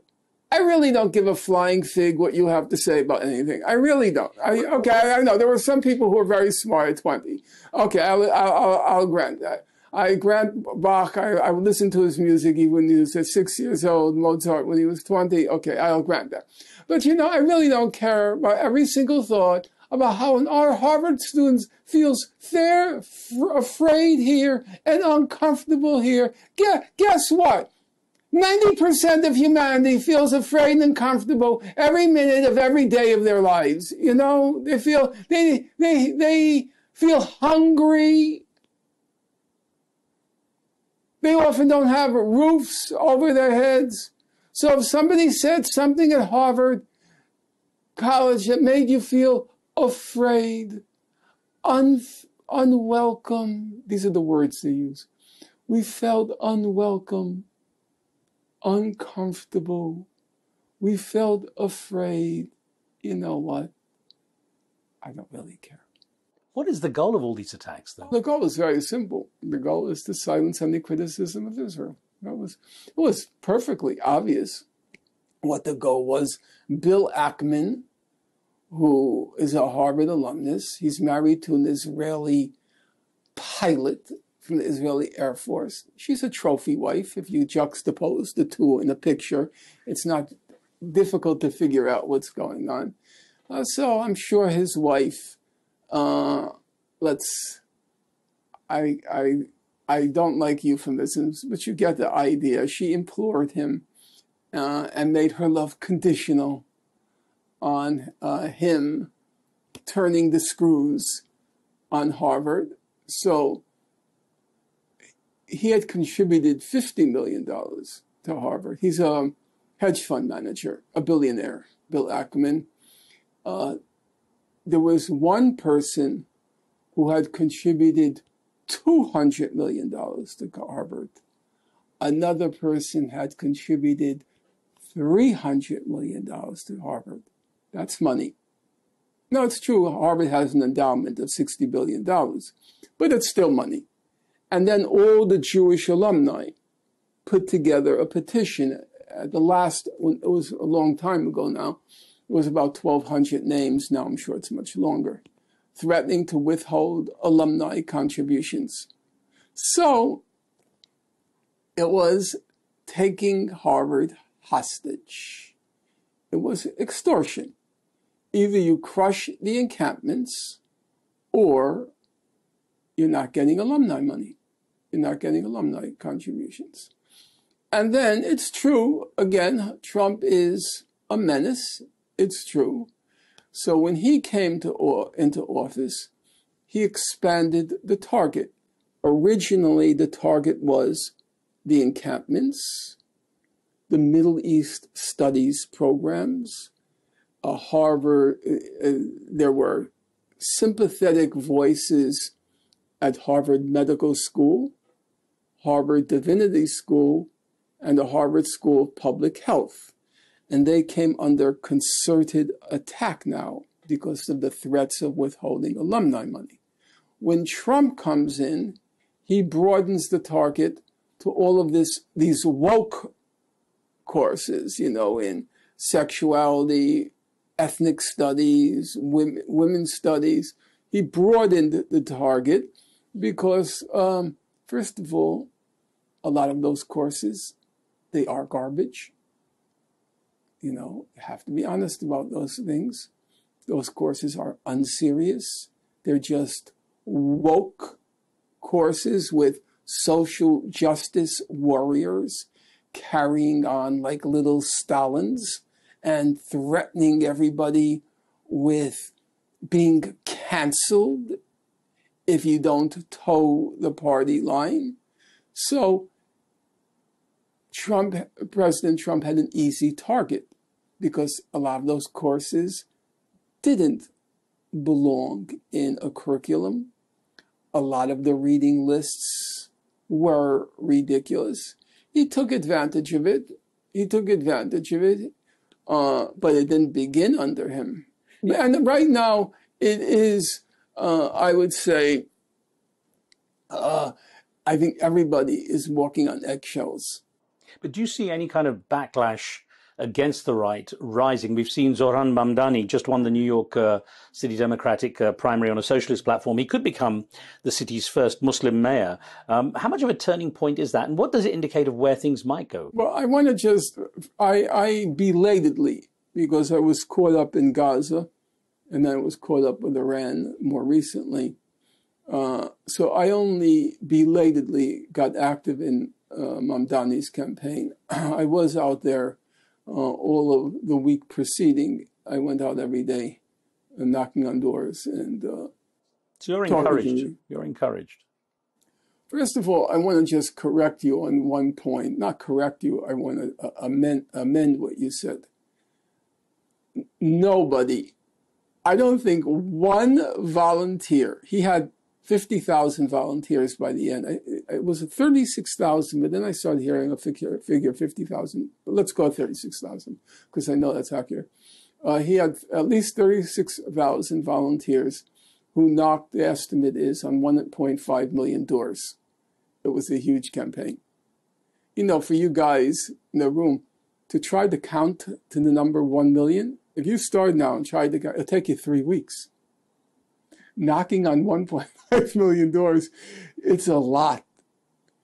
You know, let's say in a building like mine, because I did it, you have to wait for somebody to let you in the building before you could start knocking on doors. You know, you could do in 3 hours, you know how many doors you can get? I'm serious, about 20. So to have knocked on 1.5 million doors, it's quite a feat. Why? But I wanted to say, I met the volunteers. I met them. They were a very narrow age cohort, about 25. I actually saw very few people who were even 30. I mean, between my age and the next person, you could fit the Himalayan mountains. There was a... So okay, yeah. So I don't believe one person, I'm going to tell you this, I don't think one person volunteered for him because he was Muslim. Yeah, I mentioned that. I know, everybody's casting it because they're all into these identity politics. They didn't vote for him, they didn't support him because he was a Muslim, because he presented a radical program to transform our city. Nobody cared that he was Muslim. So every time I hear these people, democracy now, first Muslim president, New York Times, first Muslim president. I think it's because of the general Islamophobia that's been built up. No, I think it's because of identity politics. They look at it through it was a class program. This was a clear-cut class struggle. The billionaire class, the Ackmans, who I mentioned, the Bloomberg gave $8.3 million. The real estate industry, he was outspent, Mamdani, 30-1. It was 30 million. They say 25, but then there were these hidden PACs, super PACs. It was about 30 million versus Mamdani raised 1.2 million.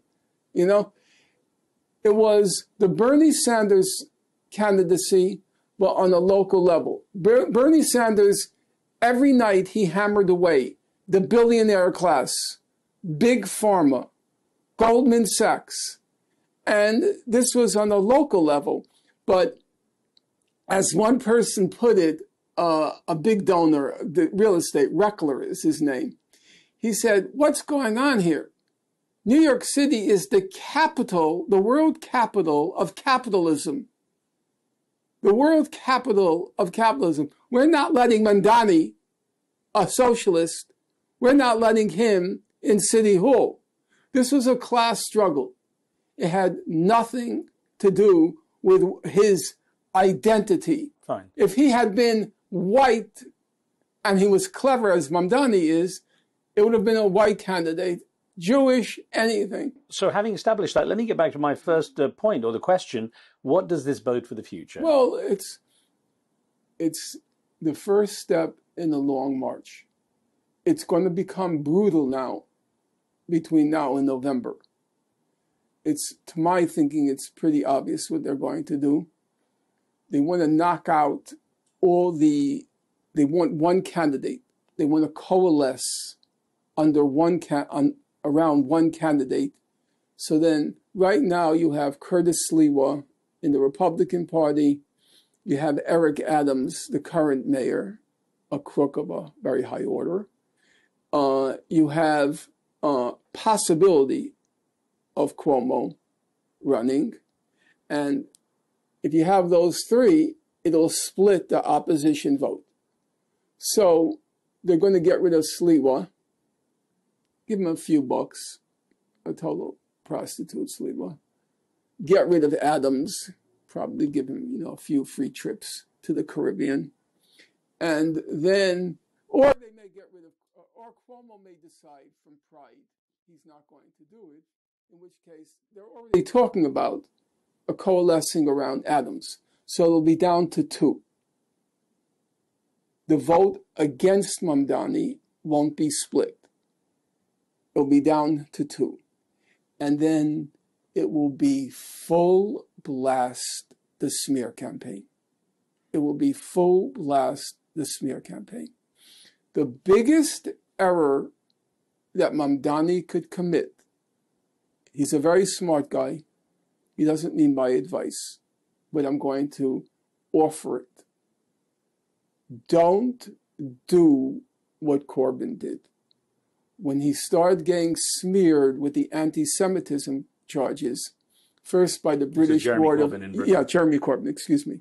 First by the British Board of Deputies, and then by the whole ruling elite, from Sky News to the BBC, from The Guardian to the tabloids. They used and Corbyn kept trying to appease them and placate them, making one concession after another. That's never going to work. You will never placate them, even if you get on your hands and knees. And beg. It's not going to happen. So my strong advice to Mr. Mamdani is don't try to appease. On his election night victory speech, he said, I know that there are a lot of people who feel uncomfortable with certain of my views. He said, and we know who he was alluding to. And he said, I will stick by my principles. I will stick by my convictions. But he said, I'm ready to listen to the concerns of the other side. I, of course, like the first part, I worried about the second part. The concession. Yes, yeah, because I'm for listening. Of course, you should always listen. But is that opening a door? If he opens the door, A, he can never appease them, and B, his base will disintegrate because they'll see another guy selling out. We're going to have to watch that race, obviously, very closely, especially with your prediction. As we kind of wrap this up, and I have to say, Professor, I'm old school, so in the interest of journalistic sanctity, I have to point out your views, your very strong views on people that you've mentioned are your views, okay. Which is fair enough. Is there anybody in this room who believes that a large number of politicians and people in power are crooks. Well, is there anyone who doesn't believe it? Raise your hand. Like I say, I don't see any hands raised. Look, I'm old school, so I have to always. My opinions don't come into this, so I really am very clear about letting you speak. But I do point out that these are your views and they're very strong. And it makes me wonder, how have you been allowed to speak out in such a cutting way for so long? Well, easy. Nobody listens. Or maybe everyone listens, but no one seems to challenge you to the degree that, I mean, why has there not been a stronger kind of, and I'm just asking your opinion, campaign against you for speaking out to Israel? Most people who, might be in your position. Khan, please, Riz. Riz, brace yourself. I never had a job. I never had a job.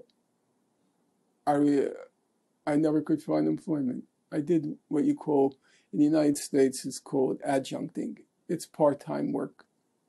You know how much I earned most of my life on a yearly basis living in New York, except for a temporary period in Chicago for 6 years. It was between $15,000 and $25,000 a year. That's correct. That's tough. I never had a job. I'm just speaking factually. My life is over. The longer, certainly not in the terms of your visibility. I didn't, quote unquote, I didn't get away with it. I paid a price. I was willing to pay that price, and I have no regrets about it. Of course, I can be self-pitying. And I can be bitter, which I have been. Not anymore, because it's over.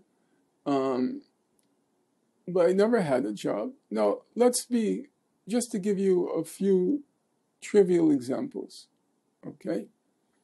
I wrote the only book, Political History of Gaza. I wrote the only one, Gaza, An Inquest into Its Martyrdom. The only one, the only scholarly book on the subject.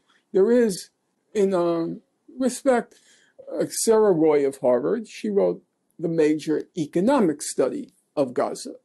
The only scholarly political history of Gaza was written by me. It came out from University of California Press. It's a distinguished publishing house, okay, academic publishing house. It's never been mentioned anywhere. I don't, even in like the radical chic places like London Review of Books, or the cool woke places like the New Yorker magazine, you will not, if you do a search, you will not find one mention of that book anywhere. And you know what? I'm going to toot my own horn. It's a damn good book. Professor Chomsky said, in terms of its range, its sweep, its depth, its analysis, he said it's in a class all its own. Well, perhaps the way things have been going in recent history, people will pay a lot more attention, because it's going to be a time everyone's wondering that how it will be remembered in history. Well, we shall see. Guess what? That happened October 7th. Gaza was everywhere for 20 months. The book was never mentioned. Never. It received 2 reviews. One in the Journal of Palestine Studies, and another in this tiny little periodical called something like Middle East Affairs. Nothing. Now, it is true, because of my knowledge of the subject and the miracle of the social media, I have a real media presence now. If I walk on the subway, walk down the street, large numbers of people recognize me. Have I been on one national television program, national radio program? Have I been on one in the United States? One? No. Not one. In the UK, I was on that program called Morning Joe. I was on that program once, and the other case was Piers Morgan. Right. Now, Piers Morgan had me on about 8 times, I think, something like that.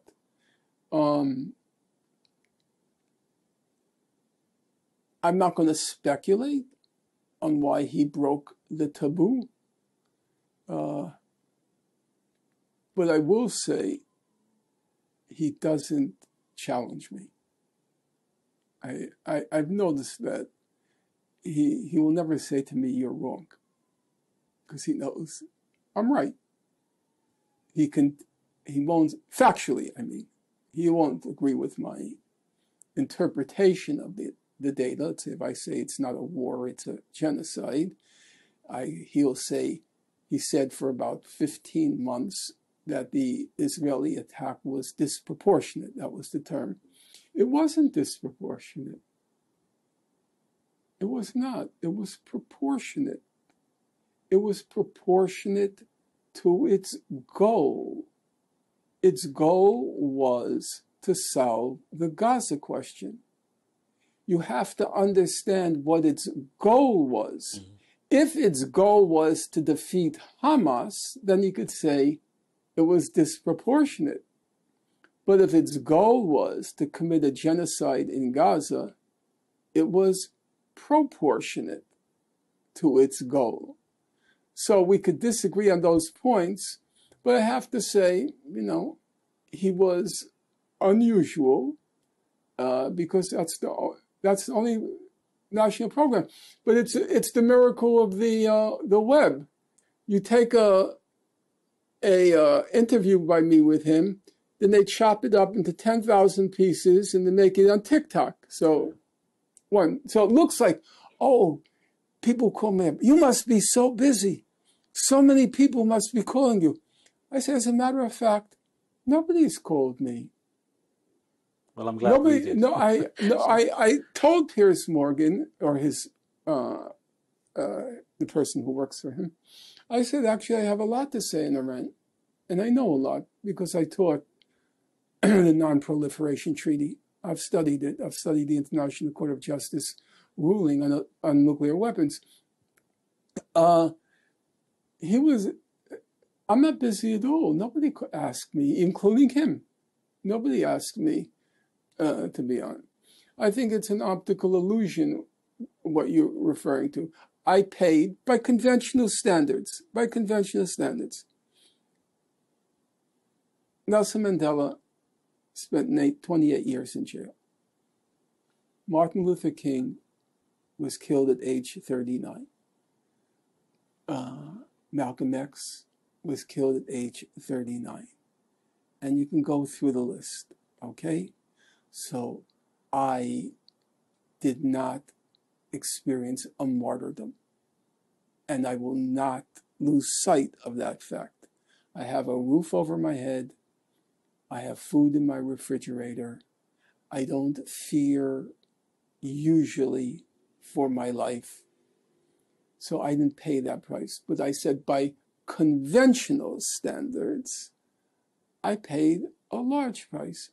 I have a PhD. I'm not trying to toot my horn. I'm just speaking objectively. I have a PhD from Princeton University. I was never able to get a job. I don't mean at a major university. I don't even mean at a middle-level university. I applied to universities in the backwoods of the South because actually I thought it would be nice to teach there.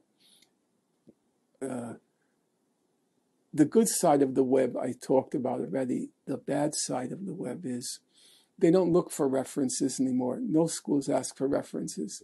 They just Google your name.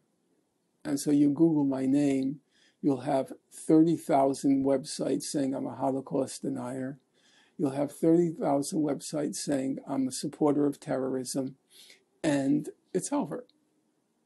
It's over. Even if they were willing to go through each of these websites to see whether it's true. Does anybody want to have the burden of me in the faculty? No. So I did pay a price by conventional standards. And B, if it looks like I'm omnipresent, and if I have high facial recognition now, it's a kind of an optical illusion. It's 2 or 3 interviews which have been chopped up into 10,000 pieces, and they're all over the web. Just to give you an example, so I was on with Lex Friedman, and I debated Professor Benny Morris from Israel and this thing called destiny, right? So with destiny, it came out mostly to name calling because he's a moron. You know, I can't fix that. I can't repair that fact. It's in his DNA. That debate lasted about 3 hours. It was 3 hours, 3 or 5. You know, I can't remember now. It was 3 or 5. In any event, there are 10,000 videos now out there of me calling Destiny a moron. And each video, each one, has 1 million hits. Everybody, I saw you with Destiny. That was so funny. That was so funny. So it gave me a name. Like the other famous one was in Waterloo, Canada. It was like something like 2003, where this woman is crying about, I make them feel so bad when I say that Israelis are carrying on like Nazis. And I said, please stop with the crocodile tears. Okay? So whenever I'm in any Arab country, I can be walking down the streets of Amman, Jordan, all right? 10,000 people rush up to me. Crocodile tears! Crocodile tears! You know?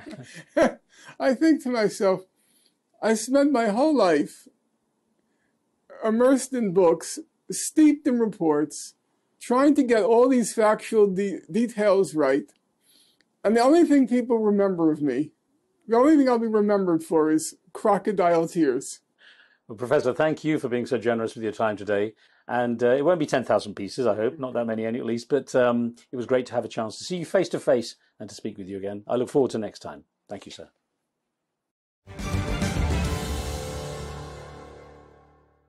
Well, certainly no punches held back, as ever, from Professor Norman Finkelstein. That's it for this edition of the show. Thanks for watching. Please send your comments and subscribe, and I'll see you next time.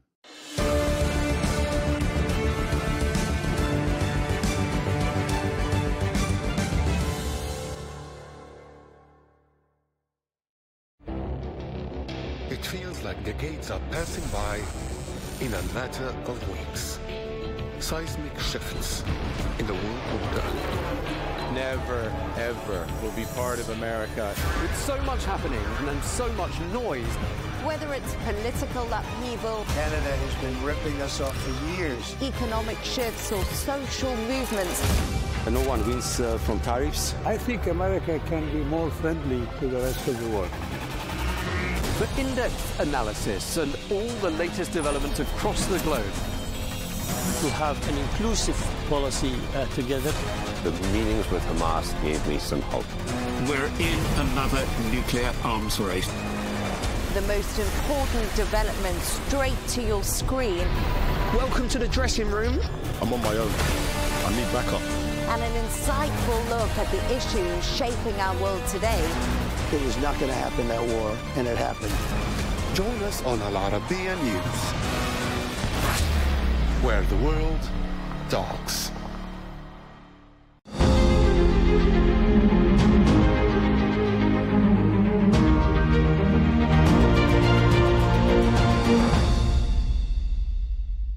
In March 2022, the United Nations Environment Assembly agreed to develop a legally binding global instrument on plastic pollution with the aim of finalizing it by the end of 2024. The treaty is being negotiated through a series of intergovernmental negotiating committee meetings called the INC, hosted by the UNEP. It failed to reach a deal in South Korea last year, and talks in Switzerland earlier in August was supposed to be a last-ditch effort. But negotiations to reach a major treaty to end growing plastic pollution around the world fell apart in Geneva, adjourning with no immediate plans to resume. The treaty could have sweeping implications for how plastics are designed, produced, used and managed worldwide. It is intended to address plastic pollution across the life cycle of plastics, though there's a deep disagreement over what that scope should mean in practice. With us to discuss this is Stuart Harris, the spokesperson for the International Council of Chemical Associations, the ICCA. Stuart, welcome to the show. Thanks for being with us today. The INC 5.2 in Geneva did not produce a final agreement.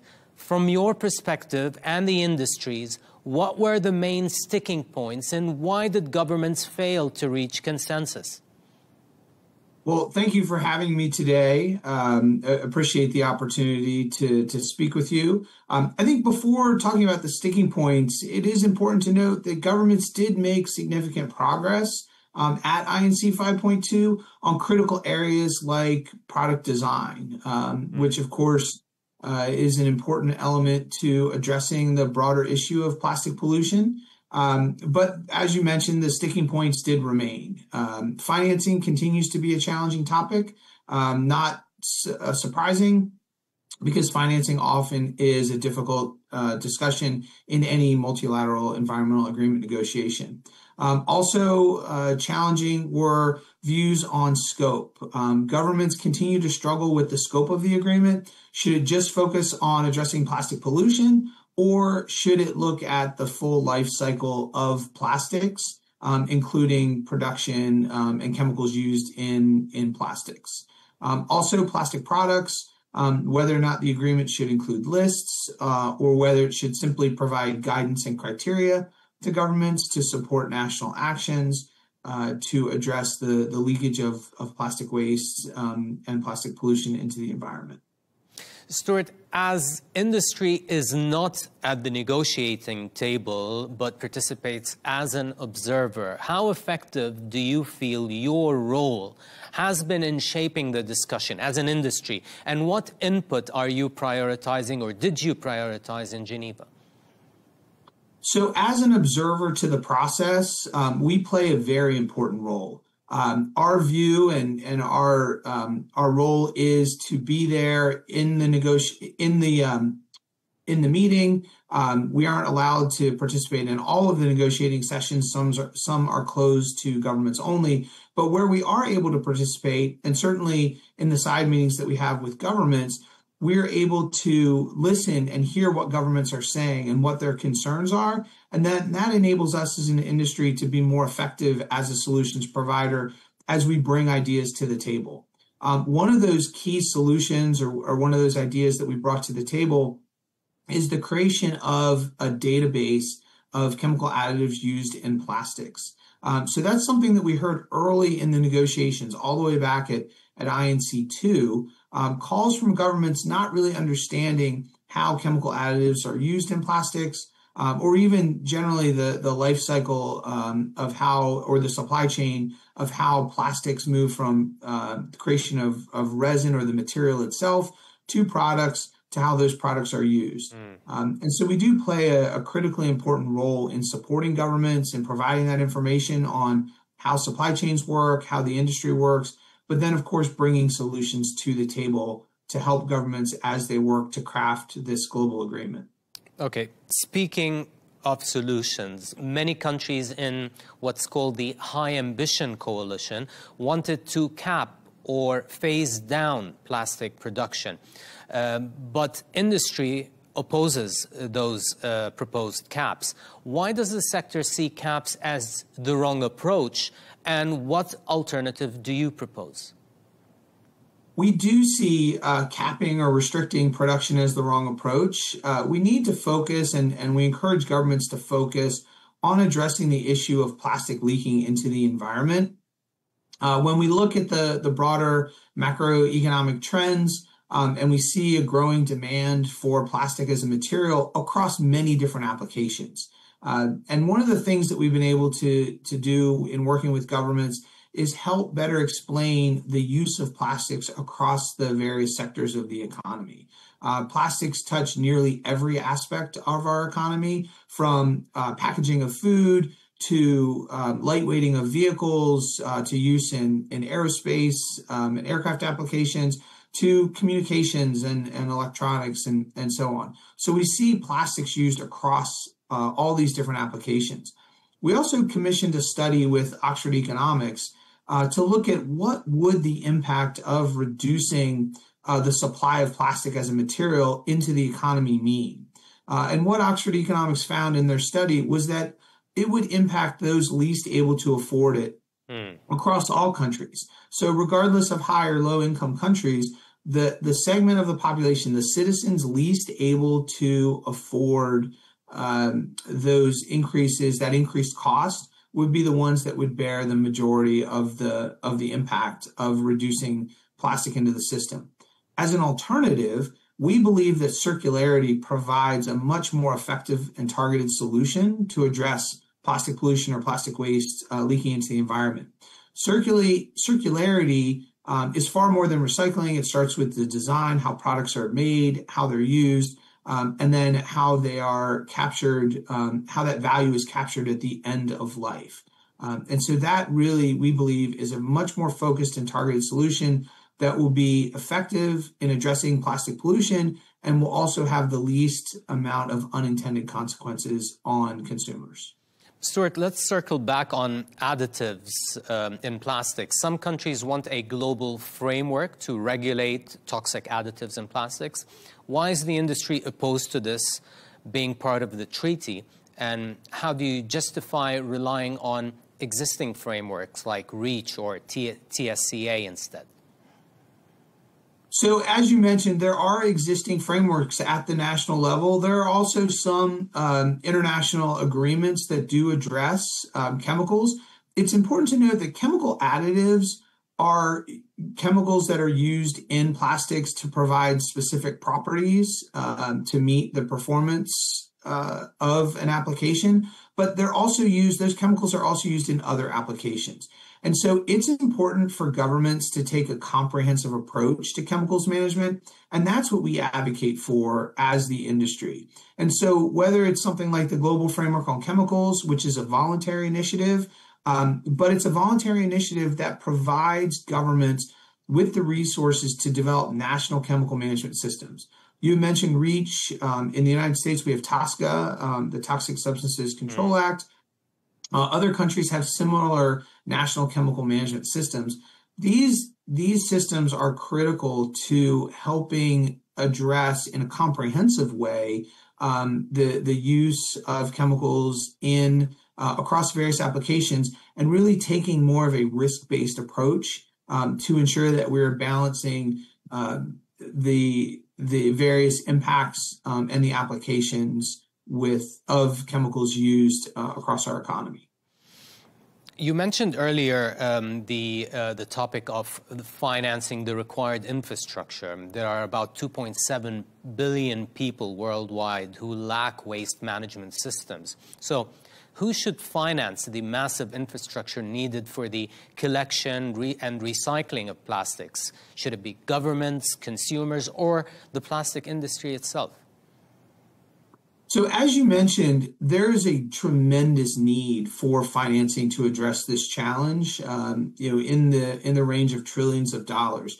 And so traditional financing mechanisms that we see in multilateral environmental agreements are not going to be sufficient to address the problem. And that's where governments contribute to a fund, and then other governments get money from that fund to help implement the agreement. We really see the need for an innovative approach that looks at things like public-private partnerships and how do you attract investment from the private sector.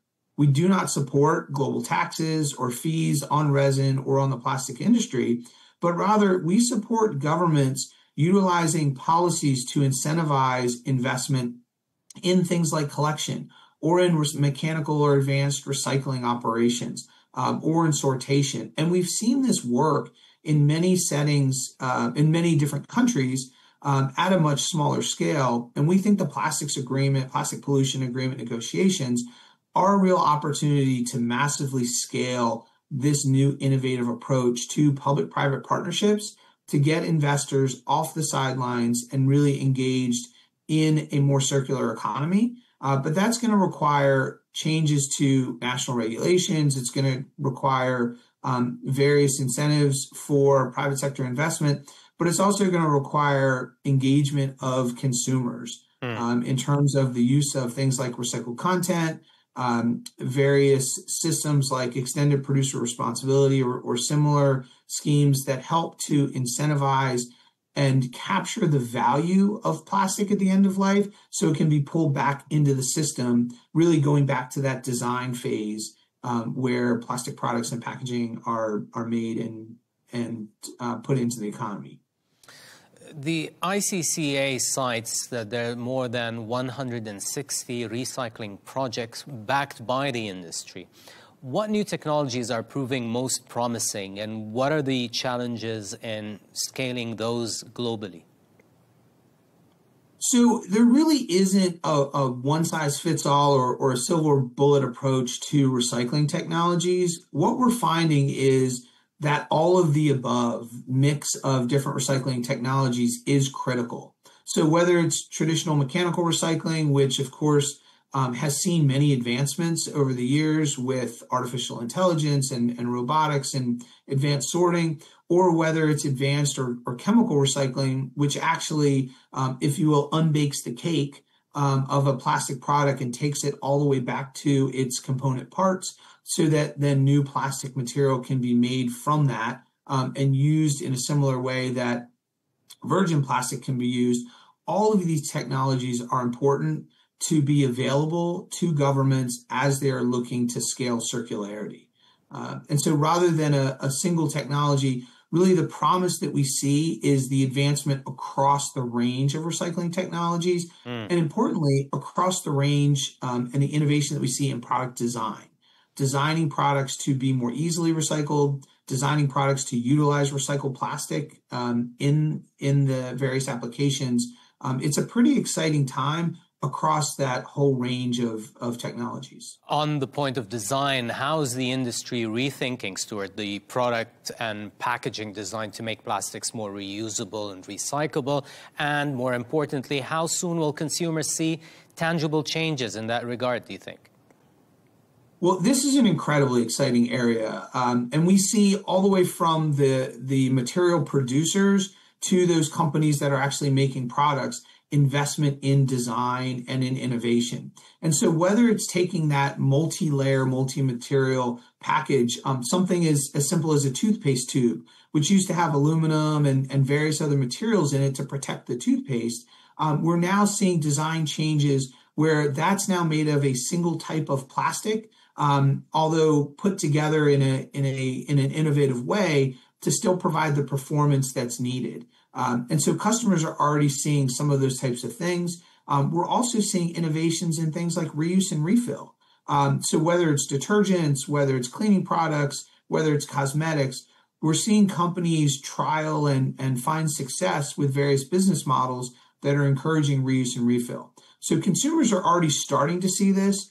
We feel there's an opportunity with the plastic pollution agreement to accelerate those innovations, really provide additional support to industry and to those companies that are pushing and really innovating at the edge to continue to go further so that we can, again, capture that material, capture the value from that material at the end of life, and bring it back into the system through innovations in design.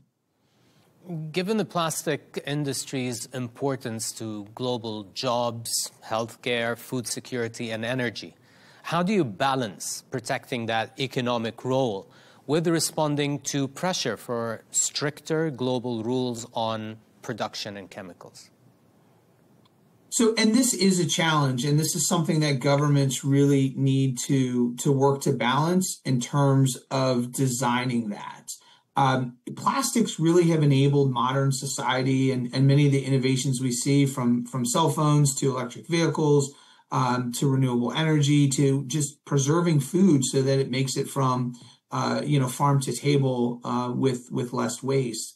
But we do, as a society, need to do a better job in managing the waste and preventing pollution. And so we really feel like circular economy as a solution is the most effective way to give value to waste, to really incentivize not just industry, but also consumers to all work together to address that end-of-life challenge that we have with plastics, pulling that material back into the environment, addressing the pollution issue, but without jeopardizing the societal benefits of plastics, and also not only not jeopardizing, but supporting growth in innovative industries around plastic production and use, and many of the surrounding jobs that we see.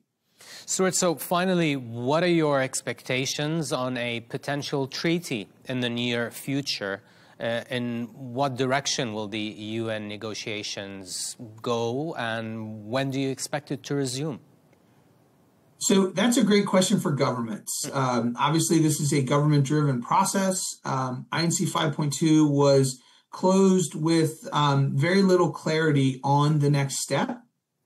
Our expectation is that governments will reconvene at some point to continue the negotiations, but it's really not clear to us at this point. And so we are continuing to engage with governments. We're continuing to engage with the UN Environment Program to understand what the next step is, because we do see an important role as a solutions provider as governments continue these negotiations. And we are committed to supporting governments in their effort to craft a legally binding agreement to address plastic pollution that really has circularity at its core to solve this global challenge. Stuart Harris, thank you so much for taking the time and joining us on the show. Stuart Harris, the spokesperson for the International Council of Chemical Associations. Thank you very much. Thank you.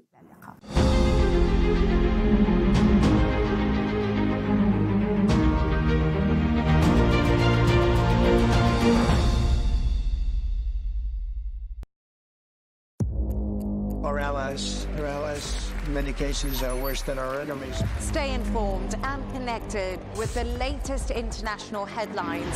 There obviously is a risk. From breaking news to in-depth analysis, it would appear that this war is coming to an end. Who buys this stuff? Investors, pension funds. We deliver the most important developments straight to your screen. Iran always wanted to deal with militia. Join us for compelling, expert-driven conversations. A curfew order has been established. And an insightful look at the issues shaping our world today. There are a lot of proposals about European architecture for security. I'm Leigh Ann Gerrans, and this is W News. We dealt with this when I was Chief of Staff in the first term. Where you don't just hear the headlines, you get the full story. It feels like decades are passing by in a matter of weeks. Seismic shifts in the world order. Never, ever will be part of America. With so much happening and so much noise. Whether it's political upheaval, Canada has been ripping us off for years. Economic shifts or social movements. And no one wins from tariffs. I think America can be more friendly to the rest of the world. The in-depth analysis and all the latest developments across the globe. To have an inclusive policy together. The meetings with Hamas gave me some hope. We're in another nuclear arms race. The most important developments straight to your screen. Welcome to the dressing room. I'm on my own. I need backup. And an insightful look at the issues shaping our world today. It was not going to happen, that war, and it happened. Join us on Arabiya News, where the world talks.